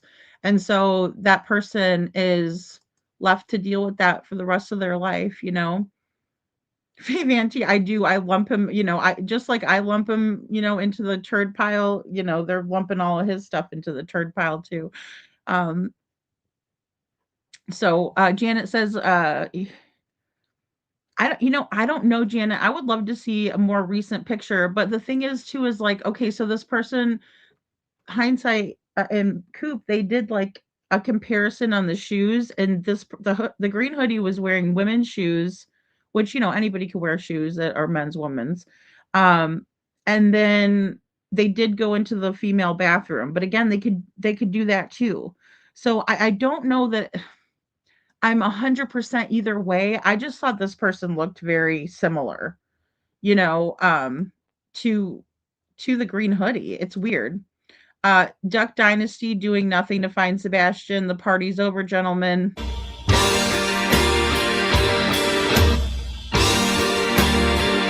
Sumner County Duck Dynasty strikes again, grabbing my petition to run for county mayor. Let's do this, Sumner County. Yeah, let's do this, John Isbell. Find Sebastian. You guys are so worried about your politicking, and you're not worried about Sebastian, in my opinion.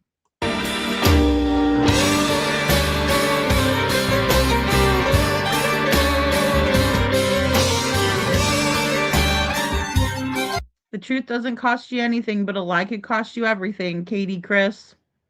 If you're listening, probably not.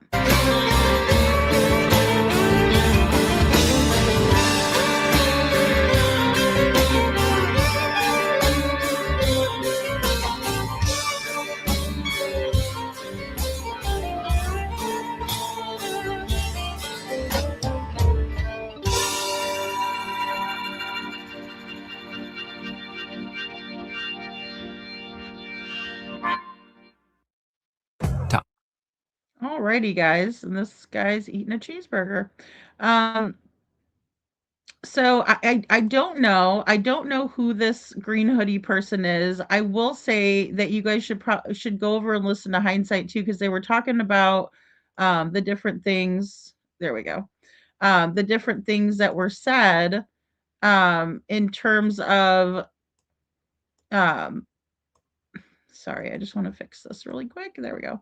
The different things that were said about Chris and Katie, and across the board, I think that we've heard a lot of things that were said about Seth, Chris, Katie, right? I could, just to be fair, everybody has said things, but when we look at Seth's approach, when we look at Chris and Katie's approach, it's vastly different. It's vastly different. And I think that just the fact. Oh, thank you. Lady Freedom, can you screenshot that green hoodie pic? Maybe I can enhance it and see if I can make it somewhat clear. You know, I'll get one. They're so blurry. They're just so blurry that it's so hard. Like the face is so blurry. Let me see if I can't go back to one of the videos. And the thing is, too, is that person is like moving really fast at certain points, too. I hate to say it, but it almost looks like their face was blurred out a little bit because any of the pictures, well, let me just show you guys, like, for example, okay, here we go. So, like, in these ones, we can definitely see Katie's face. Now, I'm not talking about the one that was, like, done from a camera, the other ones that were taken from stills of the surveillance. But, like, we can definitely make out Sebastian, we can make out Katie, but when it comes to the green hoodie, it's, like, so distorted. And I don't know if it's because they're, like, moving. So, because whenever you're trying to take a picture of somebody that's moving around, it gets blurry. So, I don't know, it's weird. Yeah, cleared the next day, Janet. And, I think it's that's it. I think I lost my train of thought. I'm glad that you guys brought me back. What Hindsight and BMW Coupe were talking about in terms of the green hoodie being cleared and what law enforcement put out about green hoodie being cleared. I think it's interesting, their wording. They never do say that, there's no connection to Katie or the green hoodie, right? In terms of them knowing each other. Because it does appear that Sebastian knew the green hoodie. Either that or he was very uncomfortable with their presence and was watching his mom because he didn't like his mom over by green hoodie, right? Because I've thought of that too. And I think we've talked about it a lot. I'm like, he really didn't like that green hoodie. You can tell he was just kind of looking like, and I think if he knew the person, wouldn't he say hello? I don't know. Because he was smiling at the random neighbor, or random neighbor, the random server lady, or maybe it was a guy. Whoever came up to the table, he gave him a smile, though. I remember seeing that. I don't know. So I don't know if he knew them, or I think Katie did. But was Sebastian knowing him? I don't know. Maybe Sebastian did know him. Maybe he didn't. He was absolutely watching his mom like a hawk. There's a family bathroom right next to the women's bathroom, right? Yes, Detroit, there is. Mm-hmm. Yeah. There is a family bathroom and a ladies' room. And then if you go, I guess it would be, if you're facing it, it would be over to your left. That's where the men's room is, like on the other side of the wall kind of a thing. Cause like the women's room goes back into like a little area because you got both bathrooms. So yeah. Yeah, good catch, Detroit, because I was thinking that too. It does appear that she went into the ladies' room, you know. Hey Victoria, good to see ya. And Jackie says not many face forward pics. Yes. Yeah, many are blurry, Lady Freedom. They are. I mean, they're just so blurry. I I guess they were I was, in the chat, in hindsight, said that they were trying to get, like, a lip reader, but they just couldn't make it out.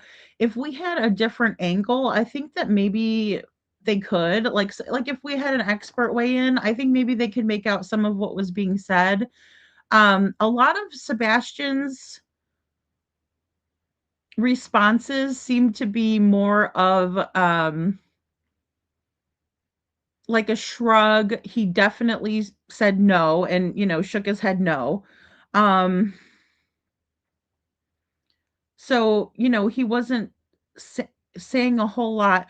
I think what would be difficult with a lip reader, is because Katie was, like, stuffing food in her face and she was talking at the same time. So she had them, and I have to laugh at Sammy because Sammy said so much drama with the fork. But I mean, she took some mashed potatoes, she's eating that, and she's talking to him, right? And then she takes a piece of the steak and puts it in her mouth. Then she's still talking. So I wonder if a lip reader could get anything just because she was also eating, you know? Yes, Fave Auntie. Give me 1 second. Let me pull. Oh, yeah, I see it. Okay.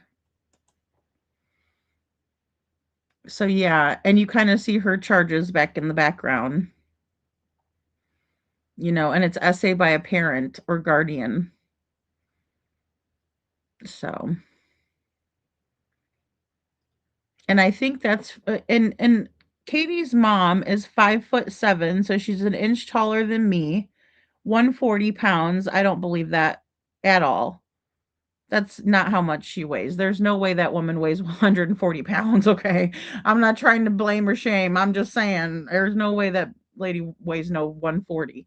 Um, but okay, whatever. That's what was on her driver's license. So red or auburn hair, brown eyes. Same eyes as Katie, really. They look a lot alike. They're actually very, very close. They look a lot alike. So I mean, I think that she was definitely either reprimanding him or telling him something he didn't want to hear, Janet, because he scooted over to, towards the wall, of the booth. There was definitely exchange of something between KP and Green Hoodie, in my opinion. I think so too. And then it was also like there was like something like it's always appeared to me like something was supposed to happen, but something went awry, right? There was so much going on and so many things at play, and then all of a sudden it's almost like it got shut down. I don't know.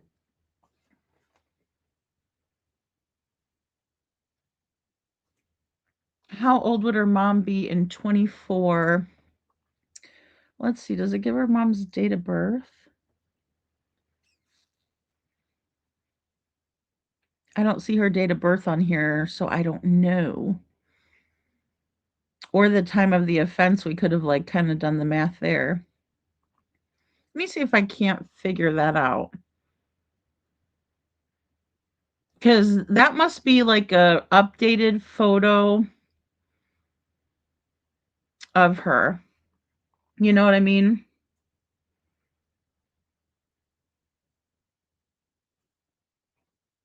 She is Green Hoodie Fabian, she says. She's green. Well, and that's what, hindsight and the girls were saying respectfully. We think that, this is the Green Hoodie person. It's just so hard to tell. And I mean, yeah, her hair looks blonde in that picture though, It just looks so blonde in that. But then again, us women, we can dye our hair back to the regular color however we want. I mean, men can too, but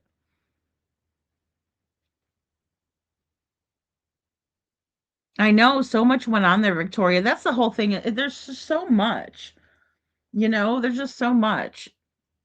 And in hindsight and BMW Coupe, I think we're really saying, last night, because again, I listened to it twice. And I'm like, yeah, I think it could be. And again, like I said, because I think she's more than 140. And it did look like the green hoodie person had some, meat on their bones. And at certain points, it looked like a guy. Certain points, it looked like a girl. Oh, I don't know. It's so tough, you know? The person looked like an ex-military to my eyes, allegedly. Yeah. Well, they were walking, up tall, straight, you know, in the beginning, and then it's like they hunched over a little bit, especially as she was passing. Once we got a closer view, also, or a different angle. Yeah, see, Faith Auntie's convinced that's the green hoodie. Yeah. I mean, and the thing is she could have made it from Virginia to Tennessee.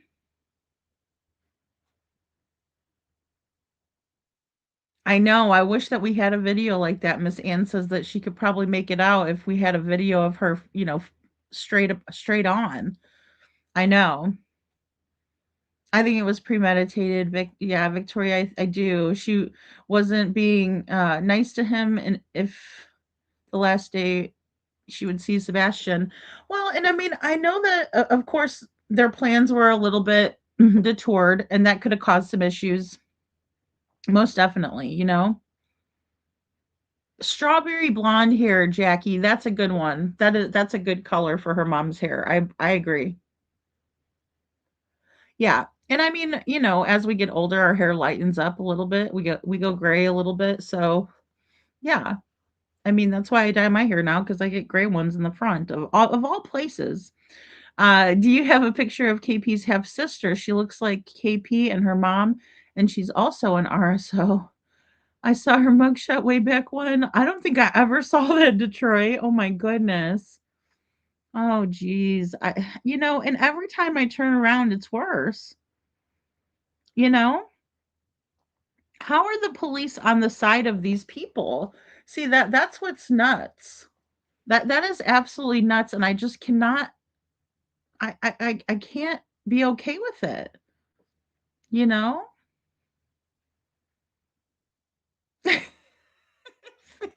Fave Auntie, that's I read that and I don't know why it made me laugh, but it did. Chuchi, can you put the GH picture next to that head? I want to say Hindsight had done. Maybe I need to go back through their lives because didn't they do one on Katie and the green hoodie? I know they did. I know it was them. Um, Hindsight and Coop. Sorry, Voices of Truth. I know they did it, so I have to go look back because I know they won't mind if I use it. Um, so I could just show it to you guys, but I don't know where or which one. Yeah, they're very much alike, right? MST, they look a lot alike when I see them next to each other. Um, Definitely. Yeah. Victoria thinks it's Katie's mom in the green hoodie. Is there any footage of her walking out of the bathroom to the main doors? I would have to double check. I know there's some for her walking into the main doors to the bathroom, but I don't think there's any of her going back out. Oh, wait, maybe there is. Or does it just change over to the parking lot? Diana. Diana, I'll tell you. Katie really does think she's slick. And that reminds me when Justin was showing he went to the very last vigil that everybody uh participated in. Um and he was showing his footage and when he went by Katie and Chris's house, you could see the Brinks logo on her van. So I thought that was interesting because they had said that she had her van wrapped, based on that Carfax. And sure as shit, I mean, it seems like the van, had a new logo. So, Vic, I was wondering because I saw your picture and I was wondering if you were just Vic. Okay, because I know they change the names. They do that. They've been doing that. I don't know why. The thick neck and walk through me on green hoodie pick at first, but could be KP's mom. Well, and what about her sister? Now I'm thinking if it was her sister, is it okay? Let me make sure. Not a stepsister, half sister. Thank you. That I got that one. Okay, thanks, Detroit. Again, I had to look at your comments. I was like, not stepsister. That's wrong. Okay, so Katie's half sister. Very interesting.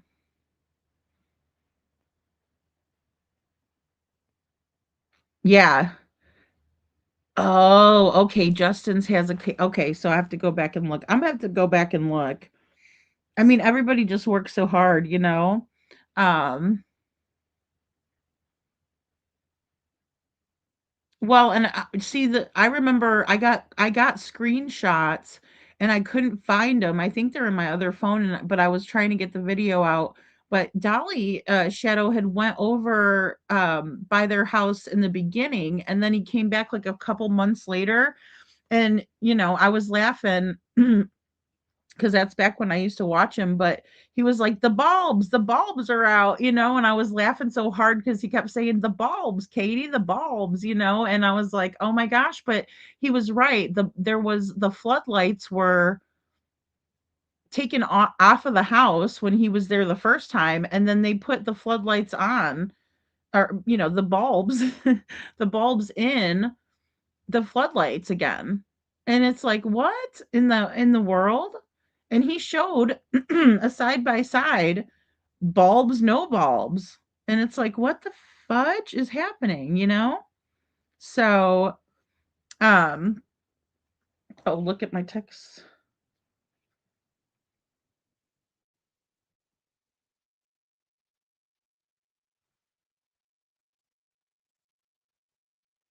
See, that's the one that looks like he's got that the green hoodie's got a goatee. Choochie. That's what I'm saying. That picture that you just sent over is the one. Hold on, guys. Let me take this off really quick.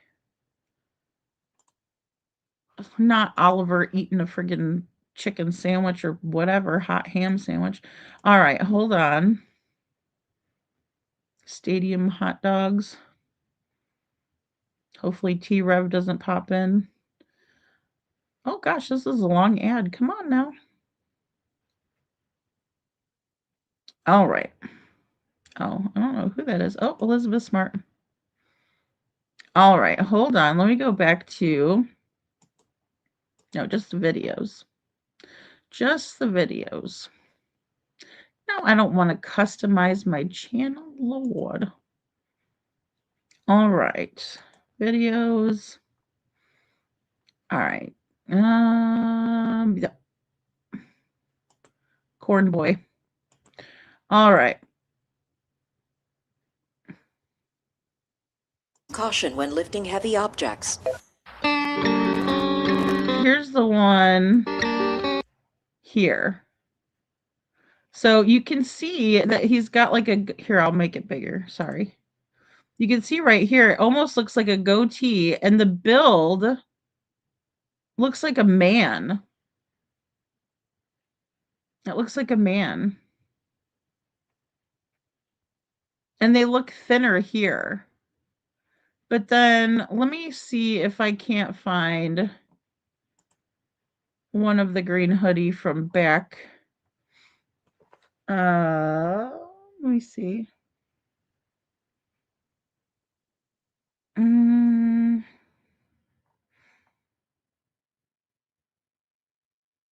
The commotion. Here we go. Here's a commotion.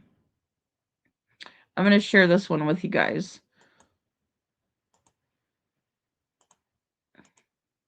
And guys, this is purely speculative, except for, of course, the court documents and everything I read off. But, I mean, don't get your panties in a twist there, Chrissy.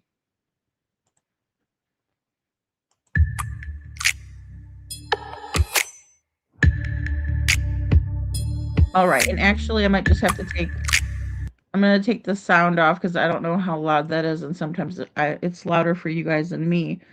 So this is where, you know, we have yellow coat guy. He's coming out.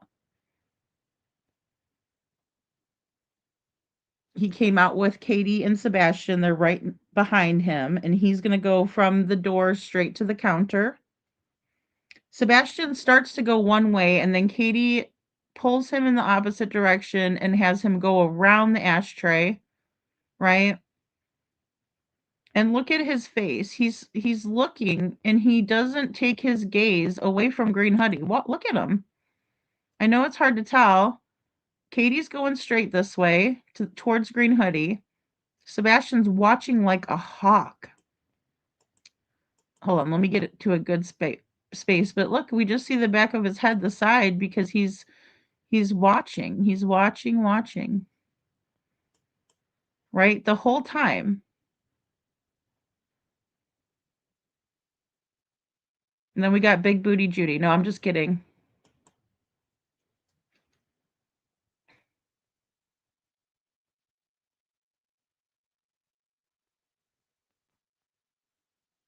All right, this is where we see, you know, some sort of commotion. Everybody turns to look. What's going on? Even the guy, you know, the service worker, food server. Sebastian's waiting with his hand on the handle. There's something going on, right? And then here comes Green Hoodie. Oh, here comes an ad, more like.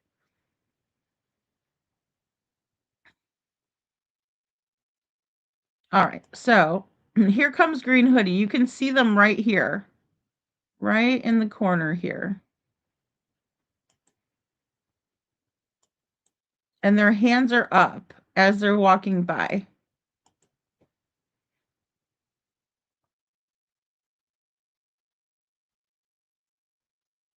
Here's a close-up. And you'll see Green Hoodie emerge from over here.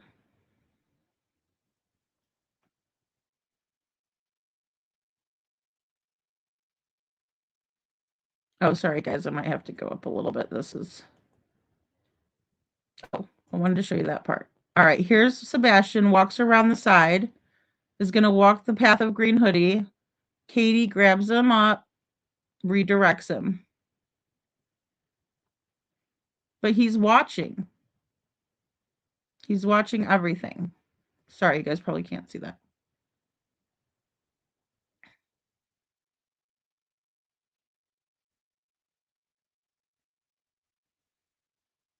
This is in slow motion, obviously.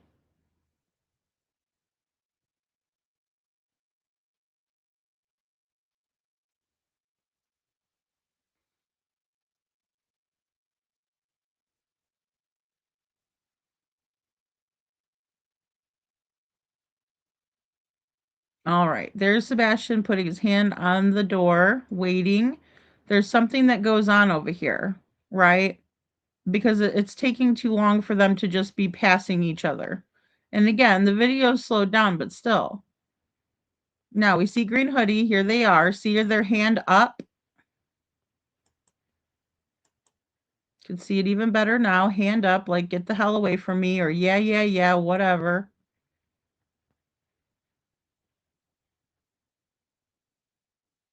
But now their gait looks like an old person. It really does. And by gait, I mean the way they're walking.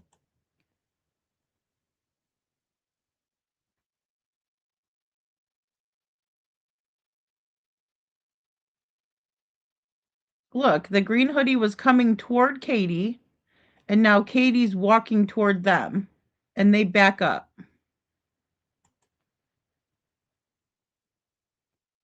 She meets with them. Look at the hand in the air. Look at the hand in the air. Like, what? What?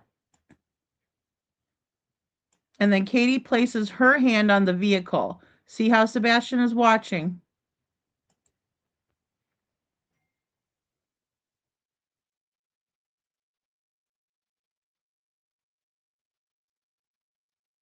And again, the Green Hoodie backs up and Katie moves forward. Now, if this was an older person and they were passing me, I don't even have to be a seaman, right? To have common decency, courtesy, and manners to allow for that person. I'd say, come on through, hon. Or, come on through. This is our car. We're taking off. Doesn't do that. Katie makes contact with this person directly, and in my opinion, for a reason. It's very deliberate, in my opinion.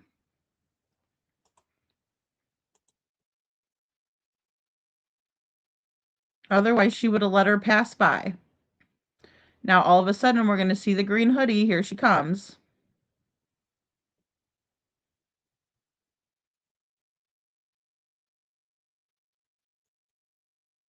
And again, you can see their hand up in the air. Katie turns on her bright lights.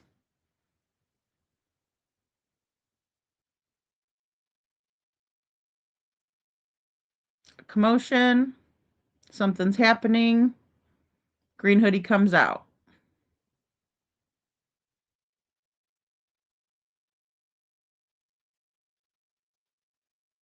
And then they go in there, and apparently they go to the bathroom.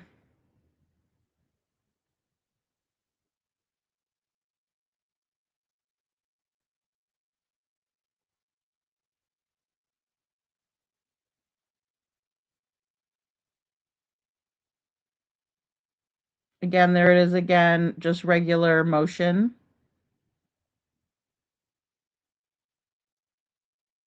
It's very difficult to tell the person's height. I don't think this person is terribly tall, and I don't think they're terribly short. I think they're just kind of average. And that's what Katie's mother's height is. 5'7", just average. I'm 5'6". I know, Victoria, I don't know. It's so hard to tell from these pictures. It is hard, Bo. I don't know what to think. I just wanted to, I wanted to just show you guys and see what you thought. And I also wanted to kind of present some of the information that Voices of Truth had done, their hard research on, hard work and research. Because I think it all matters, Okay, this is where they're going to show the green hoodie coming out, I believe.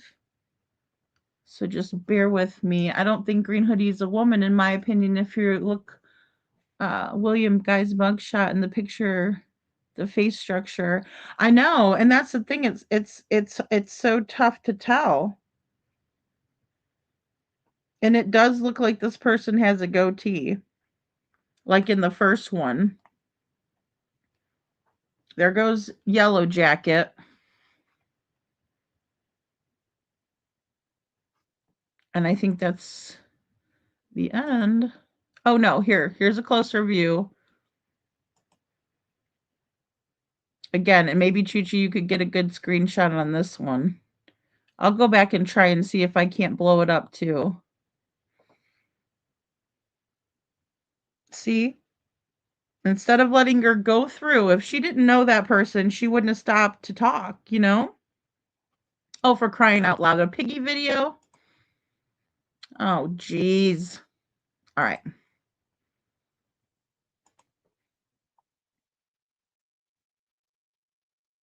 And of course, this is in slow motion as well. You can see that, but just so everybody knows. People were saying it's Chris Proudfoot's sister who passed away, but it turns out it wasn't. No.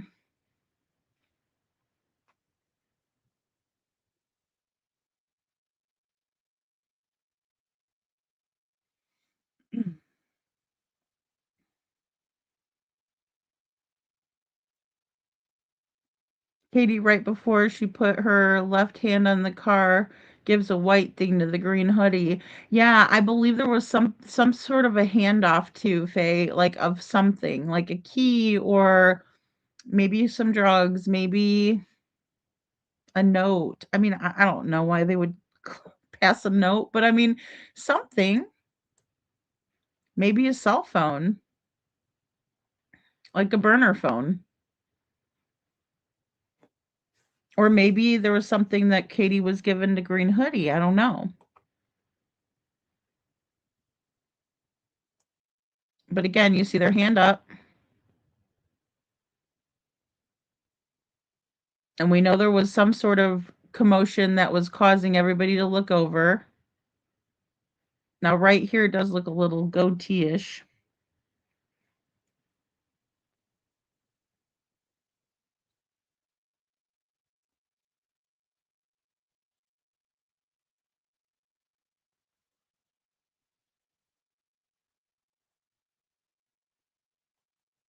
Okay, so here's the one that we were looking at before a little bit. That's one still of the green hoodie. And I have a couple more in my phone too. I'll have to go back and look. But see how blurry it is? You can't hardly make it out in this one, you know? Fave Auntie. Oh my goodness. We got to have some kind of humor in this, don't we? You know, but the hair is very much like, you know, William Guy. Let me see. I know there were some see, but then look at this one, looks like a lady. Dude looks like a lady. Yeah. Ugh. Ugh. And now this is a blurry picture of Sebastian, but we can still kind of make them out. I mean, I guess because we know their faces now. You know, we know Sebastian's face, we know Katie's face. Gosh, it just looks like he's listening to her very intently, and she's telling him something that, like, I don't know, he doesn't want to hear, you know? I was wondering that, Fave Auntie, if it was some sort of drugs or, you know, something to, you know, sedate Sebastian or something like that. Or, you know, I mean, she never talks about how they went home and had any wind down period. I mean, did she make him some hot tea? I know he liked drink hot tea. That might be easy to put something in there, you know, if it's tasteless, odorless, something like that. I know, looks like there's boobs. I know, Bo. I know. And that's what's so hard, right? Jackie, it's the green hoodie shim. That's why I call it green hoodie shim, because I just don't know, you know, how come it only took Ellie one day to clear him? Why didn't they clear him a year ago? How did they locate him so quick? I don't know, MST, you know, that's what's crazy.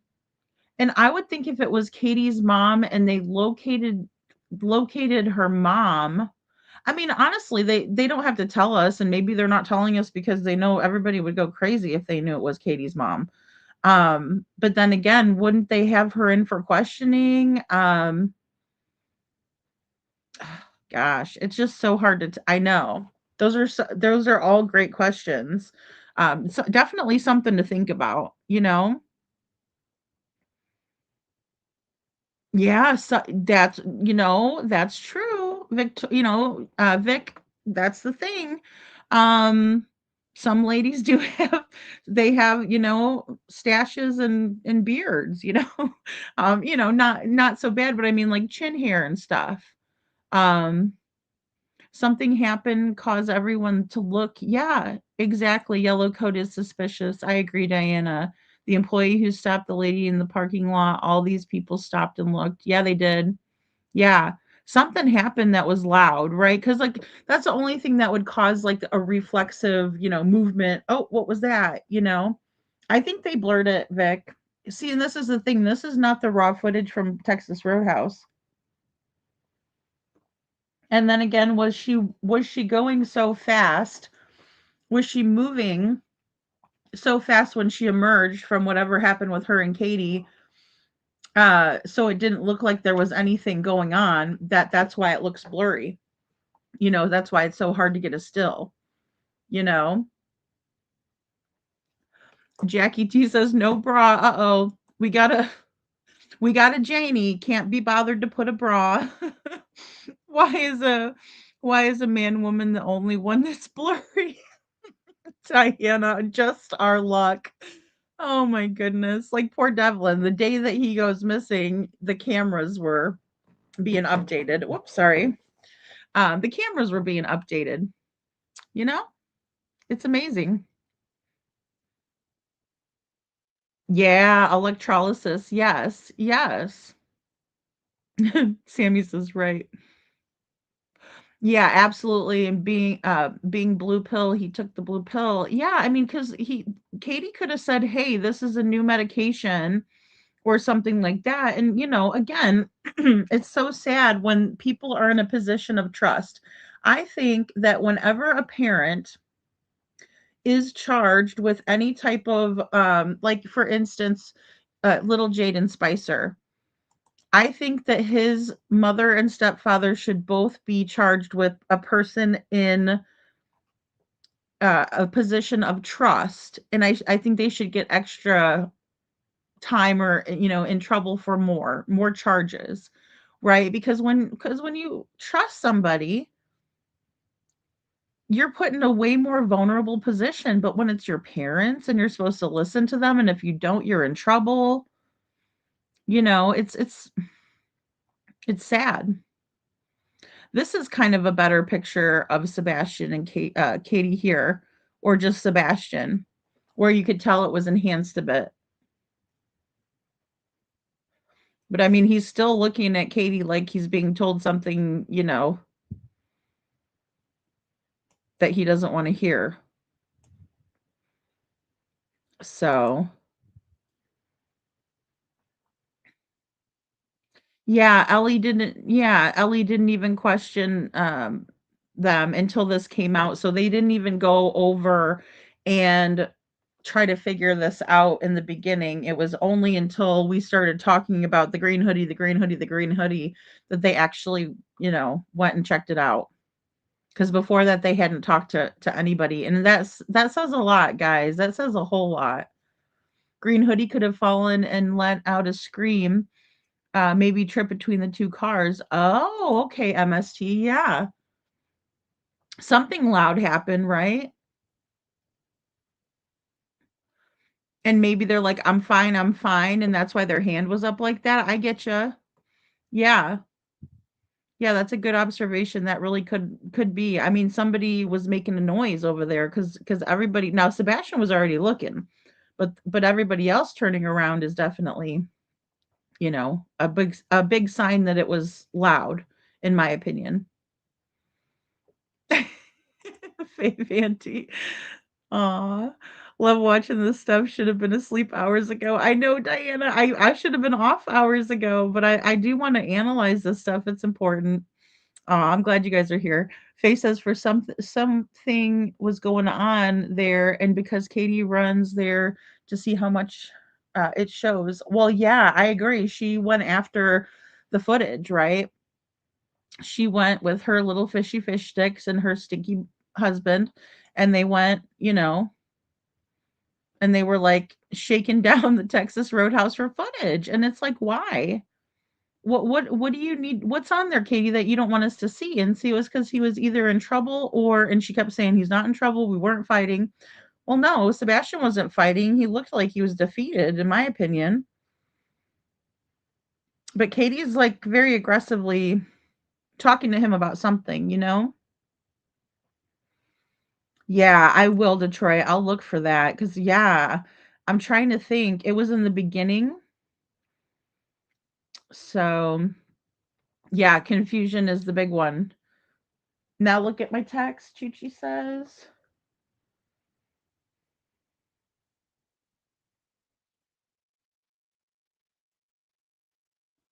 Yeah, see, and the person's hair looks more blonde. I'm gonna have to put these in a video for you guys to see because I don't have any room to load them in here.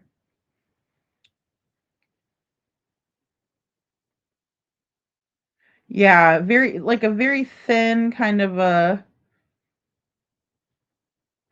I just want to see if the person has an Adam's apple or not, right, guys? Because if a person has an Adam's apple, then they were born, a man.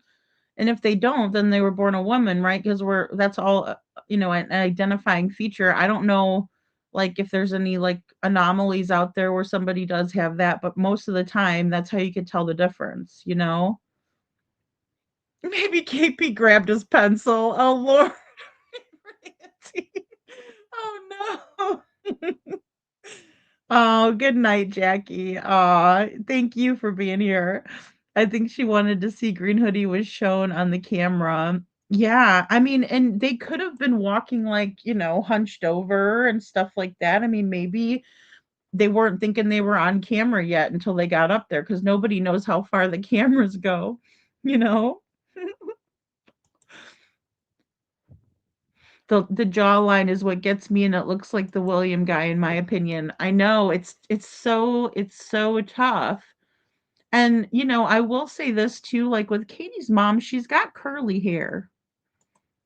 Katie has curly hair too, but and I don't mean this in a disrespectful way.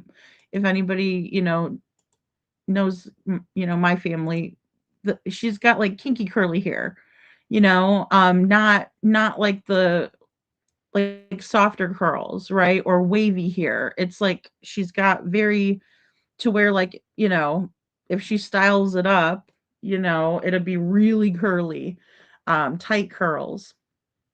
So gosh, it just is quite the mystery. Faye says it is a woman, in my opinion. Yeah, the Adam's apple, that's what it is. Okay, we need to see I need to confirm. I need to see the neck of the green hoodie. I mean, in this one that we're showing, it does seem a lot like there could be an Adam's apple going on. Um, yeah, in the first picture, it just so much looks. I'm gonna have to do a comparison for you guys and show you guys what we're seeing. Um, and again, I wish we had a more clear view of that. So, well, guys, I love you all so much. Thank you so much for going over this with me and analyzing and just talking about Sebastian's case. Again, if you guys want to print out a flyer, you can definitely do that. And, send me a picture of you guys handing them out or, posting them in the area. That would be so cool to do a video like that. And then also, if you guys want to, purchase any kind of, oh, not paste. I didn't want to do that. If you guys wanted to, purchase any merch and wear like the t-shirts and stuff like that, you could do that here too. So, send you the video with Sebastian talking. You can see him straight on. I can maybe read his lips. I think I have it on my page already. Aw, thank you, Bo. You guys did a good job too. I'm so glad to have you guys, and thanks Chuchi too for sending me those. I'm gonna look and see if I can't snap some more pictures of Diana. I don't want to say it. They're gonna be like, God, she's so mean. She said that Katie's mom has kinky hair. But you can see Katie's ponytail. She's got curly. She does have curly hair. She kind of pulls it back, and it's straight on top, but that's only because she pulled it back. She's got curly hair. But her mom's hair is like, very tight curls. Um, it's so hard to see Katie, Miss Anne, and and that's another thing. I did. I'm surprised that they didn't ask for, and maybe they did, but like every angle around the table. Maybe not. Well, just if they had, because there's cameras everywhere in Texas Roadhouse, but inside and out. But if they had that one angle where it's straight on with Sebastian and an angle straight on with Katie, it would be so much easier. Yeah. And see, all the ones from Dog's channel are gone, Faye. Because whenever they had that hit put out on them, I don't know how true it is again. But they took them down then.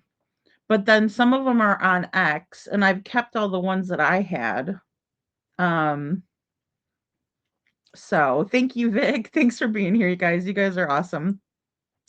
All right, guys. Well, I will see I will see you guys tomorrow. evening.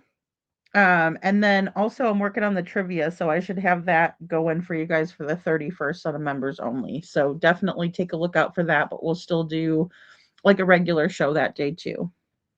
So really short reddish hair. Okay, Detroit. I'm gonna have to go looking through.